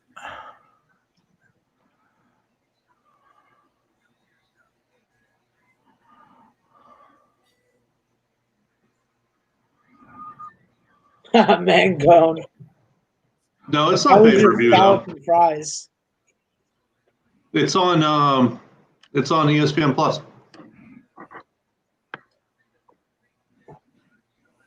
Or maybe that. Well, it's $5, I think, for ESPN Plus, right? It should be free, Mangone. It shouldn't be fucking discriminating against Canadians. Like fucking ESPN Plus does. You guys know that I called them fucking racist for fucking not having a subscription for me, a fucking college basketball addict. Okay? Yeah, that's right. You heard me fucking misuse the word. I did, and I will continue to do so.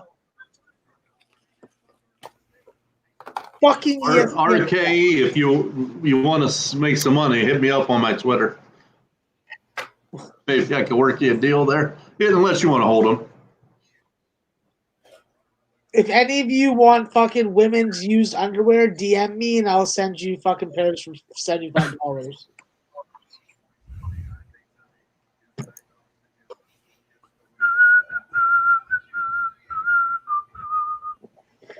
Man, I want to see a fucking truck flip. Did you see Tyler when that Indy car fucking flipped on Friday night? Yeah, that was wild. That was fucking crazy. If that fucking back wing wasn't there, that tire would have ripped his fucking head off.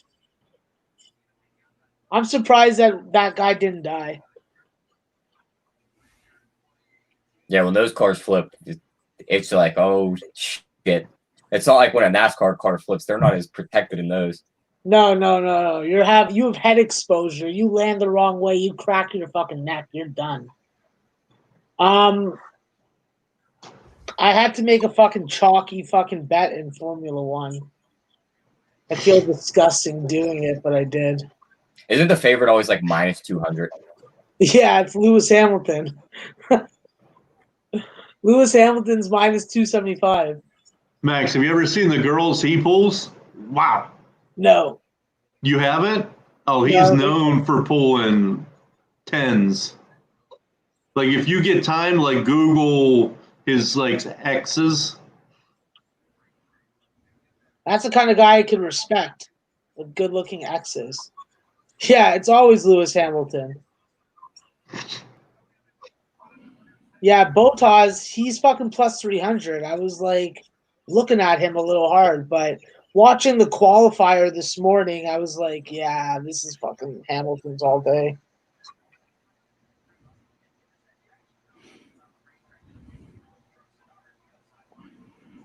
Yeah, but he's struggled so far this year. It's definitely been harder slings, but I think that he's figured it out now. The car's fucking performing. Oh, is that tight, Jay? That's tight. That's I bet Lewis. oh my He let go. god! I Why he thought let he had go? it, bro.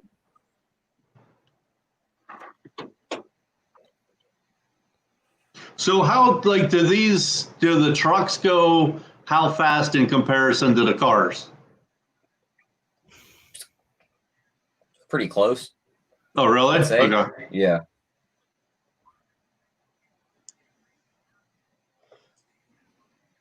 The best is when I mean, bro, you can make an argument that Askarov did nothing. There were multiple submission attempts that Pantoja threw up in that first round. Askarov did nothing. I mean, really, now don't get me wrong. I know that he had him pinned up against the cage, but he did nothing.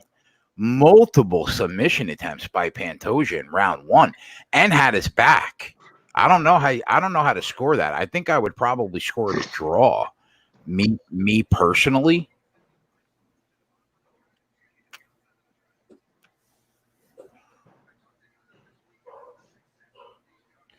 Pantoja is now minus 200 live at Bet365.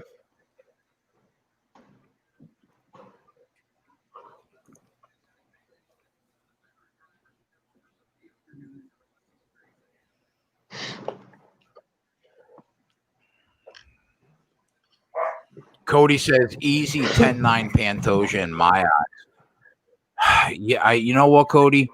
If I didn't have money on the fight and I was trying to really object, he had that guillotine attempt. He had for a second, he had that armbar attempt. He had a minute and a half of his back with multiple attempts to get that rear naked choke in. Well, I don't know what Askarov really did. What did he do?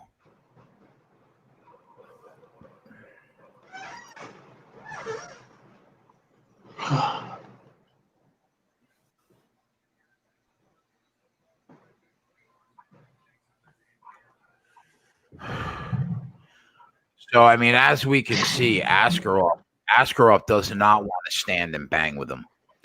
Askarov wants to take it to the ground. He had another takedown attempt there.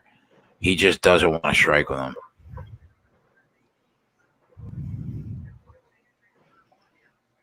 Now, you got to hope that the gas tank, Pantoja's gas tank, is all right.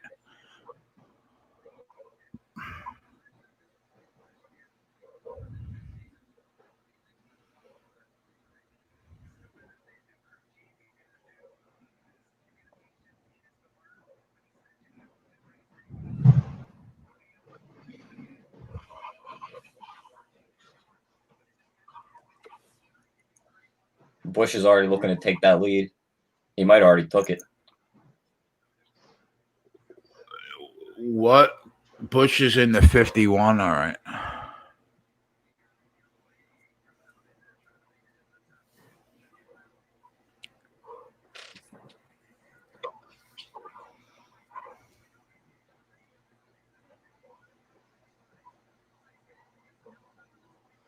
Trucks seem to have a lot better traction. They're not sliding as much. Yeah. Sure.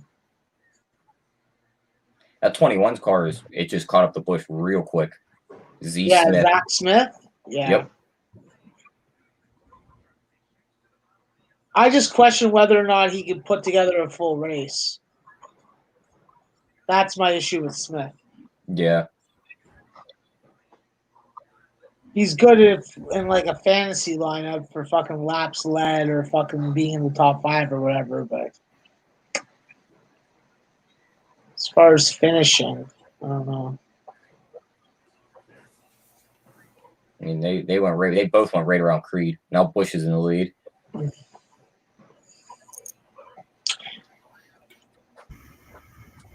Creed still looks like he has a good Chevy going today.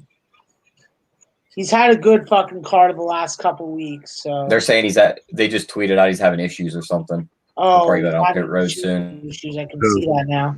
Creed. Oh, there's Bush. Okay. Oh yeah, you could tell his car's slowing way down. Yeah, you could see the fucking front end shaking as it's shaking on the fucking axle, on the wheel axle.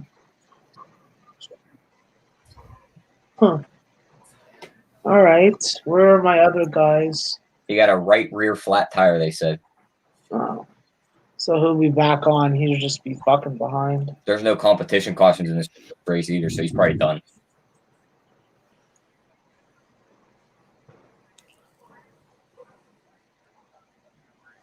Well, that takes a fucking big favorite off the board.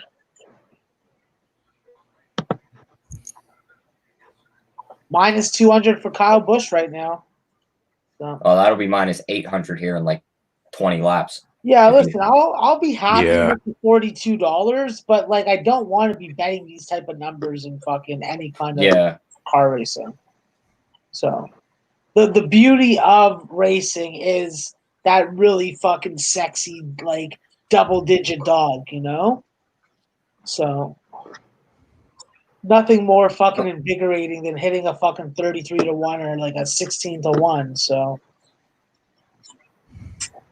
how's this second round looking for us, Jay? I think Asteros got this round. He's like a bear.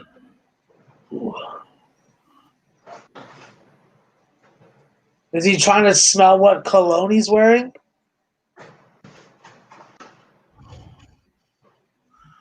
Again, though, another fucking round right on where his back Pantoja again. just got. Hey, Jay, He's if you gonna ever end go right and on get his famous back. again, I'll kill you. Zane Smith took the lead, Max. Yeah, I see that. I want to fucking put a little piece on, but it's just way too early. Just have to be patient. Yeah. If I see him go under 8-1, I'll have to hit him.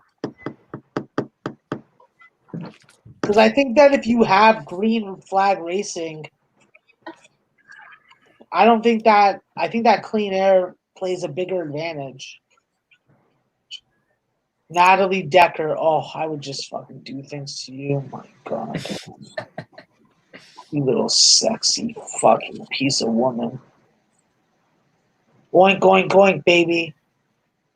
Slice yourself off a piece of my bacon. It looks like Hoop took down another 50K in DFS on showdowns. Fucking hell, those guys are fucking insane. Nice job. That's what happens. Run Pure Sports. DFS. Aficionado. Like every day there's a screenshot coming out. Bro, like that's why I tell people, I'm like, yo, you want to fucking get into DFS? Get with Run Pure Sports. Get yourself a sub. and then see how you fucking take down motherfuckers in tournaments, head-to-heads, and cash games all day, every motherfucking day. Yeah, I mean, we have a good DFS team too. That's for damn sure. Buddy, those guys are fucking ruthless. They're literal ATMs. And we're not even. I mean, there's an argument to be made that like they could be the best DFS team in the country, top to bottom. I mean, they're incredible at what they do. Oh, that tire split right down the inside. You see that, Max? Yeah.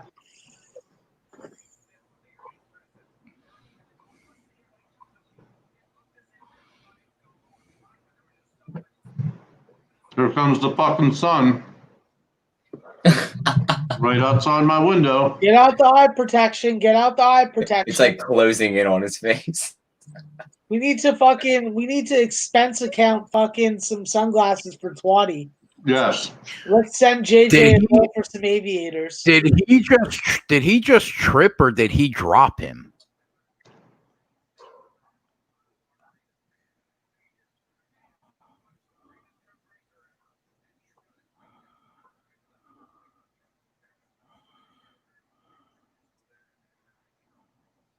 He tripped. Okay, that's what I thought. Yes, sir. West Coast.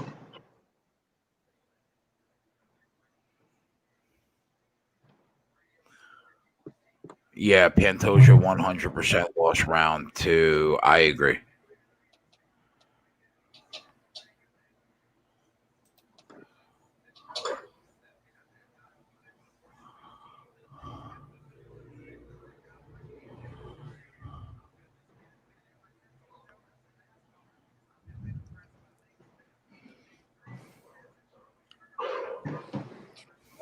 They said Kyle Busch said about Zane Smith, if he's wide open in turns 3 and 4, he's effing good. I don't have that.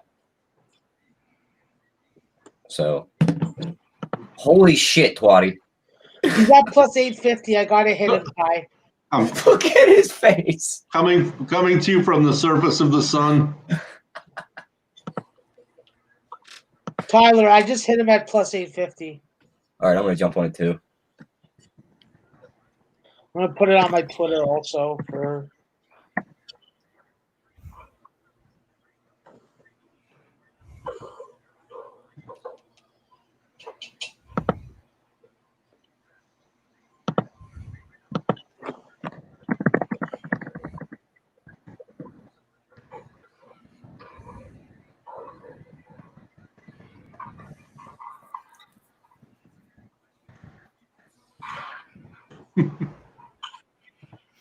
Twatty, bro, what's going on over there, bro? I mean, I swear to God, you're like John Travolta in Powder, or like whatever Awakenings or whatever the. Yeah, I think you combined 2 movies there again from the '80s that no one knows about. I mean, listen, whatever you look like, you're not on Earth. Okay, that's what I'm trying to get at. Okay, it's tucking behind that big oak tree over there, so. It's same time every night. Why do we act like we don't know this? You bust my balls same time every day. I know. Because it's fun. It's incredible. It's like, what was the name of that movie? Fire in the Sky? What kind of fucking whack movies are you watching, bud? Shut up.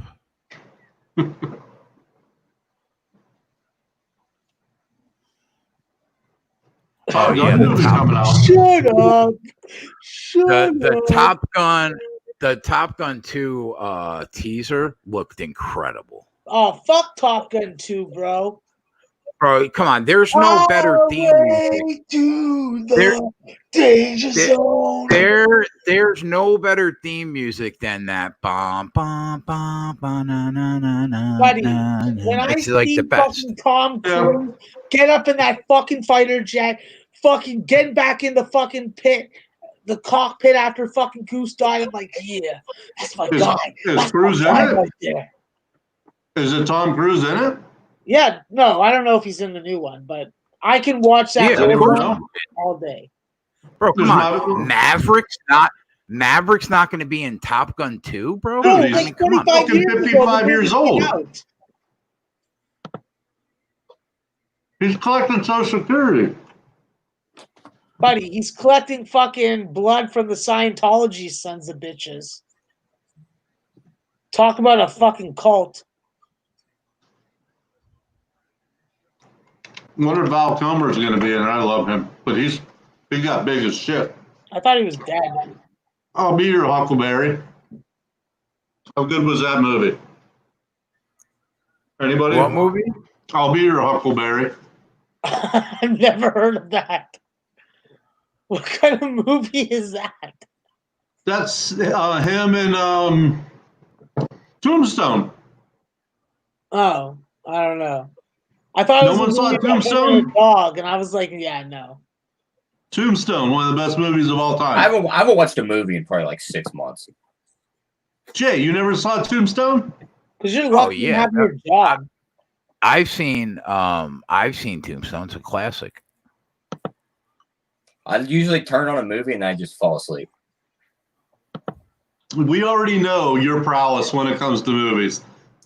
I could barely You get through remember, a 30. Jay? You remember I can- last year when we said we asked him if he liked De Niro and Pacino and Pesci, and he said, "Who?"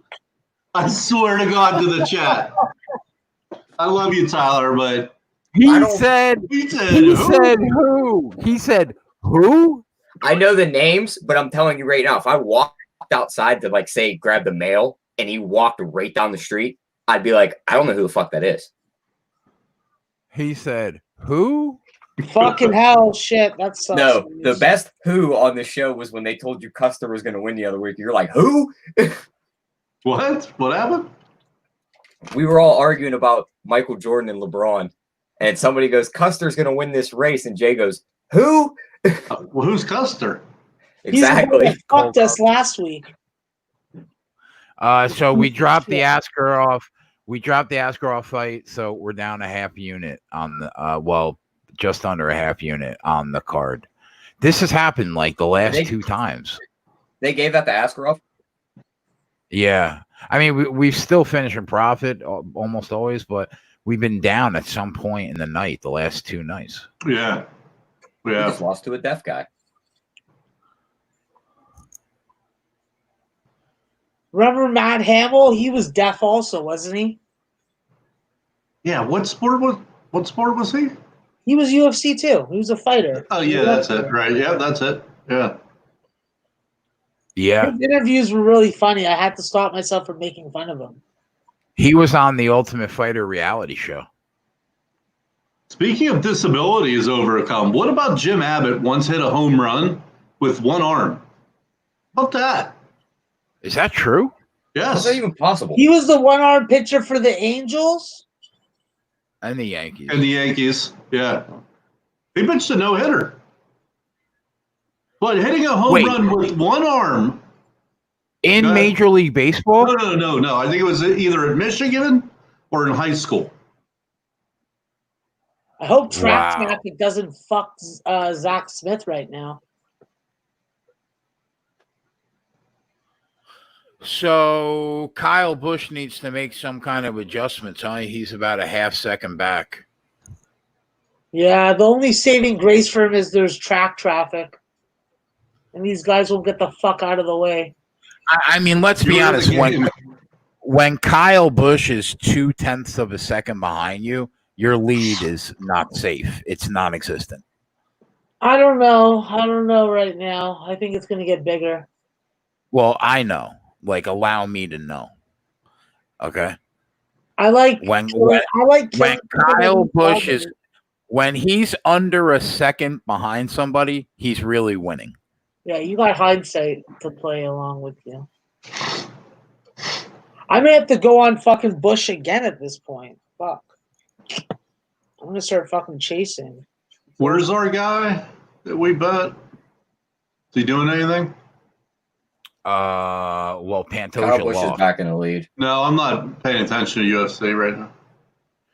Kyle Busch is back in the lead to the surprise of absolutely nobody. If you get me interested in NASCAR, I'll never let you live it down. I'll hate you for life. Why will you hate me now? Well, because I swore that I would never bet NASCAR. Not to bring up the story again, but I swore I'd never bet NASCAR after you lost to the Walmart paperback. Bro, come on. I mean, I'm just that's saying, like one of the worst. if you can lose your bet because a fucking Walmart paper bag got on your tire, I'm like, I'm never betting this fucking sport. I was in tears, completely in tears. So Tyler, now if Bush wins this, I'm gonna lose $8, and that's it. At least you only lost 8. Yeah. Jonathan, how confident are you in that? Let me do a little side wager. That's not I'm even not saying you're wrong, but I don't think that happened. We got to Google that one. He's saying it was with the Kyle. Yanks. Who? Jonathan's saying wrong, was with the Yanks. I was at the game. Maybe was the home run. We got to Google that one. Matter of fact, I'll Google it. Yeah, Kyle has got already a 2.5 lead. He's gone, man. He's really. If so, Jonathan, that's fucking really impressive. Do that off major league pitching? Wow.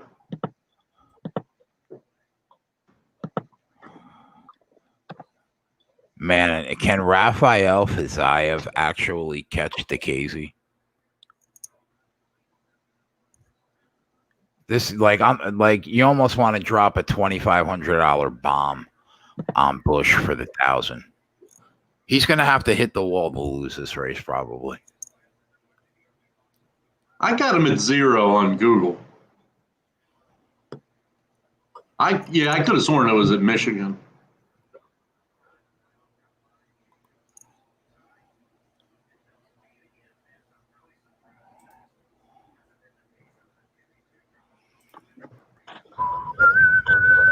I'm content. I bet $8 loss. I don't give a fuck.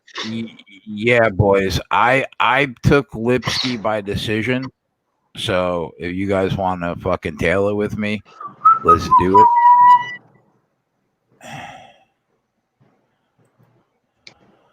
Oh, okay, the homer, Jonathan. Yep, okay. That makes sense.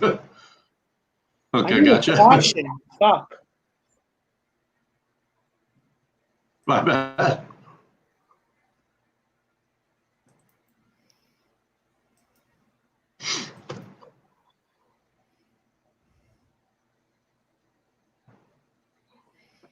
What's the next fight here?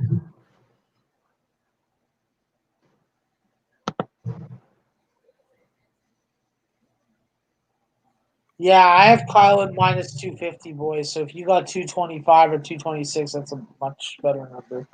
Yeah, or you could see if you can make a live parlay. Throw Bush in a parlay with one of the fighters, get a better price so you don't have to lay that 225. Are you on Lipsky by decision, Jay? I am, yeah. I bet it. Okay, Max just asked that.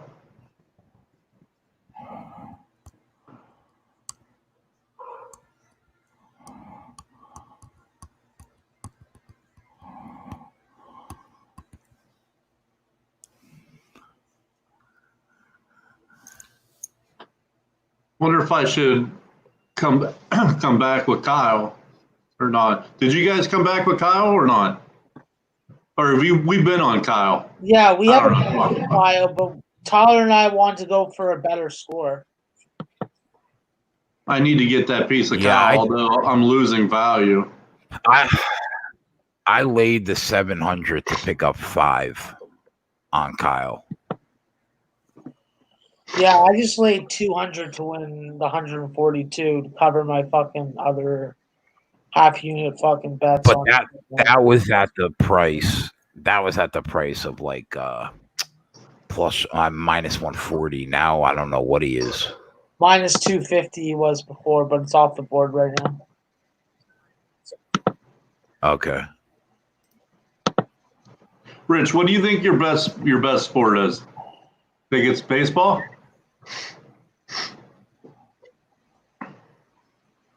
Lipsky by decision is plus 160 right now, boys. On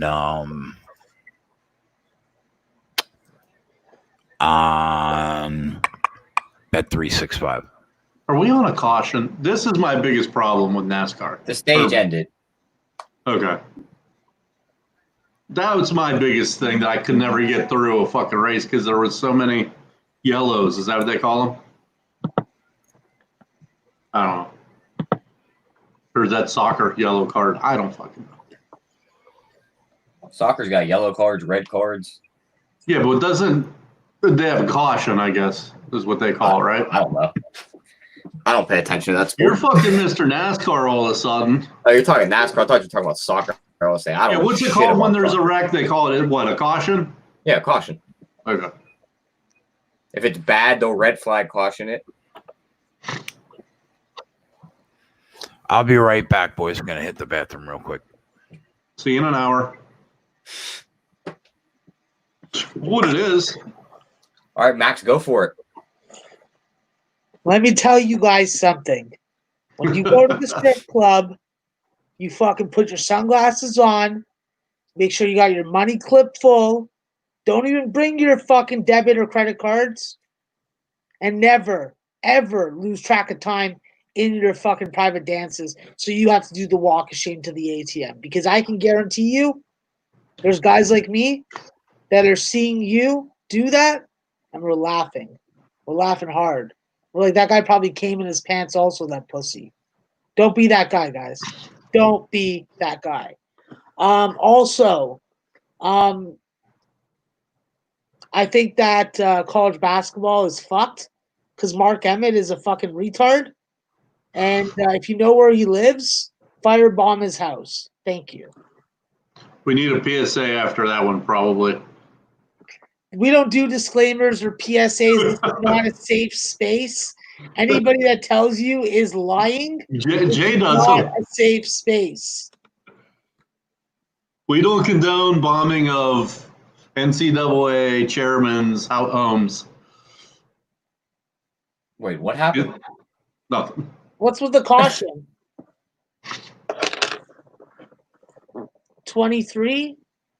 Oh, pit fucking accident. That's good, Leonard. I'm with you there. I'm on gas, and so I'll root that one in with you. And also, when you come to Canada, if you don't smoke pot, light up a joint. It's the right thing to do. It'll make you and help you fit in. So you don't stick out like possible COVID-19 carrying fucking Trump lovers. No offense to the Trump supporters in the chat. But in Canada, they love the pretty boy liberal, and they don't like Donald, who wants to fuck his daughter. But speaking of little Trump, I would definitely like to see her naked with that $10,000 fucking handbag that she carries around. Naked just with the bag. No, she is pretty hot. Yeah, she is fucking hot. She's hot as fucking shit. But her mother's a fucking piece also, so. Yeah, I would fucking pay $100,000 to fuck both of them in the same room. Lewis, I keep saying Luis Robert hits one into the upper deck. That guy's going to be good. No more baseball for a while, but that guy's going to be good. Clint Frazier hit a home run today, and I just called him the soulless fucking devil's child. The red hair. The devil fucked his mother. That's why he came out with that flaming red hair. Nilo, the Pantoja bet lost, so don't worry about it. Joel, no, I don't think that it fucking starts. I think that unfortunately, they don't want to put the students in a bubble like the professionals are. So it's like, come on. Just do it, treat them like fucking athletes. Treat them like professional athletes, I mean. Like you don't think in 6 months, Max, they got it. Not that we're going to have it beat, but you don't think they'll have a way, or they've thought of a way around it yet in 6 months? No. Well, it's 4 or 5 months, I guess.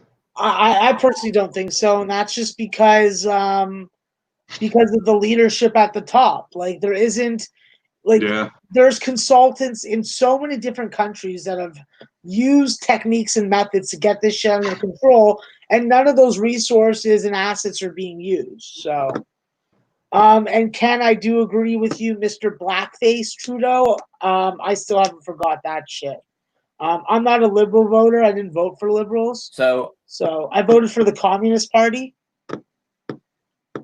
So I'm a commie. So I emailed the book about that Austin Cindric bet and him being declared the winner. They reversed it and gave me my money. There you go. If you don't ask, Those mouths don't get fed.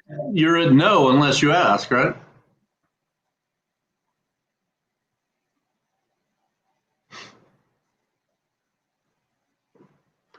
Oh shit! Here we go. Someone blew a fucking radiator. I don't know shit about cars. Someone blew some tailpipe.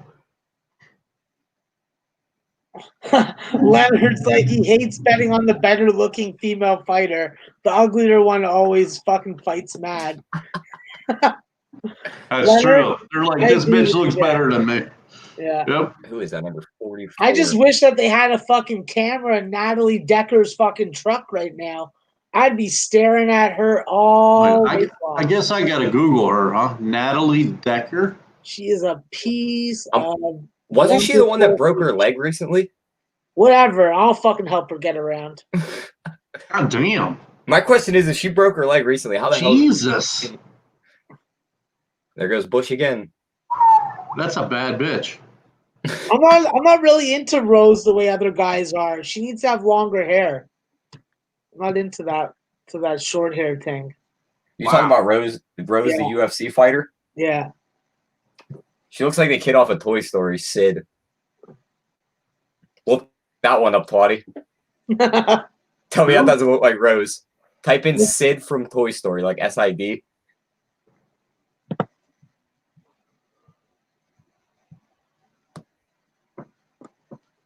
Oh my God. Jesus. I mean, when I first looked at it, it looked exactly like her, but now I'm like, I don't know. With the big forehead, I don't know. That's wrong. But that Natalie Decker is fine. Yeah. Oh my God, look at her leg. Oh! That might be a torn ACL. Yeah, her knee is done. Is that the girl that we bet on? That the show bet on? But Jay bet on her by decision. She just ripped on the other girl's leg and just made her tap out. I'm almost positive she ripped everything in her knee. Oh fuck! She was standing up while the other girl was laying on her back, and she was just pulling back on her leg like this. You like that analysis, Rich? You can only get that here.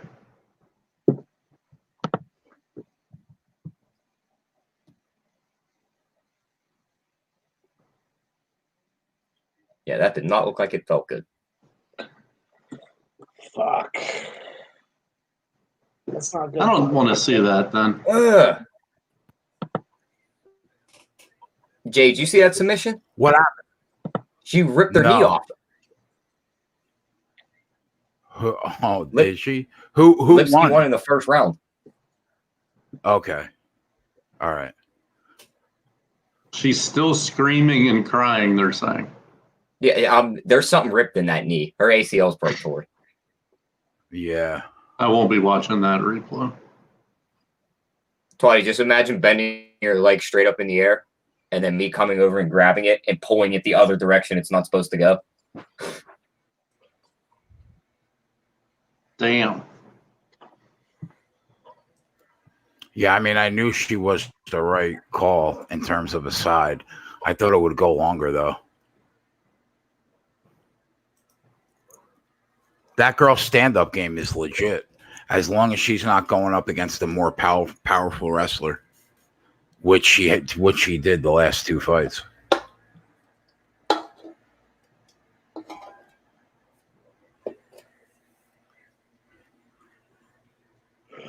Oh, Jay, you weren't here. I emailed FoxBet about that Austin Cindric bet with Kyle Busch being disqualified.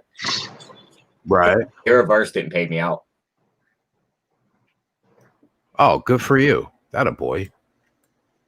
So I'll take that. Plus 750. Fucking A, you will. I know too, but it's hard to talk. Sometimes we're on here for 8 hours. We all know a lot of sports, but or you may be talking about the fight. I don't know. Scott says I'm done betting on women, shaking my fucking head. I mean, I thought it was clear that she had the better stand-up game. I didn't expect her to fucking tear her ACL and blow out the girl's knee with some kind of fucking weird submission.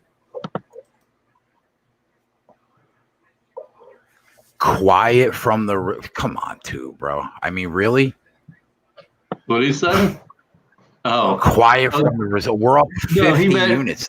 No, Jay. I think he meant quiet from the result, meaning like everyone's quiet because she just ripped her leg off. Oh, the result of the fight. I just have to pace myself because I'll run out of material by the end of the show. I think that's what you meant, right, too? Yeah. I hate losing. I'll just fucking literally stop. I mean, Cole Custer, that fucking piece of shit. You can't do this for a living and like go ups and downs. You know how it is, Max. Yeah, whether you lose 5 units or win 5 units, it's just another fucking day. It's a job. That's why. Go back. Yeah, exactly. If we won every time, none of these sites would let us bet. Listen, I'd rather only down. fucking work in a fucking cubicle. That's for sure. We're still only down a half unit. So Montel Jackson killed me, Paul said. You know what's amazing is I've been doing this for so long. I've been doing this so long, and I still act like a little bitch at these games, though. Like, if it's not going my way, I still yell and pout. And Do you really? Yeah, kind of. I'm still like a little bitch with the games, yeah. And everyone's like, Why? You've been doing this so long. Aren't you used to it? And I really, Max will know, because what I do is I'll fucking like vent. Like when we're in a chat, I'll vent for like 5 minutes and just swear, and then I'm like over it. But I have to vent. If I don't vent, I'll just like sit and stir all fucking night. It's so amateur hour. You gotta see Twatty when a bad beat is like incoming and he knows it's coming. Like anything that's in front of him, he'll just like knock it off the fucking desk. Yeah, here's what gets my anger. Here's what gets me. What gets me is like if I bet a football game, right, and I lose, 41-21, and I got $2,000 on it, it's just another day. If I have $1,000 on a race where a plastic bag covers the air intake and it overheats the car and I lose a bet that I would have won because of a plastic bag, that puts me on tilt. That will send me over. Yeah. Because that's annoying. Yeah. But in terms of the L's, the wins and the L's, I mean, it's just another day. Yeah, but for me personally, I'm in like a cash grab situation. I got to get as much as I can in a short period of time. So having like a week of like losing days is very detrimental to my bottom line. So Twatty, we got another caution. I get emotional about certain losses, and when my model and my power ratings let me down. When I have a 7-point edge on a total that moves 5 points in my favor, well, I need to win that bet for my psyche, not for the bankroll. You know what I mean? You want to know? You want to know what would have set me on tilt for the first time in a while? Like that make the cut parlay yesterday. We're on the 17th hole and we're 1 over par. The cut line is 2 over par, and answer double bogeys 17 to go 3 over, and par's the last hole. He ends 3 over, and at the last minute they changed the cut line from +2 to +3, and I ended up cashing the bet. Had I lost that bet when he double bogeys a par 3 on 17, that would have tilted me probably for the weekend, because that's just a horrific way to fucking lose a bet. Would you have found Mangone hunting him yet? Because you would have been hunting him down. Oh, Mangone would have got the treatment like he's never experienced on Sunday afternoon.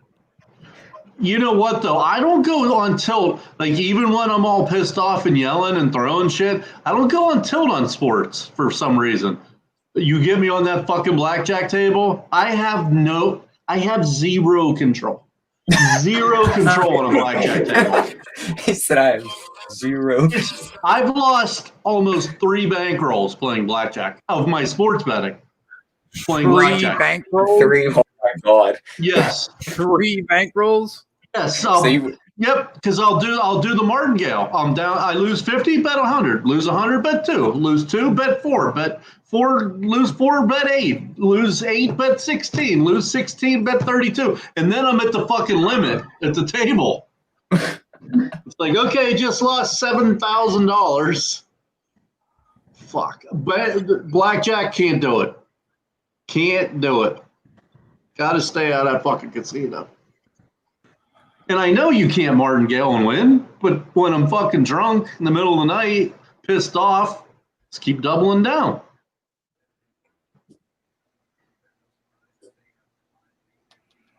Yeah, I saw that Coco Bongo. It didn't work though. Who do you like in this next fight, Jay?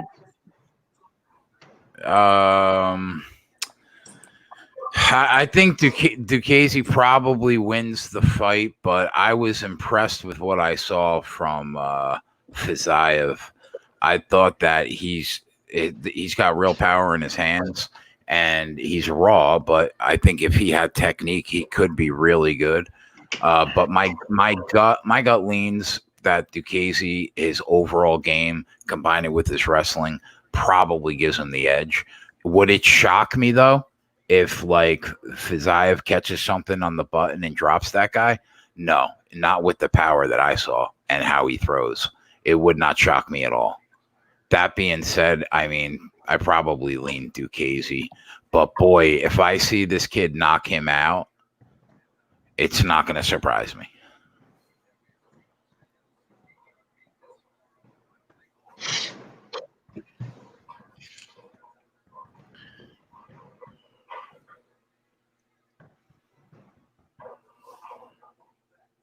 Man, do I love the chirping.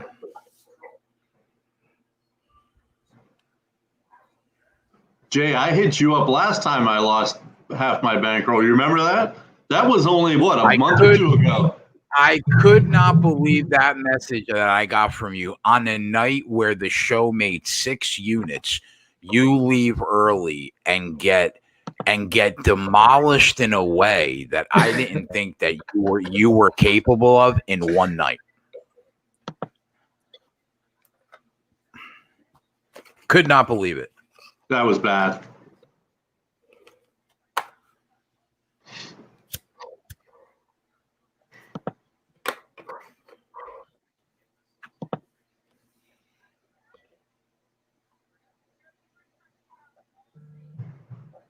What's going on with this Gastelum price?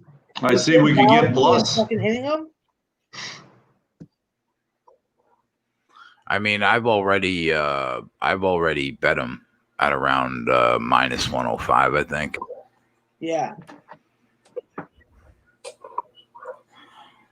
I'm willing to take the stand on him, bro. Are you assuming that the guy that this shouldn't be an even money fight? What's your impression and view and analysis on the number right now? I think that Jack Hermanson has looked good enough in the last year where I understand why people perceive that this line being around even is the right call. I just have to lean on the level of competition that Kelvin Gastelum has lost to, how close those fights were, and how good I still think he is. So. Fair enough. I didn't see that, Coco. RK says, I have never played a hand of blackjack or a hand of poker. If I wanted to lose money, I would just bet on KBO. Well, no, here, what's funny about that is I do have the ability to count cards. So I am a slight favorite if I could fucking concentrate. But I get there and then you see the hot server and the fucking guy bumps into you and like you can't concentrate. I'm half drunk and trying to hit on the fucking dealer. And how are you supposed to keep a count? So technically, if you can count cards, you're positive EV, not by much, but if I wasn't such an idiot and I could concentrate, multitask, I could probably over time make money. Yeah, the problem with the casino is just that they have such a big edge everywhere you go. When you got a 5% edge on your opponent, it's just it's daunting. But one piece of advice that I have for anybody that's playing blackjack: look for Asian women, older Asian women, and sit beside them. They play fucking blackjack the right way.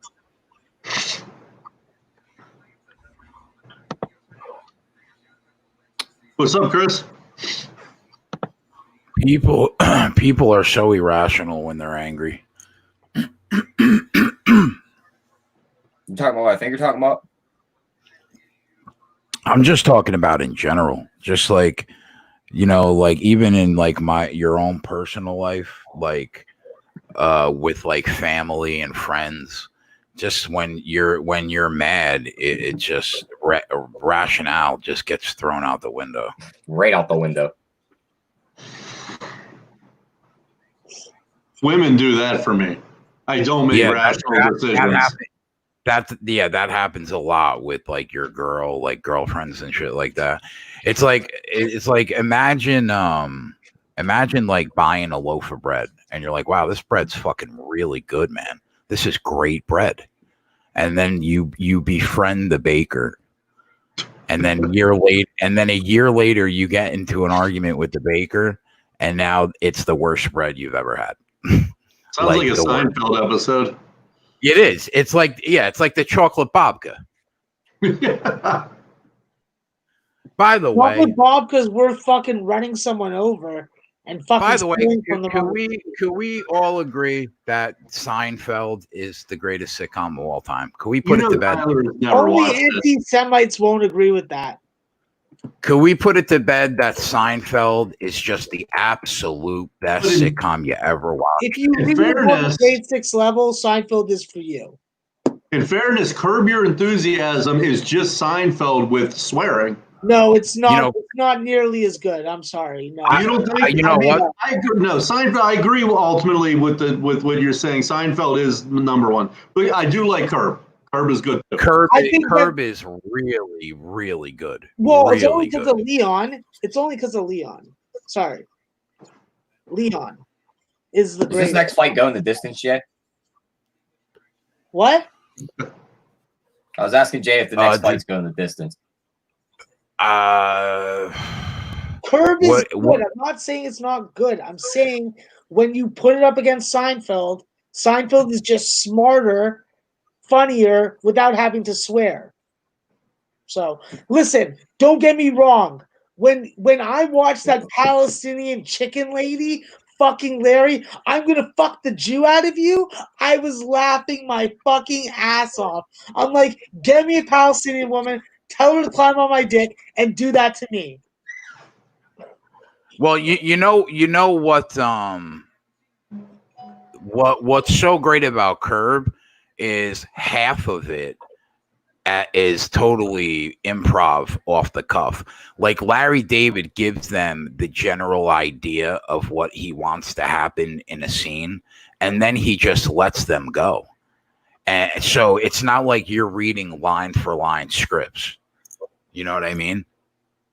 And that's what's so great about Curb. Although Arrested Development, I think, is probably my second favorite sitcom. Oh my god! I'm leaving. Time me out. Kick me out of the show. Kick me out of the show. Take that fucking back. My God. Take a bunch of fucking crazy nutcases, write a script for them, film it, light it up. That's Arrested Development to me. No, thank you. Rick Castillo says eastbound and down, I think, right? So that's the Kenny name. That's a really Powers. that's a really good one. Someone That's a good told one. me. Kenny. Someone told me that was based on John Rocker. Is that true? Yeah, You remember I John have no Rocker? I think so. Yeah, the Braves, the fucking closer. Yeah, the racist lefty closer for the Braves in the 90s. Yeah. Vice And he, Principal like- was okay, Nelson. It was all right.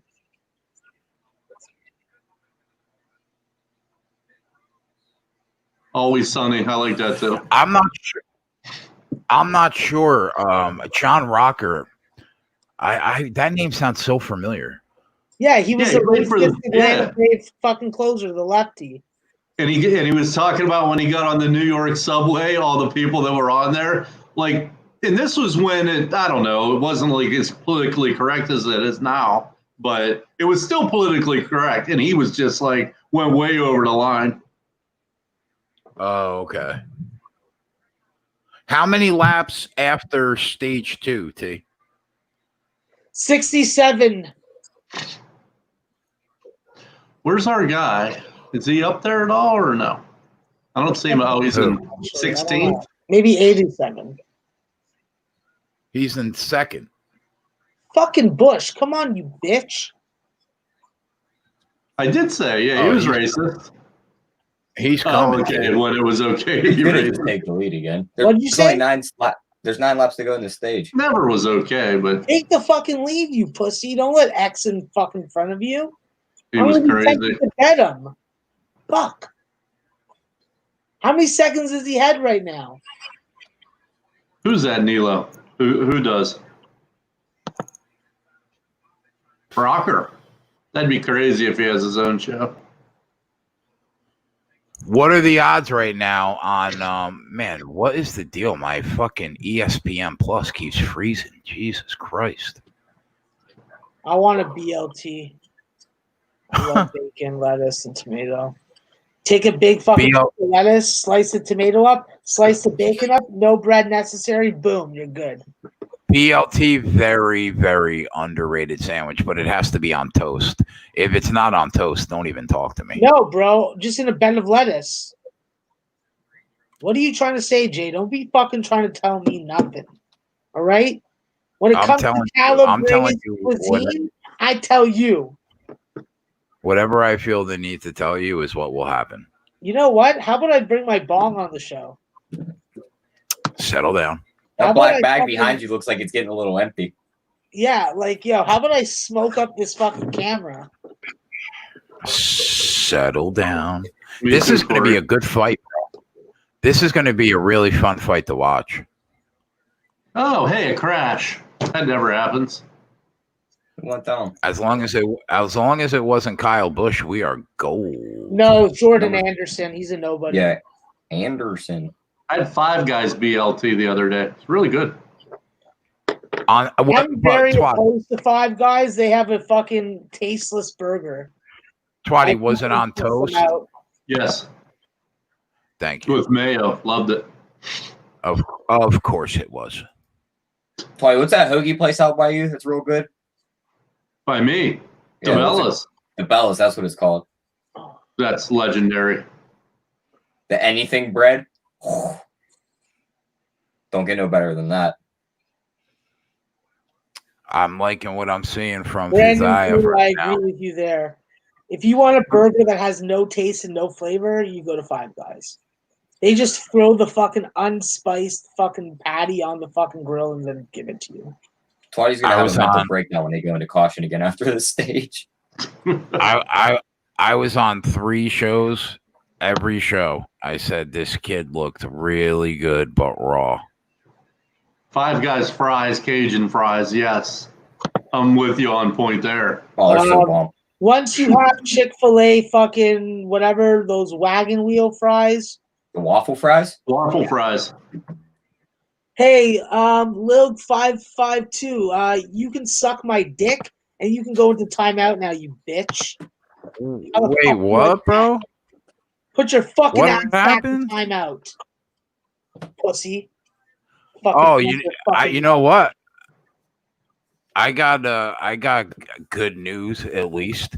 The sports keg in the near future eventually gonna make our first appearance on ESPN radio. So we got that going for us, Were which you is gonna nice. were you gonna ever tell me that? You announce it to the my world bad. before you tell me? I just learned that. my bad, Swatty. I put it in the chat that it was looking like I was gonna have an opportunity to go on ESPN radio down in North Carolina. You said the sports keg. I think of a team, so it's all about Jay. Oh, no. Yeah, I see. Bro, what do you I mean? don't know what they're called. I always say fucking wagon wheel I fries. always whatever. say Okay. I always say Waffle we, fries, bro. okay. Even if it's me, I always say we. Oh man, Chastain's up to fourth now, Tyler. I like the sound of that. I like that, bro. I like Twatty, that. you No, should. that's awesome, Jay. What do you did they tell you for what or? For MMA, bro. To talk to talk some UFC, maybe Oh. eventually football. They're not having you on to talk about baseball? Possibly, but it wouldn't be me. I mean, if I can get in, if I can get in the door, it would be you, right? No, I was just busting balls. Certainly will not be about baseball. I can guarantee you that. If you need to Wow, watch and listen to the Jay, if you need to watch and listen to the radio, you listen to our boy Dane Martinez, Sports Grid, every fucking morning, bringing you that fucking news and info first. Can I get an amen? Yeah. Can I get an amen? Sports. The sports keg will be on with Dane on Friday mornings. Right now, it'll be me. Eventually, it'll be Max for college basketball. Hopefully, Twatty for baseball. But we'll be over there on Friday mornings in some capacity. Look at this kid, bro. Look at what Kyle Busch crashed. Wait, what? T? Did Kyle Busch crash? He's not at No. the top of the board anymore. He went to pit road, but he didn't crash. Oh, he pit. Oh, They're okay. on a caution. Okay, never mind. Yo, RKE, if we can get some fucking FCS games going, I'm going to be throwing darts, bro. Like, no motto, no power rating. I'm basically judging it on which school spends more on their football program and then betting that fucking team. Jay, he's down to minus 350 already. Yeah, and I gave JSU Fiziev by TKO at plus 400 last night. That would be great to see him cash that. I said, bro, on every show I was on, I liked this kid. He was raw, but I liked what I saw from him. So far, he looks pretty good. Now, what were you guys just saying about why Bush is nowhere to be found? Hey, he must be 1, in 2, pit. 3, He must be pitting. That's He's in 13. 10th. He's in 10th? Yeah, he's in. He's in 10th. Fuck. I got him in 13th. I stopped paying attention to the race. I mean, they're all going to No, caution again in DeCasey's 2 laps. DeCasey's not done yet. Ark, you're probably right, bro. Here we go. Because my guess is that he has better cardio. And I'm hungry. and he can take the rounds, but I'm just saying overall that I just like what I see. I like what I see from this kid.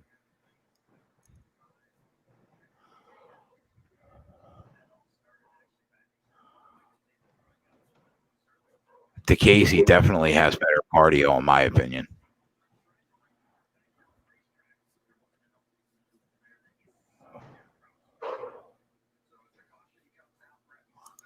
Another caution. Jesus.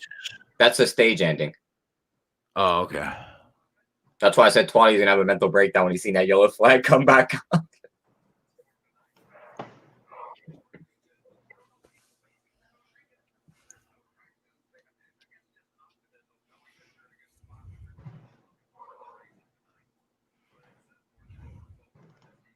You get the KZ at plus 280 right now.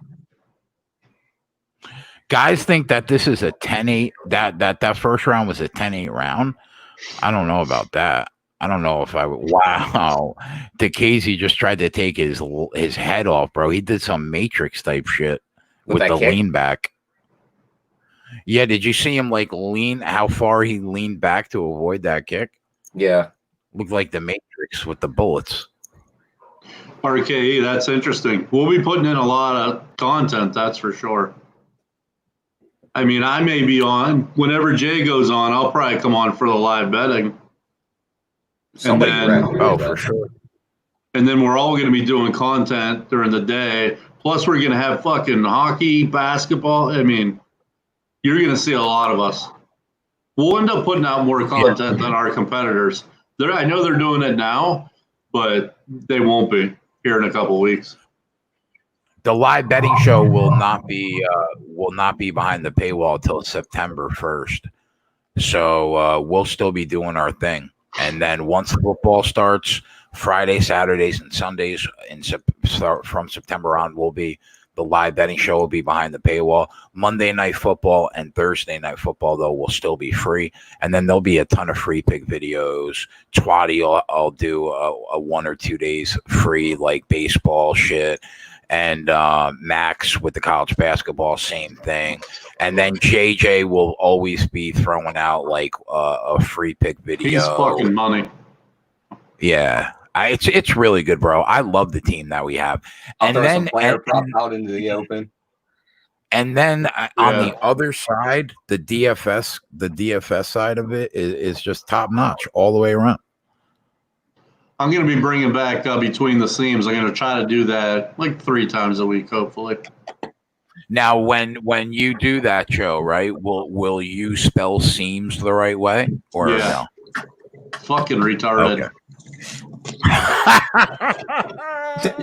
I don't think James. I graduated from college as well. Now it took me 5.5 years, in fairness, but I did get through. And in fairness, It was at Youngstown State, which is about the easiest place in the world to get into. So, but Fair I did enough. make it. I just didn't know if that was a thing you were going with for the baseball show. I don't know how to spell my own show.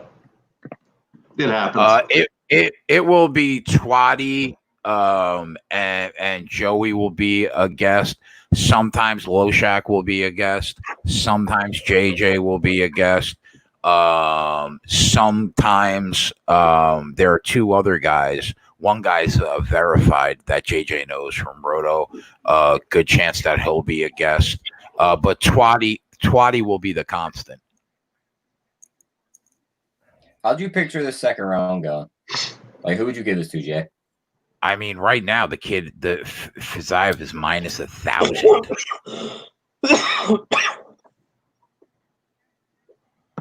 So it's hard not. He's minus 1,400 T. So you got to think that he took the 2. Yeah, we've seen wilder stuff happen.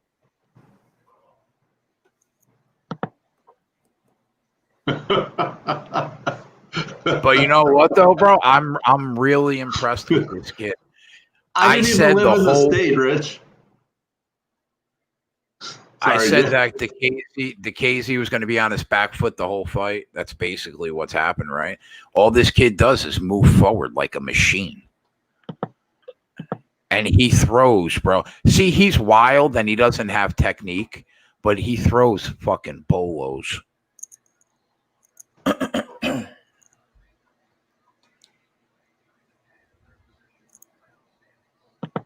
Bo Pelini is from Youngstown State. That's like the head coach capital. I think the Stoops are from there. Bo Pelini's from there. Isn't the Sweater from there? The Sweater, Jim, coach of Ohio State. Trussell. Shout out to Josh, who majored in drinking and napping, and West Coast, who majored in bong dynamics. I'm a West Coast. Also, isn't D'Antonio from there? There's like 5 head coaches from Youngstown. Youngstown, another quick stat, per capita puts out more NFL players than any city in the United States, and it's not even close. It's like 8 players per 100,000 people. Man, Gunn said we have 0% chance for rain tomorrow for that NASCAR race. That'll be the first in, what, 3 months?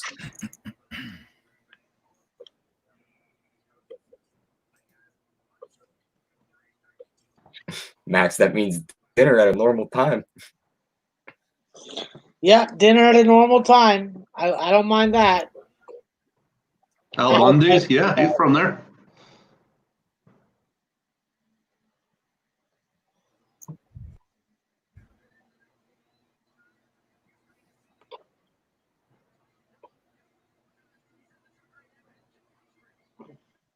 I consider Warren Youngstown, by the way, just for me. RKE, I wanted to talk about Darius Quisenberry on Greg's podcast yesterday, but he's already committed to going back to Youngstown. I think that they have top 3 potential. They're going to be able to jump Green Bay, and they're going to be able to jump Northern Kentucky. I think Wright State is their main competition to win the conference. Yeah, it seems like they're always long and athletic, Max, Youngstown State. It always just seemed like they had a bunch of 6'8" guys, 6'7" guys who could jump and were fast and athletic, but could never really put it together. Well, I think that the way that these guys play together and what their skill sets complement each other is really good. Michael Akuchi, I'm waiting for this guy to be a 13 to 14 point per game scorer using that 3-point shot and that 6'8" frame and 7-foot plus wingspan to get that shot off. But when you look at it, you got Naz Bohannon, who's doing rebounding defensive presence. He's undersized. Garrett Covington, undersized, also does the same kind of stuff. And then you got all those guys are coming back? All those guys coming back? Yeah, all those guys are coming back. They're all Holy seniors. shit, I didn't realize that. Yeah, there's going to be 4 seniors in the starting lineup and then Quisenberry. I didn't realize those guys were coming back. Yeah, Quisenberry's going to be fucking having all the physical and toughness that he needs to be able to penetrate the rim every time or fucking pull up for a 3-point shot. The kid has fucking a great sense. He reminds me of Fred VanVleet. That's who he reminds me of. Floor general, strong on the ball, physically is not going to get fucking backed down by a defender. Obviously, his fucking length is a problem, but he still has good athleticism and good fucking foot lateral movement that fucking negates that. So Quisenberry's a guy I think that's going to fucking be very good overseas. I just hope that he doesn't fucking stick in the fucking G League. That would just be a waste of his talent. But yeah, I'm a big Darius Quisenberry guy. Big. This kid's cardio is holding up so much better than I thought it was. I'm really impressed with this kid. Yeah, Horizon League's delayed until at least October 1st, but that isn't going to impact basketball at this point yet. They'll start the season right away without summer activities. So there's just so much money, especially for the Horizon League. They get a nice chunk of change from ESPN for having all their games on ESPN Plus. So at the end of the day, it's going to become a financial issue. Love what I'm seeing from this kid. What the fuck is going on in this race?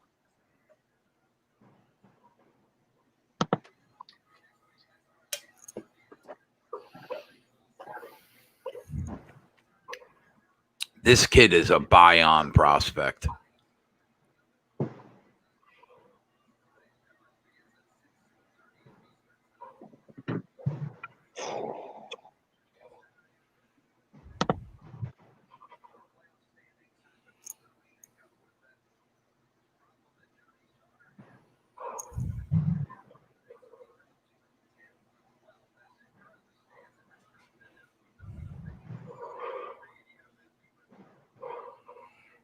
I don't like that attitude, Joseph C.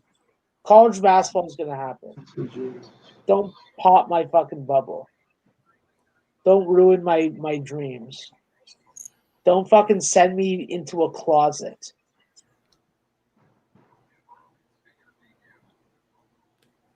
If we're gonna have negative vibes about sports, about a sport starting, let's not make it college basketball. Kyle is minus 400. Where is he? Sitting Gotta be fifth in the right front now.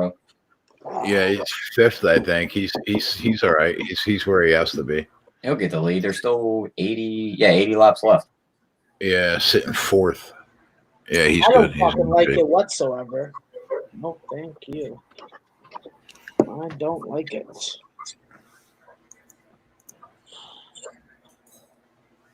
There's Smith in second, Chastain in third. Yeah, Chastain you can up to get second. You can get Smith at 14-1, bro.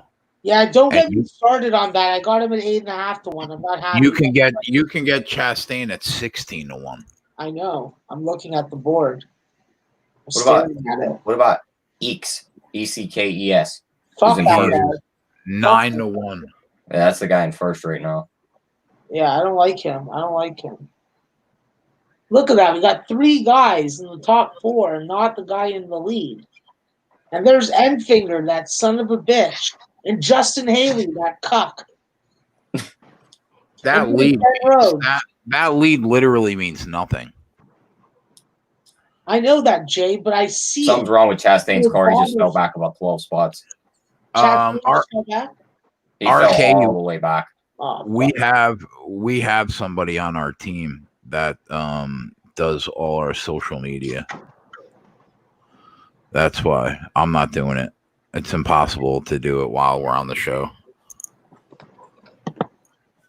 we have a really quality social media guy that understands how to fucking run social media. Pretty good. Yep. Pretty good. How are you tweeting while talking?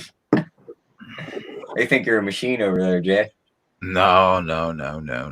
No, he's just an Italian living in Jersey, drinking Jersey water.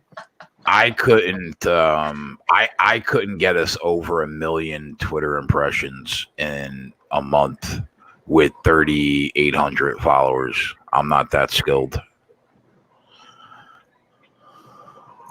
I farted into a jar. And it Now was- how did that go? Like how did that fart go? I thought that my ass was gonna fucking break the glass, and then I'd get shards of glass in my ass. So I wasn't Really? fucking too confident until I let one go, and then like I fucking quickly got my ass off of it, closed the lid on the jar, and then I opened it and smelt it. It was fucking disgusting. I'm really happy for this kid that got this W over the Casey.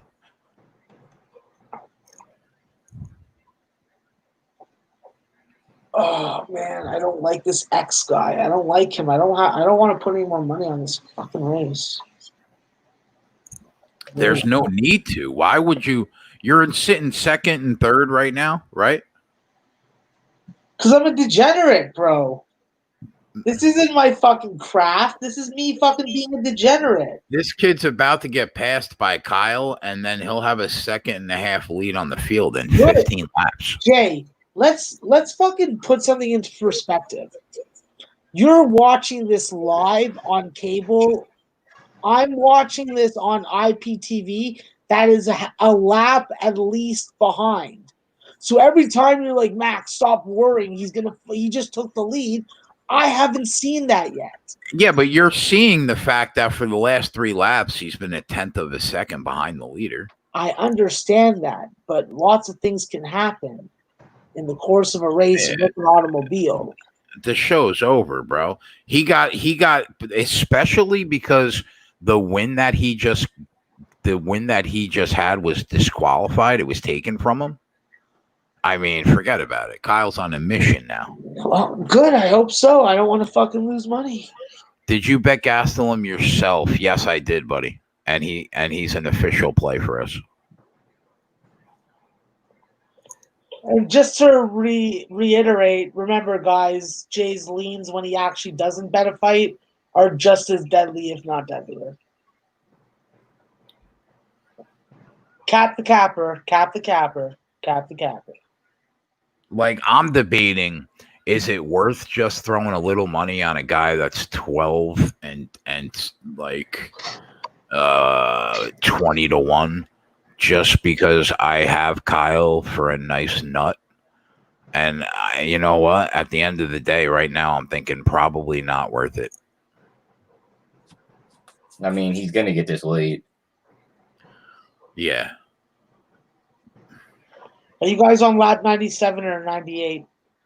98. See, I'm 2 laps behind you. Yeah, too bad. Listen, bro, I completely understand why you're backing Hermanson. I get it. Yep. That's why this fight is a pick'em, to be honest. So I get it, man. Hermanson has looked good. He looked so much better than I thought he would against Jacare. You know, he didn't get the Cannonier fight, but he still. Derek Brunson is a scrub, so that doesn't mean anything. But Souza, even though he's old, is still good, and he looked good against Jacare. I just have to believe that, you know, could Hermanson win two out of 5 rounds against Adesanya? Not a fucking chance, right? What they said? Eeks told to keep. What? Good. What did Eek say? I was gonna say they said. Well, I gotta pull it back up now.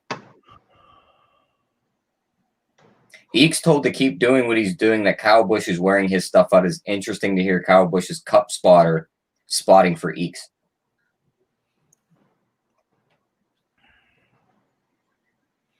Yeah, Al, that, you know what? That's possible. You know, the Weidman in 2017, that fight. I understand. I totally get it. So I just have to take a stand with Gastelum, because if I don't bet him now, I'll never bet him. And I still think that he's an elite middleweight, and I'm fully prepared to go down with the ship if he drops it.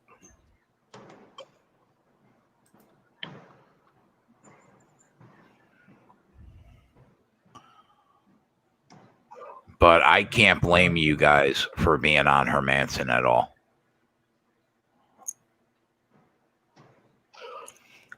Just like I couldn't blame anybody that was on Duquesne in this fight. He deserved to be the favorite. I just saw stuff in that tape that kept me off the fight, because I thought Fiziev looks like he could be a really good prospect. Kyle's odds are dropping. He's down to minus 300. He's still 400 at Bet365. Yeah, he just fell to third. I just put a little quarter unit on knockout or submission DQ Kelvin plus 240. So I'm all in with you personally. Not all in, but I got a unit and a quarter. I get like maybe 300, 250 on it. So you pretty much agree with what I've been saying? Yeah, and I don't think he's going to win by decision. Personally, I think he's got home run power, and if he wins, that's how he's going to win. So I'll take the plus 240.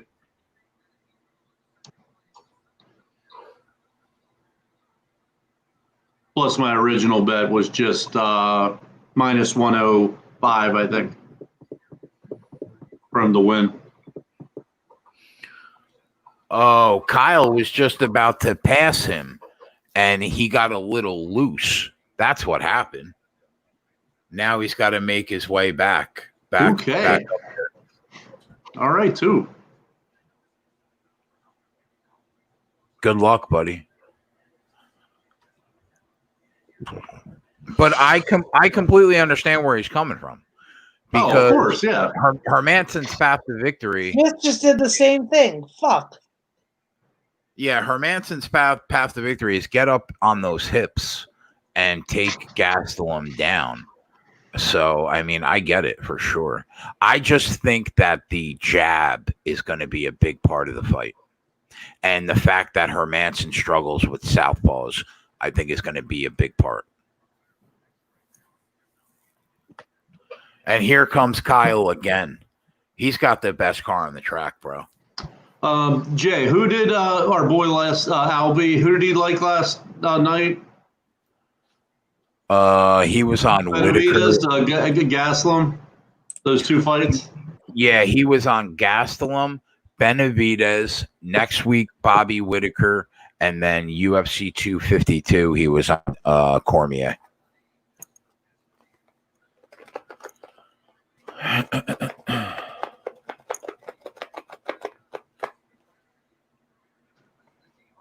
Wouldn't it be great if my shit didn't freeze? How does your shit freeze? I thought you shit in the toilet. This kid, bro, this kid looks like one of the best prospects right now in the UFC.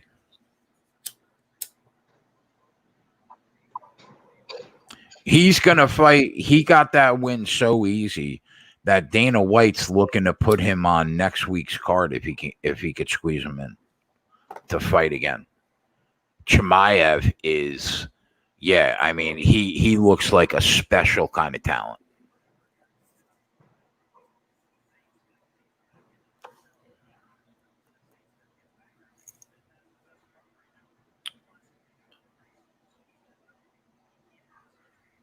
He looks like a special kind of talent. What are you doing?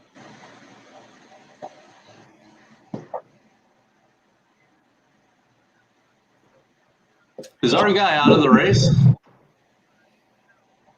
Bush is in second. No. Our long shot, Max. Is he still going? Who? Zach Smith? Or Austin Hill? Austin Hill. He's in the pit right now, but he's down. I don't know what the fuck he's doing. I think he was going to get some fresh tires. Okay. Yeah, I think he's in 17th, so he's far off also. I think you can only back the guys in first, second, or third right now. Yeah, the price on Eeks is going down. It's only 7-1 now. Which is still a great price on a guy that's like got 50 laps to go. But I mean, it's only a matter of time before Bush puts him in the rear view. Yeah, I already got a fucking uncomfortable amount of money invested in this race. I have to be very careful with my next move. You know, too, when you put that out there, you're going to have a ton of questions. You know that.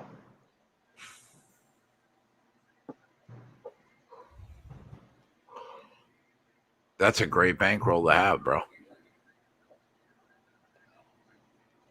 You have to invest in yourself as a business. You got to have operating expenses. That's how I look at it. I'm the business, and if I don't fucking keep my fucking business healthy, then it goes down in the fucking tubes.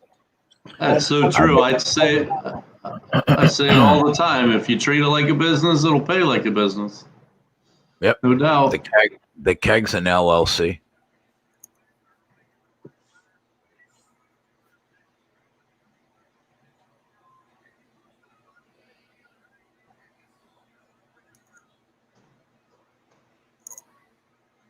Man, Kyle gets right up to that back bumper.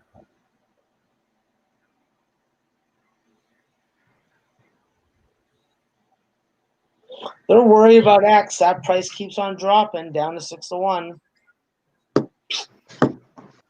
Yeah, supposedly, I thought I heard them say that Zane Smith is putting down the fastest lap times.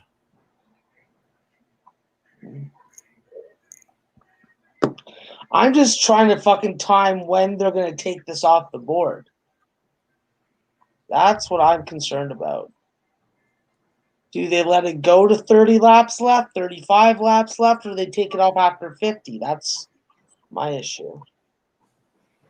Yeah, Leonard, that's a good point. I mean, if you can break even and you enjoy it as a hobby, and if you make money, think about it. Some people collect stamps, some people golf, some people do whatever. They go to movies, and that costs money. you can enjoy sports and bet it and watch the games and have a good time and break even. There's nothing wrong with that, much less you have the chance to make some money. So here's the thing. I envy people that are like hardcore recreational sports bettors that love it. Like, you know, win or lose, break even, still have a day job, but Right. just truly love to recreationally bet. I miss that, bro. I think now I'll be able to have that because, you know, I bought into a percentage of a company. But, I mean, it hasn't been fun for me in a while. Now, doing this show, turning the camera on 2 years ago, getting Max around me and Ant around me at the time, Twatty, Dave, and now all our guys that we have on board, JJ now, all the Run Pure guys, it makes it fun to a certain extent. But at the end of the day, when you're doing this to pay the fucking rent and feed the kid, I mean, it's not fun. It's a fucking job. And that's what I did for years and years, and that's what Max does now. I mean, I did it for years, and it was stressful. I just went back to work. I just went back to work like not that long ago. It is stressful. It is. I hate making someone else rich. Plain and simple. Even working in fucking bars and strip clubs, I want to be there because I want to see pussy. Simple as that. I like fucking seeing a whole bunch of fucking drunk fucking females dancing. It's nice. I don't see that sitting on the computer. But you know what? The longer that we're doing this and like the more people notice and the more we get respected, it starts to become like more fun for sure. And eventually I'll be able to like really do this as a, you know, it'll still be like full time, but it'll be much more of at least I know no matter what, I'm good. You know what I mean? Yeah. But right now, when you're out here betting for your fucking life. Bro, I just make sure I save fucking at least half of my money every college basketball season. Like that's just a necessary fucking evil to overcome, saving. It's a fucking pain in the ass, but trust me, it fucking works out in the end. And that's what I do. I fucking try and cut my expenses in every area of my life except whoring. And then I try and save as much money as possible. I want to have multiple houses. I want to have fucking multiple fucking rental properties. And you don't get that fucking sit on your ass doing fucking nothing. So the big DFS MMA thing that DraftKings had, the dude who's in first is tied with himself. So he couldn't be tied with anybody better. So he's gonna take first and second. Yeah. Is he really? He'll take if this stays, he's gonna take home $210,000. How many Rum Pure Sports logos do you see? In the every time I check the leaderboards on these tournaments, bro, you see like 2 or 3 Run Pure Sports logos on the leaderboard. It's incredible what they do. It is. I mean, I love our team. I mean, our team is good, but the DS side may be better. Nah, fuck that. I ain't giving them that. We're better, but they're There's really one good. right here. 103rd. That's the first one I see. Okay. Yeah, it's just a good team. Now X is plus 450. Now, you know, might be time considered to hop on him. Jay, I gotta drop like 250 on him. Fuck. Uriel's got a question for you. What's up, brother? Uriel got a question for you. Jay, are you going to offer Just Picks membership? Yeah, well, that's the daily picks every day. But along with that, you'll get all these shows. You'll get some podcasts, some articles, but there'll be daily picks every day, all for the same price. Everything's included. And it's all daily track, too, obviously. and it's ridiculously cheap compared to the competition. It's not like hundreds and hundreds of dollars a month. It's like 60, or if you want to pay it weekly, it's like 20. But with that, you'll get the live betting show on the weekends behind the paywall. You'll get a baseball show from Twatty almost every day behind the paywall. Max doing college basketball shows. You'll still get all the video content, but you'll also get the picks. I appreciate everyone who's already signed up. Appreciate it, guys. Yes, 100%. So look at this kid. Builds up almost a second lead on Bush right now. They both have to pit, though. Yeah, but you know what, though? I mean, if he nails a better pit stop, he's in good shape the last 40 laps. I just bet him at 4.5 to 1. I only got him 4 to 1, you piece of shit. I took him 6 to 1 like 20 minutes ago when we talked about it. What can you get right now? Like to go, it's getting to the point where you're not going to be able to make another move. Yeah, that's why I figured I'd just get it in and just hope for the best. Yeah, I just threw a couple hundred on him at 4.5 to 1. I wonder if we should give that out. Actually. Yeah, you know what's the best price you can get right now? 4 to 1? 3 to 1 See what I'm now. saying. It's 3 to 1 now. Yeah, he's got the better number than me. It's 2 to 1 over here.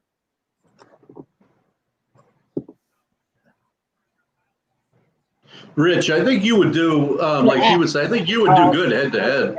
You know, a little $5 head-to-head. I think you'd do really good in those, Rich. See, that's the thing about DFS that I'm put off a little by. I'm like I'm trained, I guess, to think about it at betting against the book.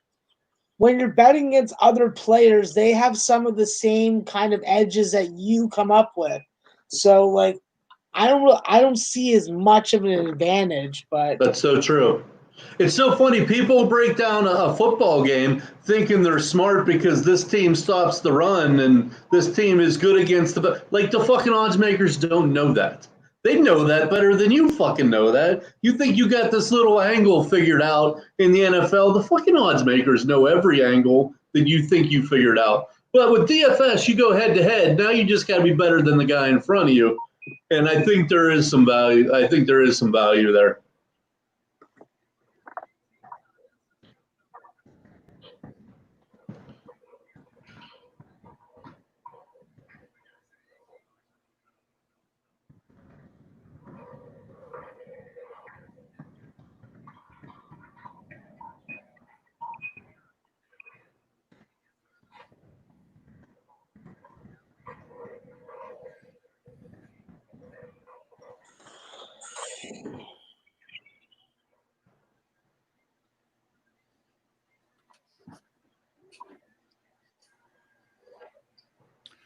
Now, will they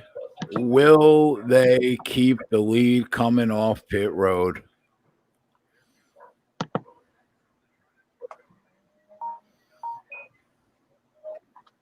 holy shit, my phone just keeps on fucking going. Calm the fuck down. Were you selling drugs over there? I wish. Fuck.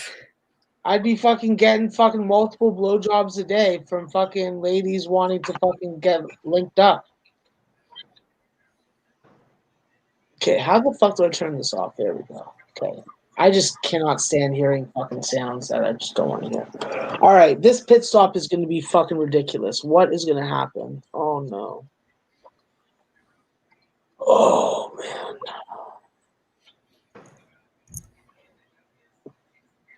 This is going to be tense. Now, I think we're going to be good anyway. Kyle Busch came out with the lead. He's going to take it. He's just going to run. He's 3 seconds ahead of it. Yeah, there you go.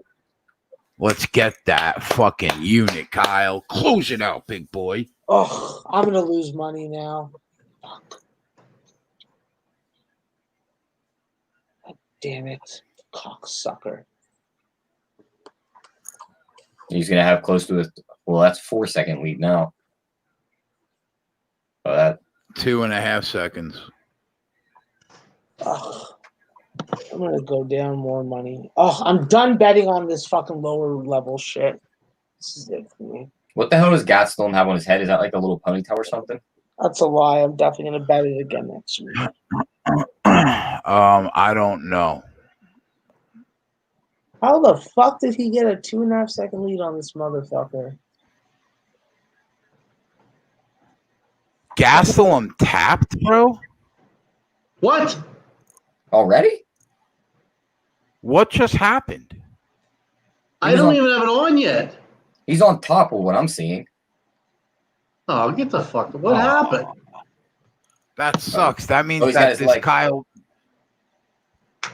Kyle Busch win is going to get negated, and we're going to be even again and down a half unit. That sucks. Did you see him tap? Oh, right here. He got heel hooked? Oh No. my god. Wow, and I was just dissing the heel hook last show. That's Well, ruthless. I've been up in Wow. UFC. I could take it, but shit. Yeah, I mean we're 7 for 8, Twatty, positive in the black. But I mean, wow, who saw that coming? A heel hook? How long was the fight? A minute? Oh, it was an ankle lock? Nice, Joshua. Nice, Josh. Cash that, boys. Well, good job to whoever saw that. I didn't see that coming at all.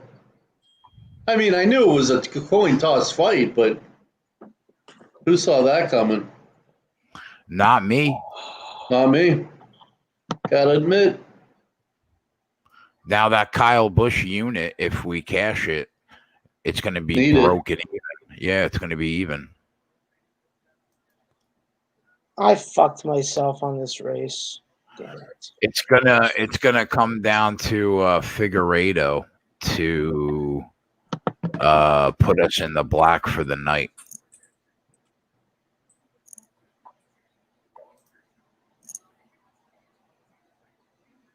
That's what it's gonna come down to.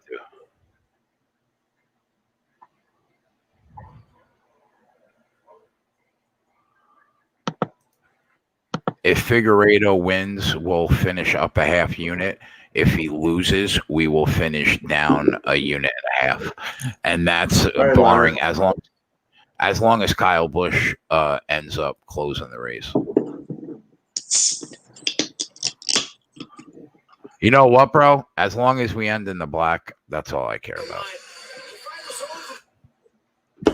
That would be 8. That would be 8 out of the last 9 fight casts we were finishing the black. I'm not, how does that happen, Ink? I don't know.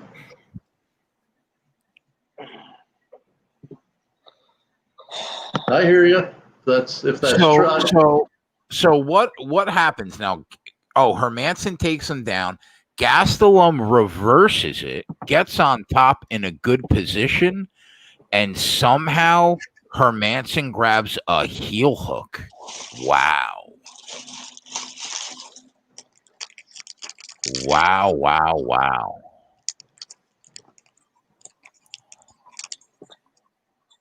You know, Hermanson, you know what he just set him up for? He just set himself up for the winner of the Bobby Whittaker-Till fight. Yeah.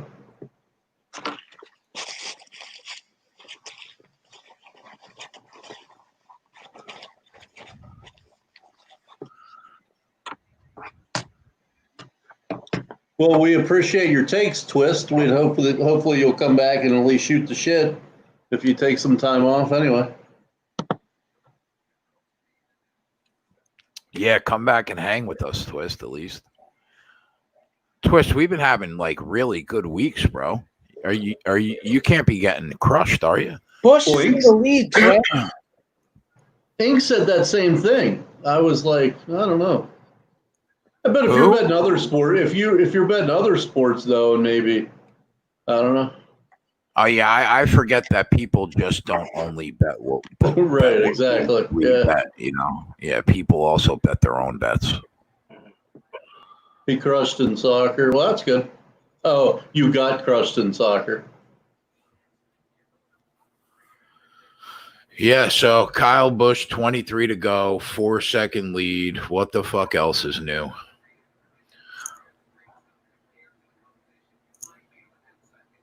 You guys should all join the Discord. I don't really run it anymore. I turned it kind of over to Sean Watson.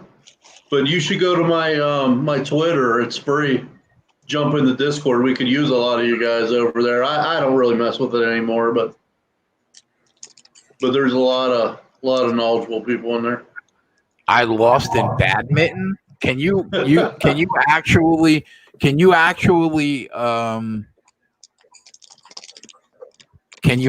bet badminton? During the quarantine, I thought I saw some badminton lines. I've been eating like a king since finding you guys a couple months ago. Thank you. You're welcome, buddy. Thanks for watching. You know who has left, Jay, and we haven't seen for a while. He's gone. Everyone's wondering about him. Yellowhammer. We haven't seen him in forever. Oh, Rob. Yeah. Right? When was the last time you saw him in the chat? A while. Hope he's doing good. There's too much Clemson fucking love on this show. Too much What's Alabama hate. Jay wears an Alabama hat every day. Yeah, but we had Flash on the show, and he fucking loved Clemson because his kid goes there. He said, "You're not enough of a degenerate if you didn't know badminton is bettable."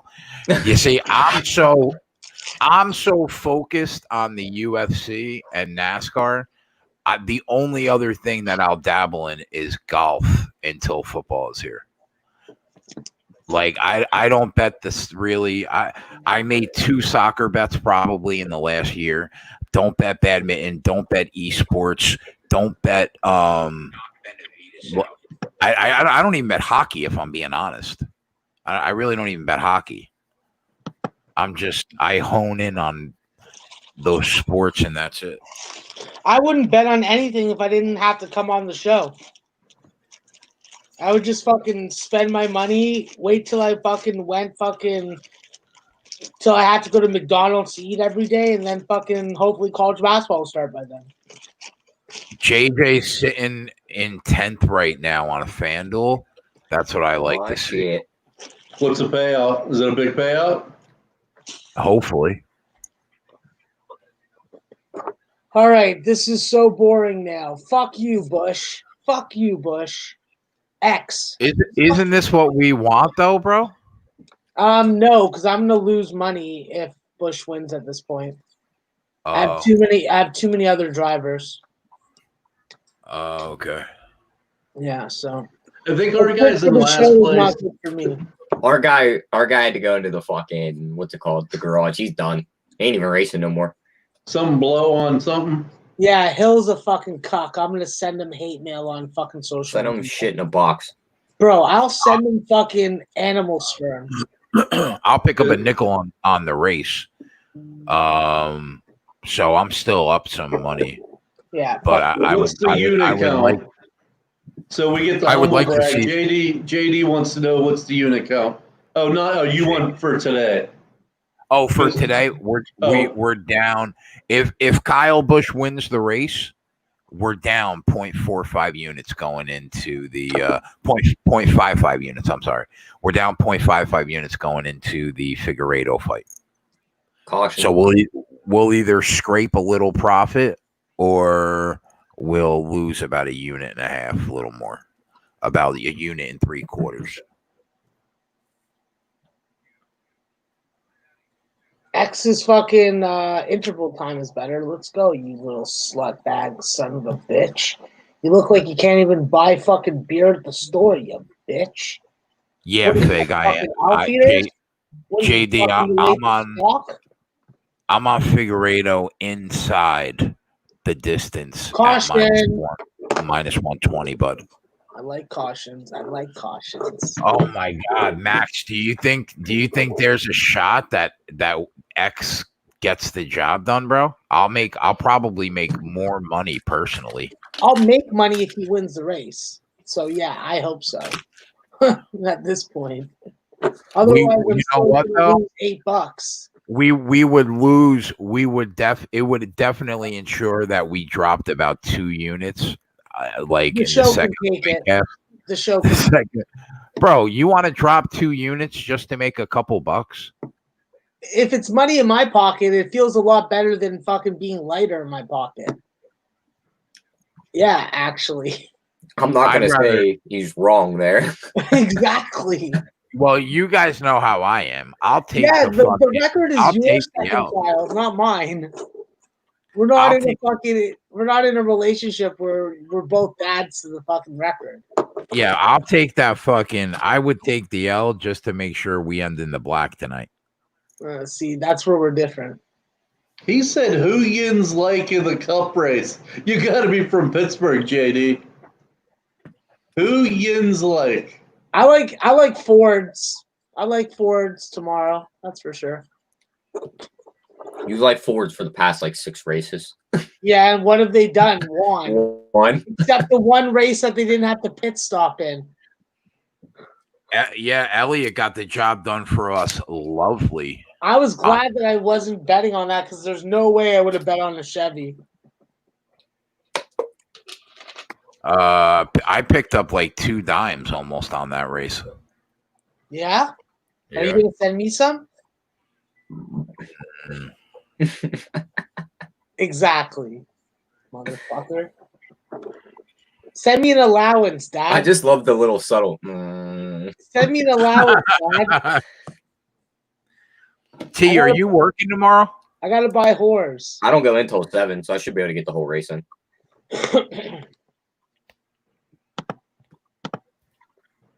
I have anything else to do, by the way. You know, Twatty, you're not a fucking team player. One more fight, Mangone.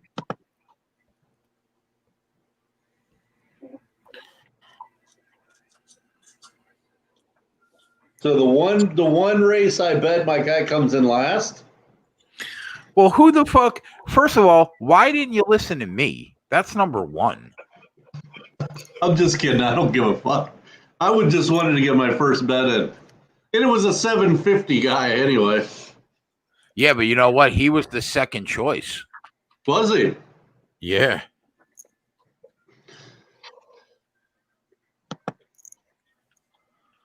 What do I want to eat for dinner? I got to order something for dinner right now. Yeah, Olive Garden. Don't lie. How fucking dare you? I don't know. I'm not Italian, clearly, but I think their food's really fucking good.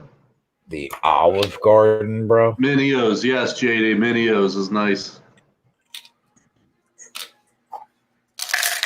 Chicken Alfredo.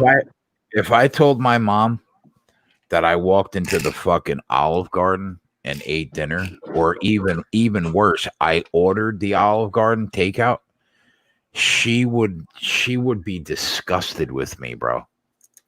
Out of the will? Not out of the will, no, but for like a whole day, I would hear, "Why wouldn't you come over here? I made fucking meatballs. What are you doing?" That's what I would hear. The Olive Garden, really? That's what we do now? That's what we do? What, is that Joe Pesci's mom in Goodfellas? Yeah, bro, Pesci's related to my family. There you go. That sounded just like Joe. You know the scene where they put the guy in the trunk, and then she made them dinner at like 4 a.m. He killed somebody. Yeah. He's like a fourth fucking tools to murder somebody, chop someone up. He's like a fucking fourth cousin or something. Like I've seen him at 3 weddings of my family. Like a couple of my cousins. He's been there. Hey, Tyler, what did you like Joe Pesci in? I don't fucking know. One of them movies. Name one. Come on. I liked him in the video game he was in. I don't even know if he was in a video game. I like when Joe Pesci and his brother got beaten up in that long grass and then fucking thrown into that grave and buried alive. In his underwear and his tidy whities. Yeah. I was like, that's so Italian.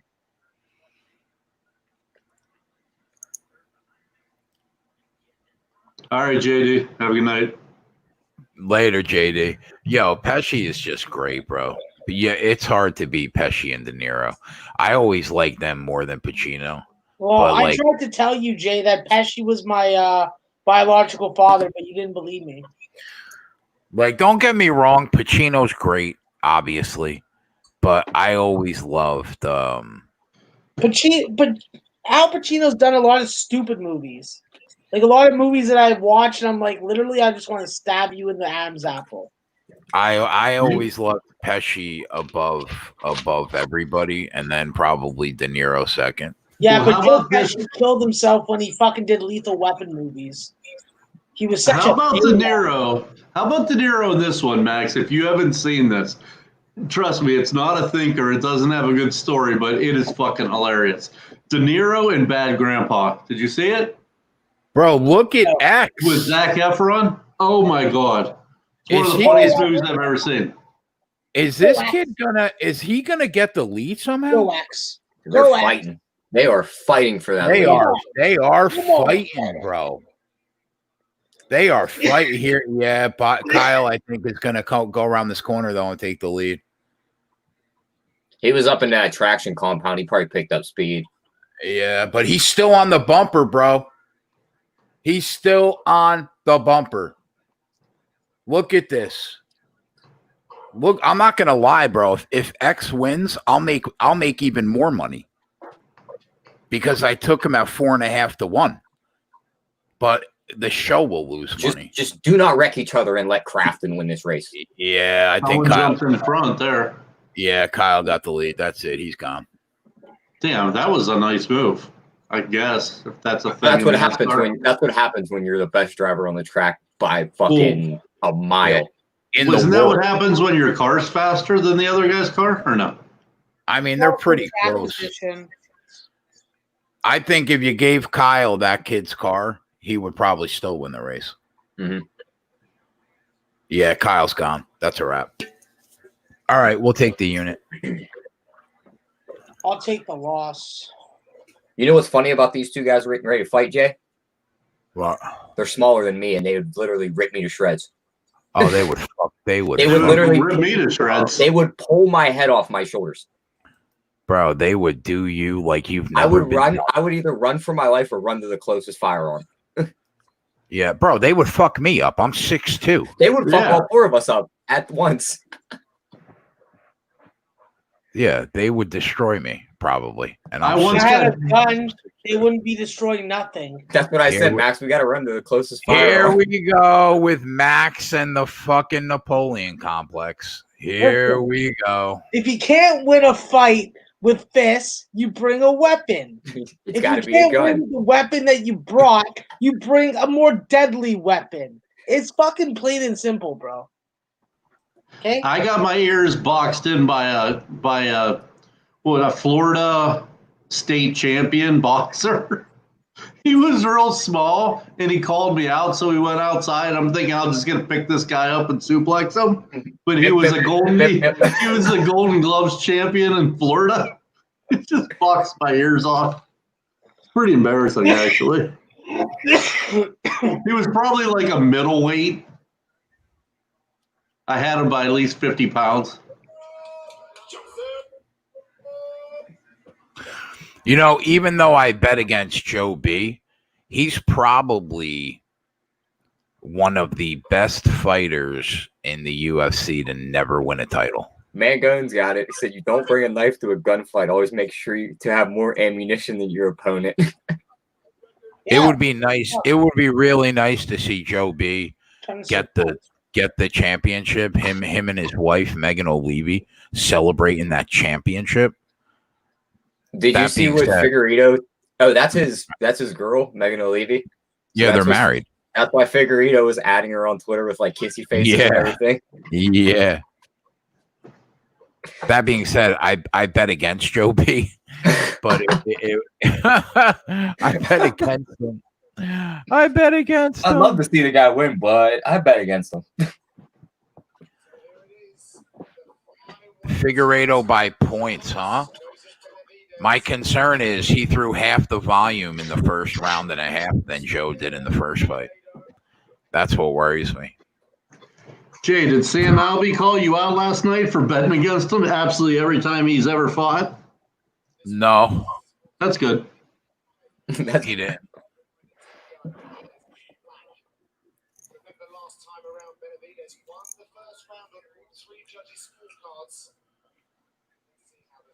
I mean, you could have laid $3,000 on that Kyle Busch race. He wasn't losing.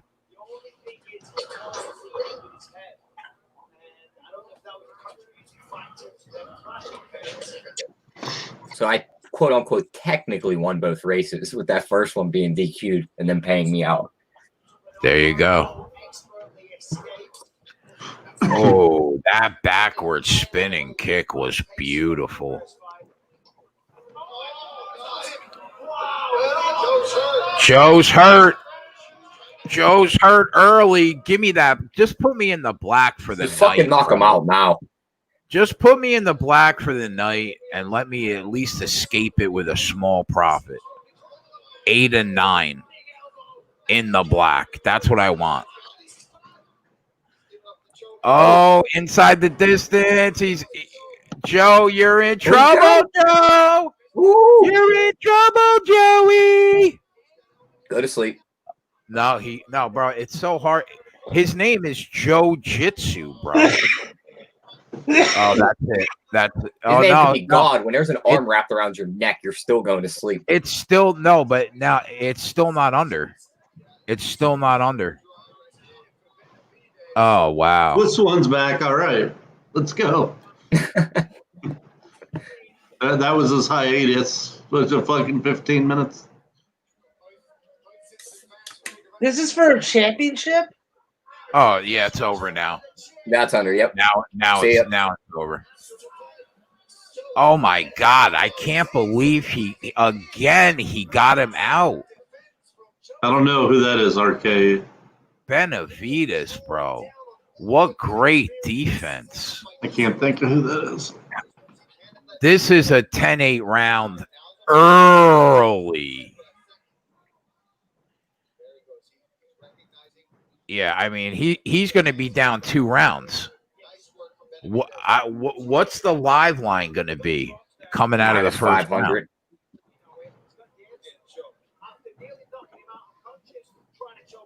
How about Joey B? Look at the heart of Joey B. You got to love it. You got to love it.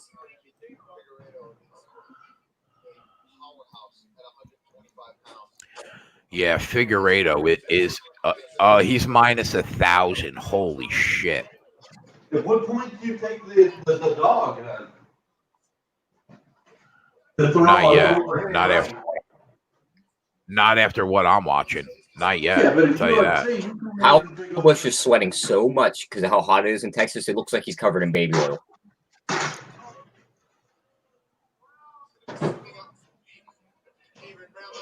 Oh, he got dropped again. Did he get dropped again, bro? Bro, this is the thing. Figueiredo's got a different kind of power at flyweight. He's just got to go to sleep. He got dropped the third. He got dropped the third time, and there's still 3.5 minutes. There's still a minute in the first round. Jesus Christ.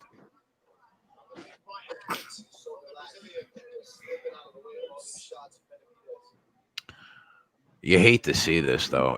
If I'm being honest.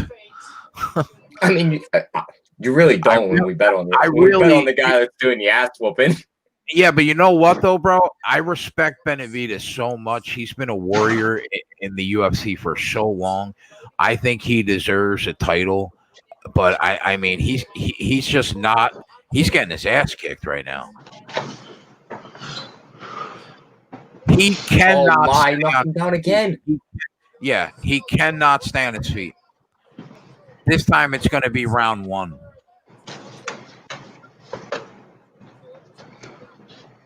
Oh, Oh my God. Oh, he's got the sub now. That's it. That's it. Is he just gonna go out or is he gonna tap? Oh, he's going out. He's out. What a performance domination. by Figueiredo. What a performance. Yeah, Matt, you know what? Matt nails it. It's seriously sad. Yeah, it is. That Yeah, was you I really did mean you hate to see it because I feel really bad for Joe B.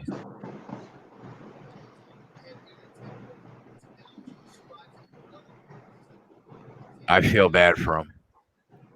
But hey, you know what? We do end the night in the black, boys. It might only be a half a unit, but we'll take it. We end the night in the black. 8 of the last 9 fight casts. That being said, we had an 11 unit fight cast, a 10 unit fight cast, a 6 unit, 6 unit, 6 unit. We'll take the half unit. We'll take it. We didn't lose. We didn't lose. And we got Texas tomorrow. Yep. Let's go. Hold on. Let me see what time it's going to be on so I can let everybody know. 3:10. I'll tell everybody right now. And one last time, guys, before you go, if you enjoy our content and you enjoy winning bets, go to runpurebets.com right now. At the top of the screen, you can check out the website for free through August 1st.